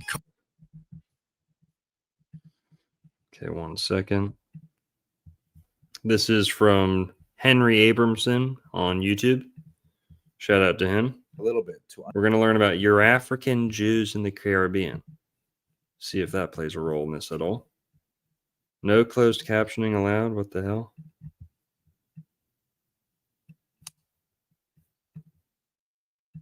Now, if we step back a little bit to understand the economic background of this migration, besides the political and religious background that I began with at the beginning, the Inquisition and so on, searching for places where they could freely practice Judaism, first as crypto-Jews, sometimes even in a Portuguese environment like Brazil, and then later openly as Jews. This was against the backdrop of a much larger economic phenomenon known as the triangular trade. Basically, the way it looked, and this is somewhat of an oversimplification, but nevertheless captures the larger picture, you have manufactured goods coming out of the great colonial empires of Europe, in particular Portugal and England and the Netherlands, and they're bringing their manufactured goods down to Africa. They are then trading them for slaves, and these enslaved peoples are then shipped across the Atlantic Ocean through the notorious and horrific Middle Passage, where they are then deposited in South America and the Caribbean, and to a certain degree in the 13 colonies. I don't especially like this map because it tends to imply they're going straight to the 13 colonies, but in reality, many of them are being dropped off in places like Curacao and then being resold and shipped up to the Americas. The Caribbean is extremely important for all of this trade. And then from the Americas, the Southern, Mesoamerican, and North American continents, you have raw materials, all kinds of, furs and things like that coming from Canada. But from the Caribbean, you have in particular cane sugar that is traveling. And by the way, the cane sugar requires heavy amounts of labor, and that's where the slaves come in. They are employed in these massive plantations to harvest the cane sugar and then ship it off. From the Americas, you have things like tobacco, for example, or cotton, the same kind of idea. It's shipped off to Europe, where it's processed into manufactured goods. And this cycle went on for a few hundred years, to the tremendous misery of the enslaved Africans in particular. So how did Jews fit into this overall picture? The issue of Jews and the slave trade is especially heated and is used often in polemics and apologetics. I'm going to return to it in just one second, but I do want to say that on the whole, the participation of Jews in the entire institution of slavery was largely unremarkable. And what I mean by that was they were not especially distinguished by a high level of moral allergy to this institution, which caused so much pain, nor were they grossly overrepresented, particularly when you correct for not only the tiny size of their population, but their place in the overall socioeconomic structure. In fact, when you look more closely at the trade, what were Jews doing primarily in the Caribbean, where a lot of this slave trade was happening? They had the so-called grote vaart, the large trade. These are Dutch terms, which involve those three basic elements: the raw goods, the manufactured goods, and the enslaved Africans. And Jews were only, tangentially involved in the grote vaart. They were very heavily involved, however, in what was called the kleine vaart, or the small trade, which was lots of things that supported the overall economic structure. Like, for example, around Curacao, where there was a large Jewish settlement, there were Jews definitely who were involved in plantations and owning slaves and so on. We're going to look at one of those in particular, but primarily Jews were involved in sort of supportive industries. Like, for example, the ships come in and they need all kinds of goods. They need foodstuffs. They need to have their ropes repaired, their sails repaired. They need tar. They need all kinds of things to be able to outfit the ships and so on. And so Jews would be very much involved in kind of the peripheral industries to support the overall economic structure. So it would be incorrect to say that Jews were, on the one hand, totally divorced from the grote vaart, because they were involved in all of the economic secondary activities, but it would also be wrong to say that they were overly represented in the slave trade as well. There are some exceptions that prove the rule, if you will. Jerónimo Núñez da Costa, for example, also known as Moses Curiel, he lived between 1620 and 1697. He was a very important Portuguese agent in Amsterdam, deeply involved in the slave trade. If we look at Suriname, which is also on the coast of South America, in a place they called the Joden Savannah, or the Jewish Savannah, it was established in the 1600s, and it absorbs all kinds of Jewish migrants to the territory, including those who fled Recife. Some of them made their way up to the New Amsterdam at that time, and others went to Joden Savannah. And at its peak, around the year 1700, there were about 500 plantation owners, primarily Jews, and about 9,000 enslaved Africans. It was a difficult kind of industry as a whole. There were multiple slave revolts. There were attacks from foreigners. But what really caused the Joden Savannah to collapse, and in fact, much of the slave trade as a whole was really changed by this, was the development of the beet sugar industry in the 1760s. Beets grow in Europe. They can be transformed into sugar. Europeans had developed an addiction really to sugar once it had been exported cheaply from the Caribbean, but it was cane sugar that was sent, and molasses and rum, all derivatives of cane sugar. But once Europe had figured out ways to make sugar locally rather than engaging this expensive shipping across the Atlantic, all of a sudden the cane sugar industry collapsed. And it had a disastrous effect on the plantations, including Joden Savannah. But as an illustration of how the Jewish economy was really much more diverse, it really didn't change the overall Jewish economy that much. But it had, like a general depressing effect, because so much of the Jewish economy was attached to the slave-based cane sugar industry. So therefore, from the 1760s onward, there was much more of an impetus for Jews to look for, better avenues for economic development. Now, in this regard, just looking at those numbers again, 500 plantation owners, right? Jews primarily from Europe, and 9,000 enslaved people. As we see with non-Jewish plantation populations, this led to the development, sometimes very exploitative, of a Euro-African Jewish population. What this means is that many slave owners, typically males, would take female slaves as wives or as concubines and would produce offspring, and they would have some relationship with those offspring in some cases, but nevertheless, now you have a new population of people. And how were they dealt with in Jewish society? This is fascinating. It is important to note that the actual gender disparity of Jews was somewhat better. It was still definitely very male focused, but it was somewhat better than the non-Jewish population. This was due in part to the fact that Jews tended to migrate as family units at a higher rate than other Europeans. They're all fleeing persecution, and so therefore traveling as a family makes more sense. But it also has to do with the fact that there were specific institutions dedicated to trying and produce Jewish marriages. The Dotar Society in particular was extremely important. This was a society based in Amsterdam that, collected Shout out to funds Kirkwood. and $10. underwrote Appreciate it. marriages as far as possible for poor Jewish brides. So the problem was not quite as acute for Jewish populations as it was for non-Jewish, but nevertheless, it was significant. So you have a look at this remarkable picture here, which I think illustrates the whole story. On the left is Maria Louise de Hart, obviously with some African descent, and she is married to Johannes Ellis, also of African descent. They're dressed, however, in very European clothing, and they are, in fact, very important people. What's their parentage? So Maria's father was a Jewish plantation owner, and her mother was a freed slave.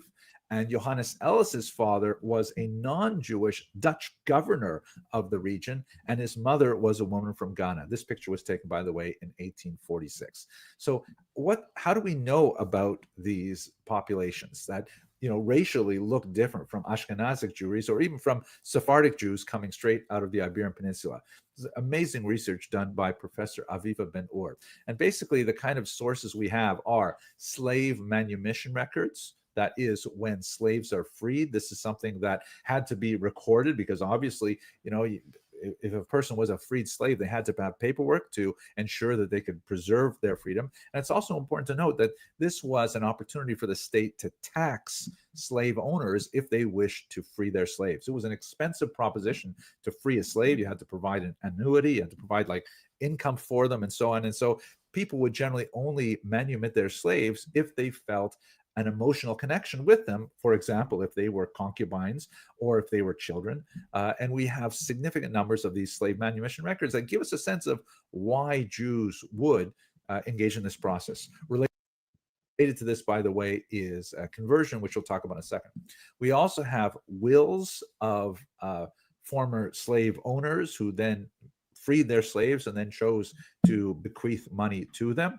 And finally, we have burial records, which indicate what happened to these freed slaves or their offspring once they had become Jewish. Were they buried in a Jewish cemetery, for example, and so on. And you have this large phenomenon of what were called reputed children.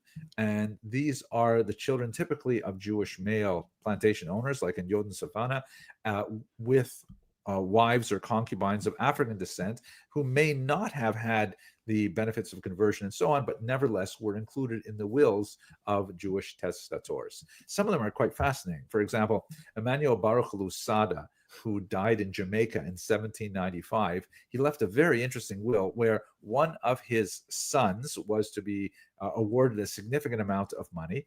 And he also, this son, by the way, who was a reputed child, was actually raised by Emmanuel Baruch's cousin, who apparently had a tremendous amount of fondness for him. And in her own will, she had left money to this child as well. But what is especially ironic is that Emmanuel Baruch was cognizant of the fact that his children, presumably from his European wife, it appears that his reputed child was the child of a mistress.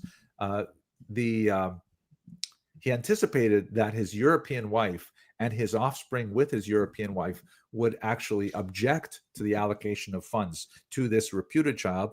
And so he actually put a codicil in his will that if any of them, his wife or his children by that wife, disputed the will or questioned the allocation of funds to their half-brother, they would formally lose all of the money that had been allocated to them in the will. gives you a sense of the range of emotional attachment that these Jewish testators had for their offspring, even though they weren't necessarily born by European mothers. Now, it is important to note, as Professor Ben-Hur points out, that the records are spotty and inconsistent, and it's difficult to really project the overall picture based on these cases. They might entirely be something that reflects on individuals who had particularly close relationships, where otherwise we can imagine the horrific degree of abuse that could arise in these family relationships because of the intrinsically exploitative nature of the institution of slavery as a whole. We nevertheless do have lots of examples of the offspring of such relations being converted to Judaism upon manumission. We have examples of infant conversion. We have all kinds of things going on that are quite fascinating. This is, by the way, a picture of the mikveh of Suriname. It's now dry, but this would have been filled with water and would have been part of the conversion process. However, taking all of this together, it's a complicated picture. It's fascinating just to see the little details here and there, but it's a complicated picture. It is important to note that one other set of records, and those are synagogue records, are especially telling as to how this society functioned in Yodin Savannah.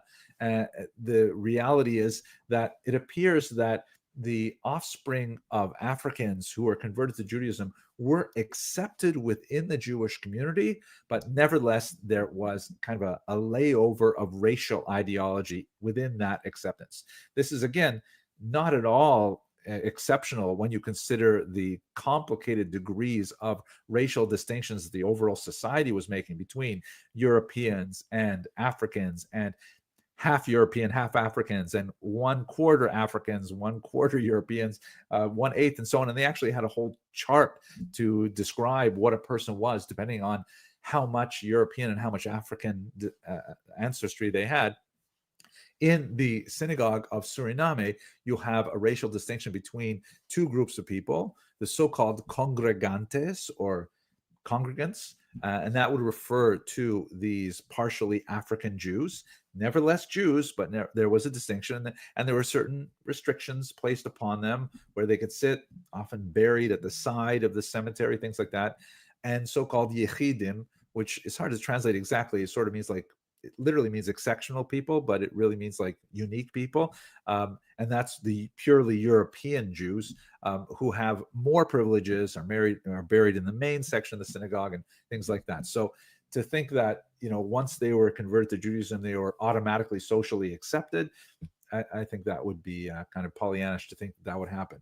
Nevertheless, they were considered halakhically as Jews. And maybe I conclude by saying that, this is an interesting illustration of the overlay of societal prejudices upon a halachic basis, because in terms of Jewish law or halakha, race plays absolutely no status in the role that a Jew has with regards their obligations, responsibilities, and so on. There's no distinctions made whatsoever within the halakhic literature that bear any reference to a person's racial background or appearance or so on. So all of this other material of separating the congregants between congregantes and yechidim and separate burial sections, things like that, it's either totally innovated as a social reflection of that time, or sometimes it's a complete contradiction of halakha. Nevertheless, this is how the society functioned. There's some great work. Please have a look at Professor Aviva Ben-Hur's books on this. Quite fascinating. Okay, I hope you enjoyed this video. All right, y'all. A lot to chew over there, but there's this whole matter of who was enslaving who, and I just think we should get all the perspectives we can. So that was a rabbi who was just talking, Henry Abramson. Shout out to him on YouTube. Now we're watching The Line of Fire, which is Dr. Michael Brown, also a Jewish guy. Let's hear what he has to say. He takes a different position, and he's kind of, well, not a position, just history in that last video. But let's hear what Michael Brown wants to talk about. About Jewish involvement in the slave trade. Now, interestingly, you have examples of Arab Islamic involvement in slave trade going into Africa and bringing slaves out. Back in the 600s, documented as early as 641, that was practiced in Islam with Arabs and Muslims. Don't miss the boat show. We want to watch this one. This one's more exciting.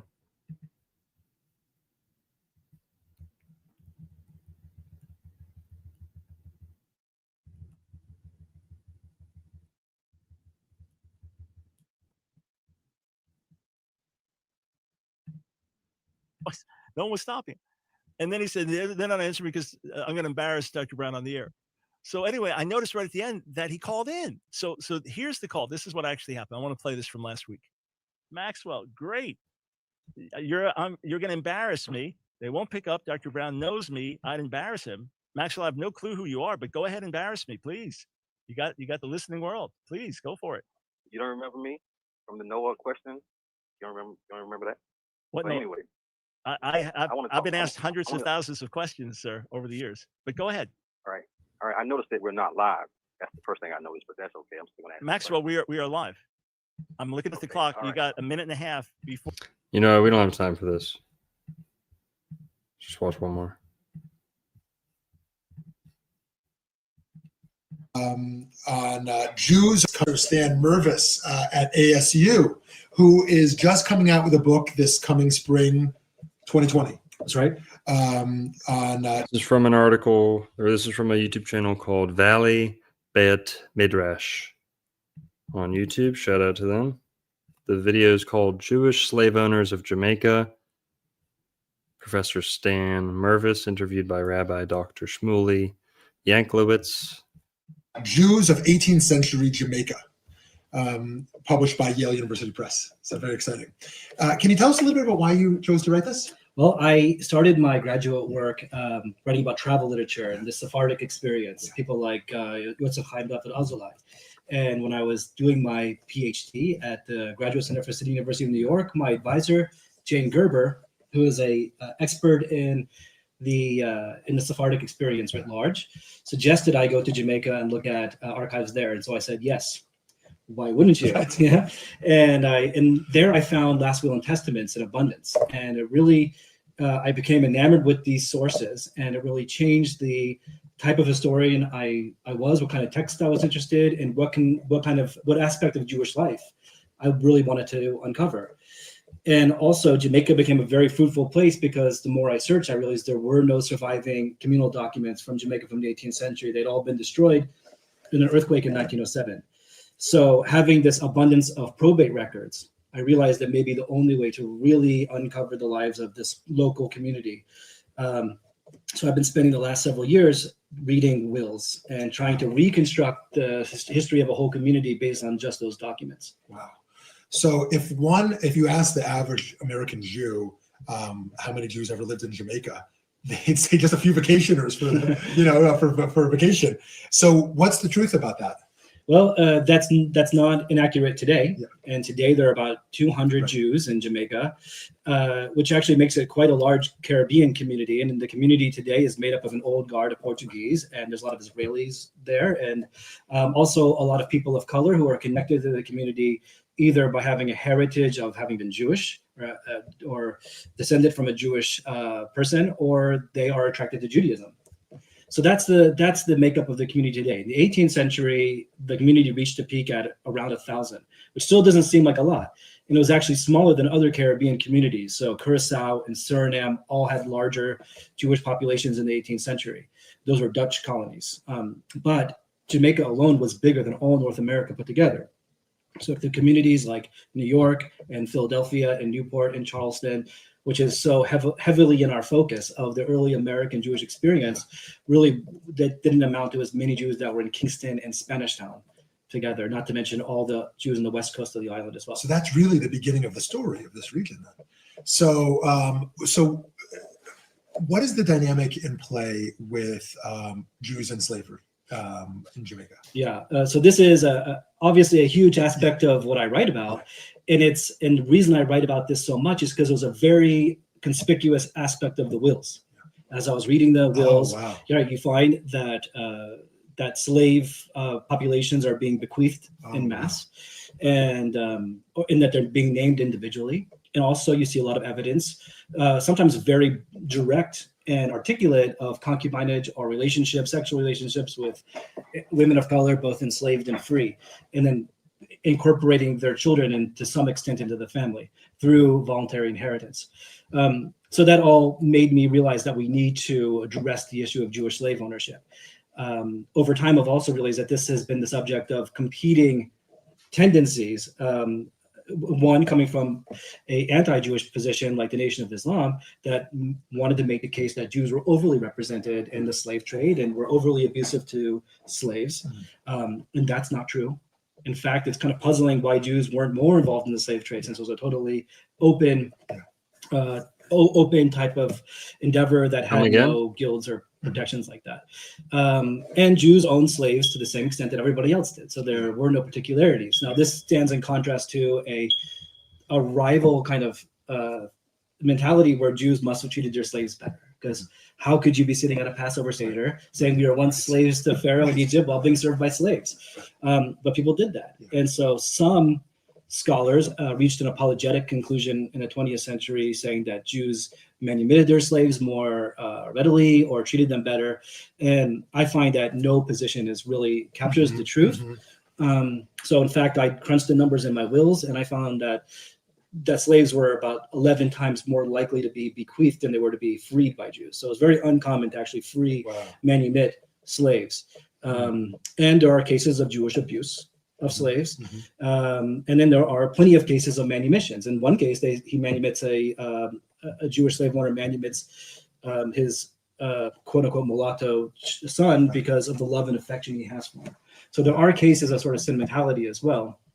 But Jews are like everybody else. There are some abusive slave owners, and there are some that own slaves because that's what's done in the colony that they live in. Yeah. So if it's the case that Jews were more or less following the same patterns as anyone else living in that area, is it your understanding that that's the same case for the Jewish North in North America and the Jewish South in North America, that essentially they operate no different than those in the region? Yeah, I think that's where we are in the scholarship on this issue right now. And there's some new scholarship coming out, especially focused on Suriname, where Jews had a whole plantation community of their own, autonomous Jewish plantation village called Yodin Savannah, where they enslaved thousands of Africans.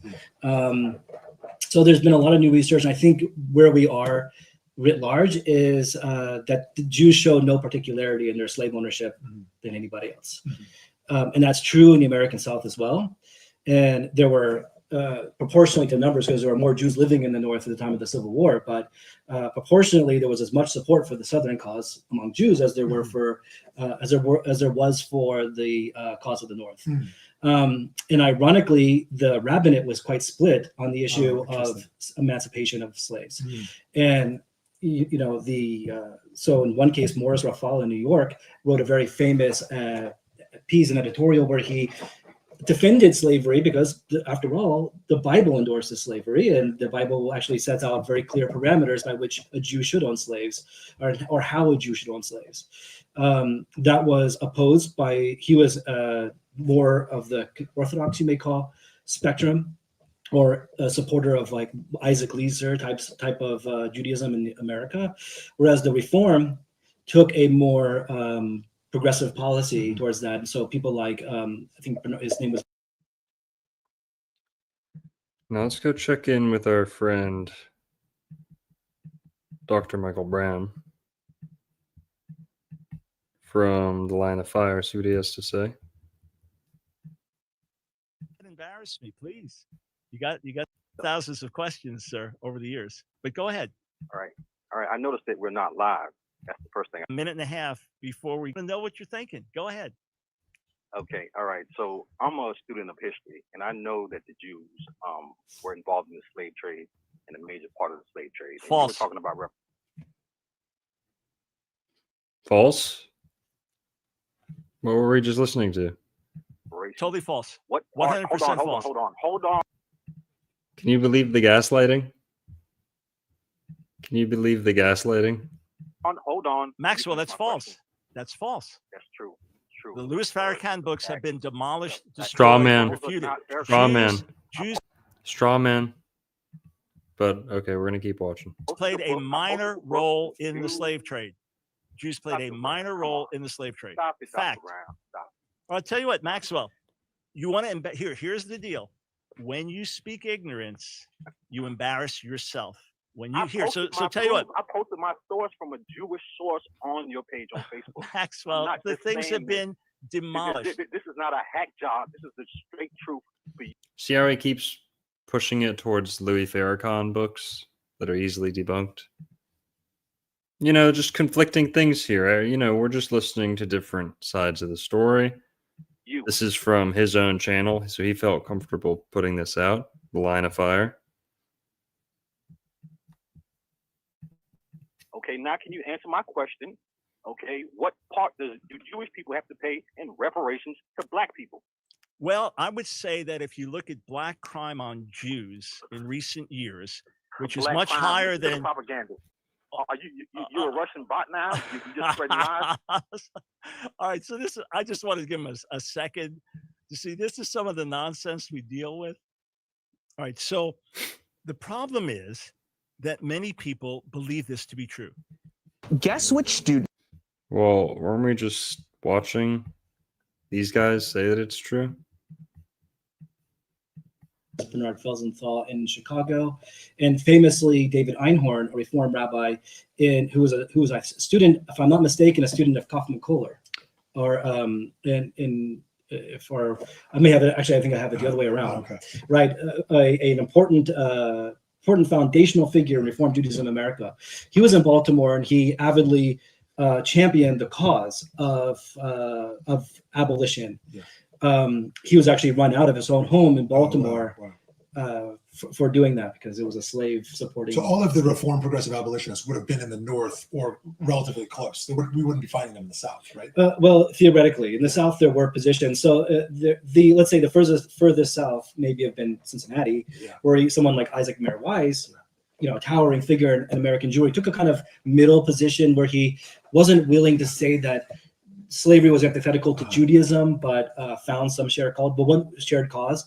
One thing that nobody was an abolitionist. Oh, really? And that is because the supporters of abolitionism in America had a very anti-Jewish rhetoric associated with their cause. Even Quakers did? Yeah, it's true. And William Lloyd Garrison also had said some quite hostile things towards the Jews. Wow. So you find that even rabbis like David Einhorn, who is probably the most supportive of emancipation, never really called himself an abolitionist. So it wasn't a difference in values as much as sort of identity. Exactly. Oh, okay, interesting. Now, of course, there were Jews of color in Jamaica, and so how does the Jewish community in Jamaica, particularly Jewish slave owners, relate to Jews of color? Are they primarily Jews? Are they primarily people of color? Did Jewish white folks own Jewish people of color? So what did all that look like? Yeah, so this is the $1 million question, right? What is the Jewish identity? How do you define it for mulatto Jews, as they're called in Suriname, or Jews of color, people with Jewish ancestry? Did they identify as Jews? Were they incorporated in the community? Were they incorporated into the family? And it's hard to answer that question in Jamaica because there are no communal records. But there are communal records in Suriname. So this is what we know about Suriname, was that these Jews were part of the community. They were called mulatto Jews in the records. But they were not able to achieve the status of Yechidim. So they are Congregants, which were lesser status, where they were paying taxes to the community but couldn't receive communal honors. And in fact, there were moments when they had burial that was in somewhat of a less choice area of the marginal status. Yet there was racial or natural children, and so some don't have a connection to one example in the family wealth in that way. And then when you read the will closer, you find that there isn't really one clear answer in any of that, and that's probably truth about it. Okay, and maybe we'll finish up with this one. This is from Afolabi Chima Bako. Video is called Minister Farrakhan on Unity Between Black Americans and Native Americans. Every year since I've been on the air at WPFW, which is 15 years, I'm the only Native American voice on the radio east of the Mississippi on FM radio. Every year, I ask my listeners and supporters, to help me fill 2 to 3 53-foot tractor trailers of clothes and toys and food and medical supplies to take out to the people of Pine Ridge, the people of Rosebud, the 3 affiliated tribes in North Dakota, the San Carlos Apaches in Arizona. And people have been good in helping us do this.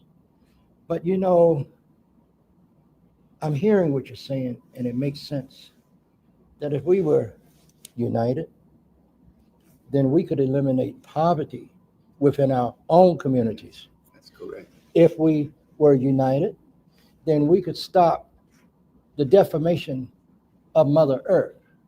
If we were united, we could stop pollution in our waters. If we were united, we could bring an end to the pollution that comes from coal and digging for oil. If we were united, then we would be able to find the answers that our ancestors had, mine and yours, thousands of years ago, when God told us that we are the caretakers of the earth.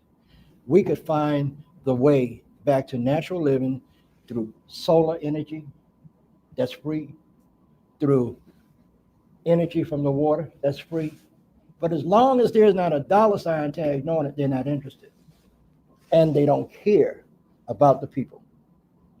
That's why, my dear brother, when you say if we were united, in whose interest is our division? It's in their interest, because as long as we are not united, they can continue to do as they've been doing, and John McCain and the McCains of this country will continue to rob the Indians. The Iceman, the Wild Man, the European Wild Man. He came from the ice. Of the value of their land, keep us divided, keep us poor. That is their tactic. That's their goal. Now, if we know that, and we do know it, then it is in our best interest to knock down every artificial barrier that keeps us from that power that comes from our unity. And we don't have to send 3 trucks of supplies to Rosebud or to Pine Ridge. If we are united, the land that is under our feet that we have control over, we can feed, clothe, shelter, produce jobs, because it's all in the land. So some of my brothers used to say, free the land. And if the land and much of it is in trust, we need to free the land. And we can do it if we are united and, wait a minute, and we are willing to not talk about it, but be willing to pay the price to free the land. There is no freedom without the shedding of blood. I'm sorry to have to say that. Nonviolence is not going to bring the land back to us. Our unity will keep us from having to fire a shot.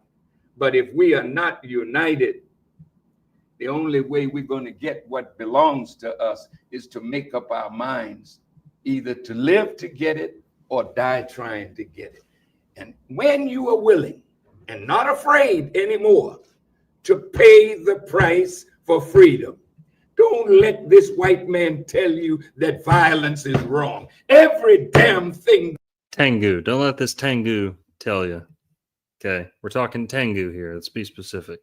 That he got it by being violent, killing people, raping and robbing and murdering. All right, chill, Louis, chill.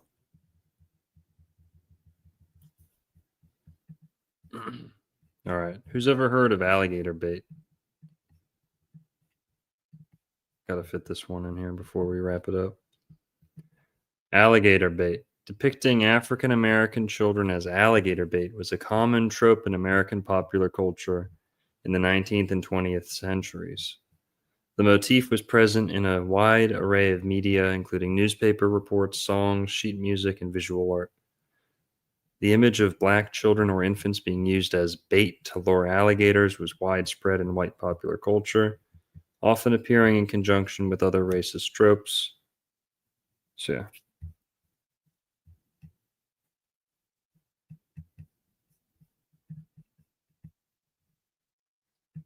Almost always Florida.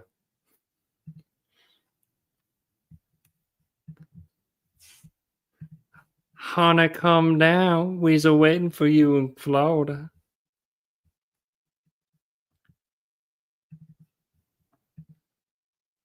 Yeah. Terrible.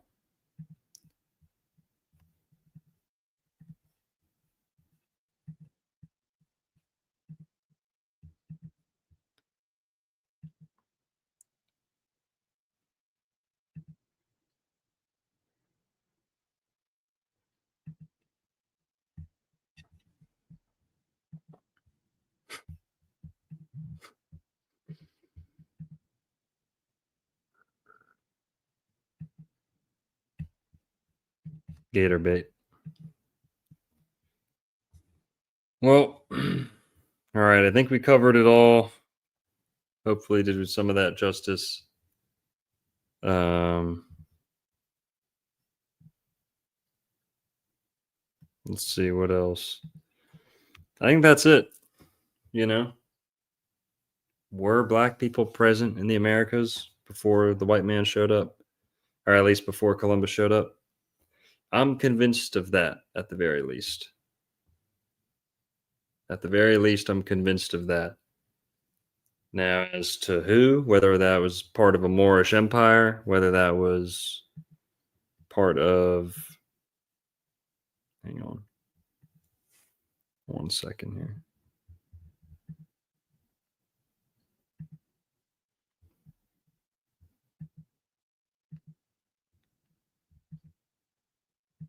All right, there we go. Whether that was a Moorish Empire, whether that was just an indigenous population, whether that was ancient Africans getting swept away by a storm, who knows? Who knows? That's for you guys to decide. Not my expertise. I don't really have a dog in the fight to say. But, you know, suspicious artwork, suspicious illustrations, the whole Moorish fez, the Shriners wearing the fez, making fun of the whole history, mocking the defeated peoples, you know, slaves potentially being prisoners of war instead of, you know, captured, enslaved Africans, things like that. So yeah, I hope we did some of these theories justice, at least. And see you guys later. See you guys tomorrow, maybe the next day. Peace. Everyone have a good night.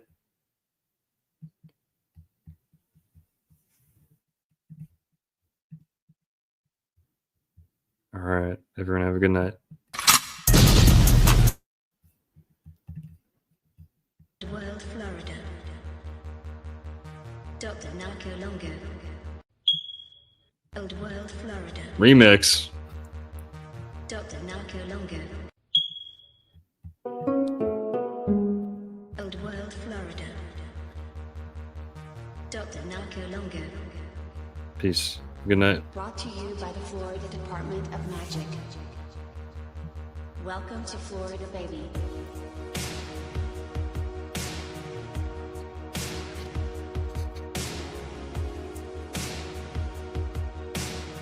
Florida's the original garden of Eden.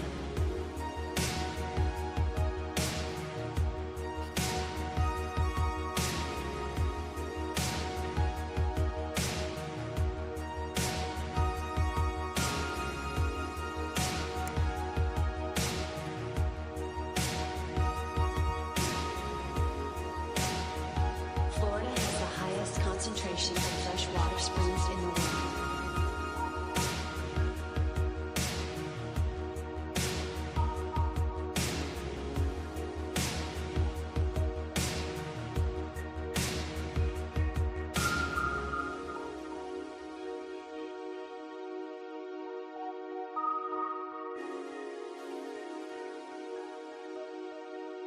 Florida oranges are the golden apples of mythology.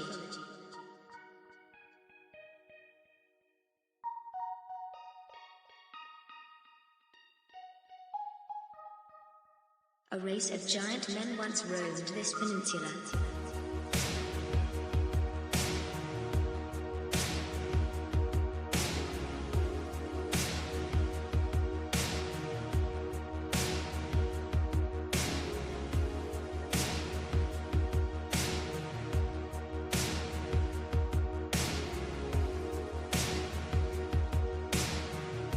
The Smithsonian can suck my balls.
So get back. Do you know I'm true? What I want from you. So get back. Do you know I'm true?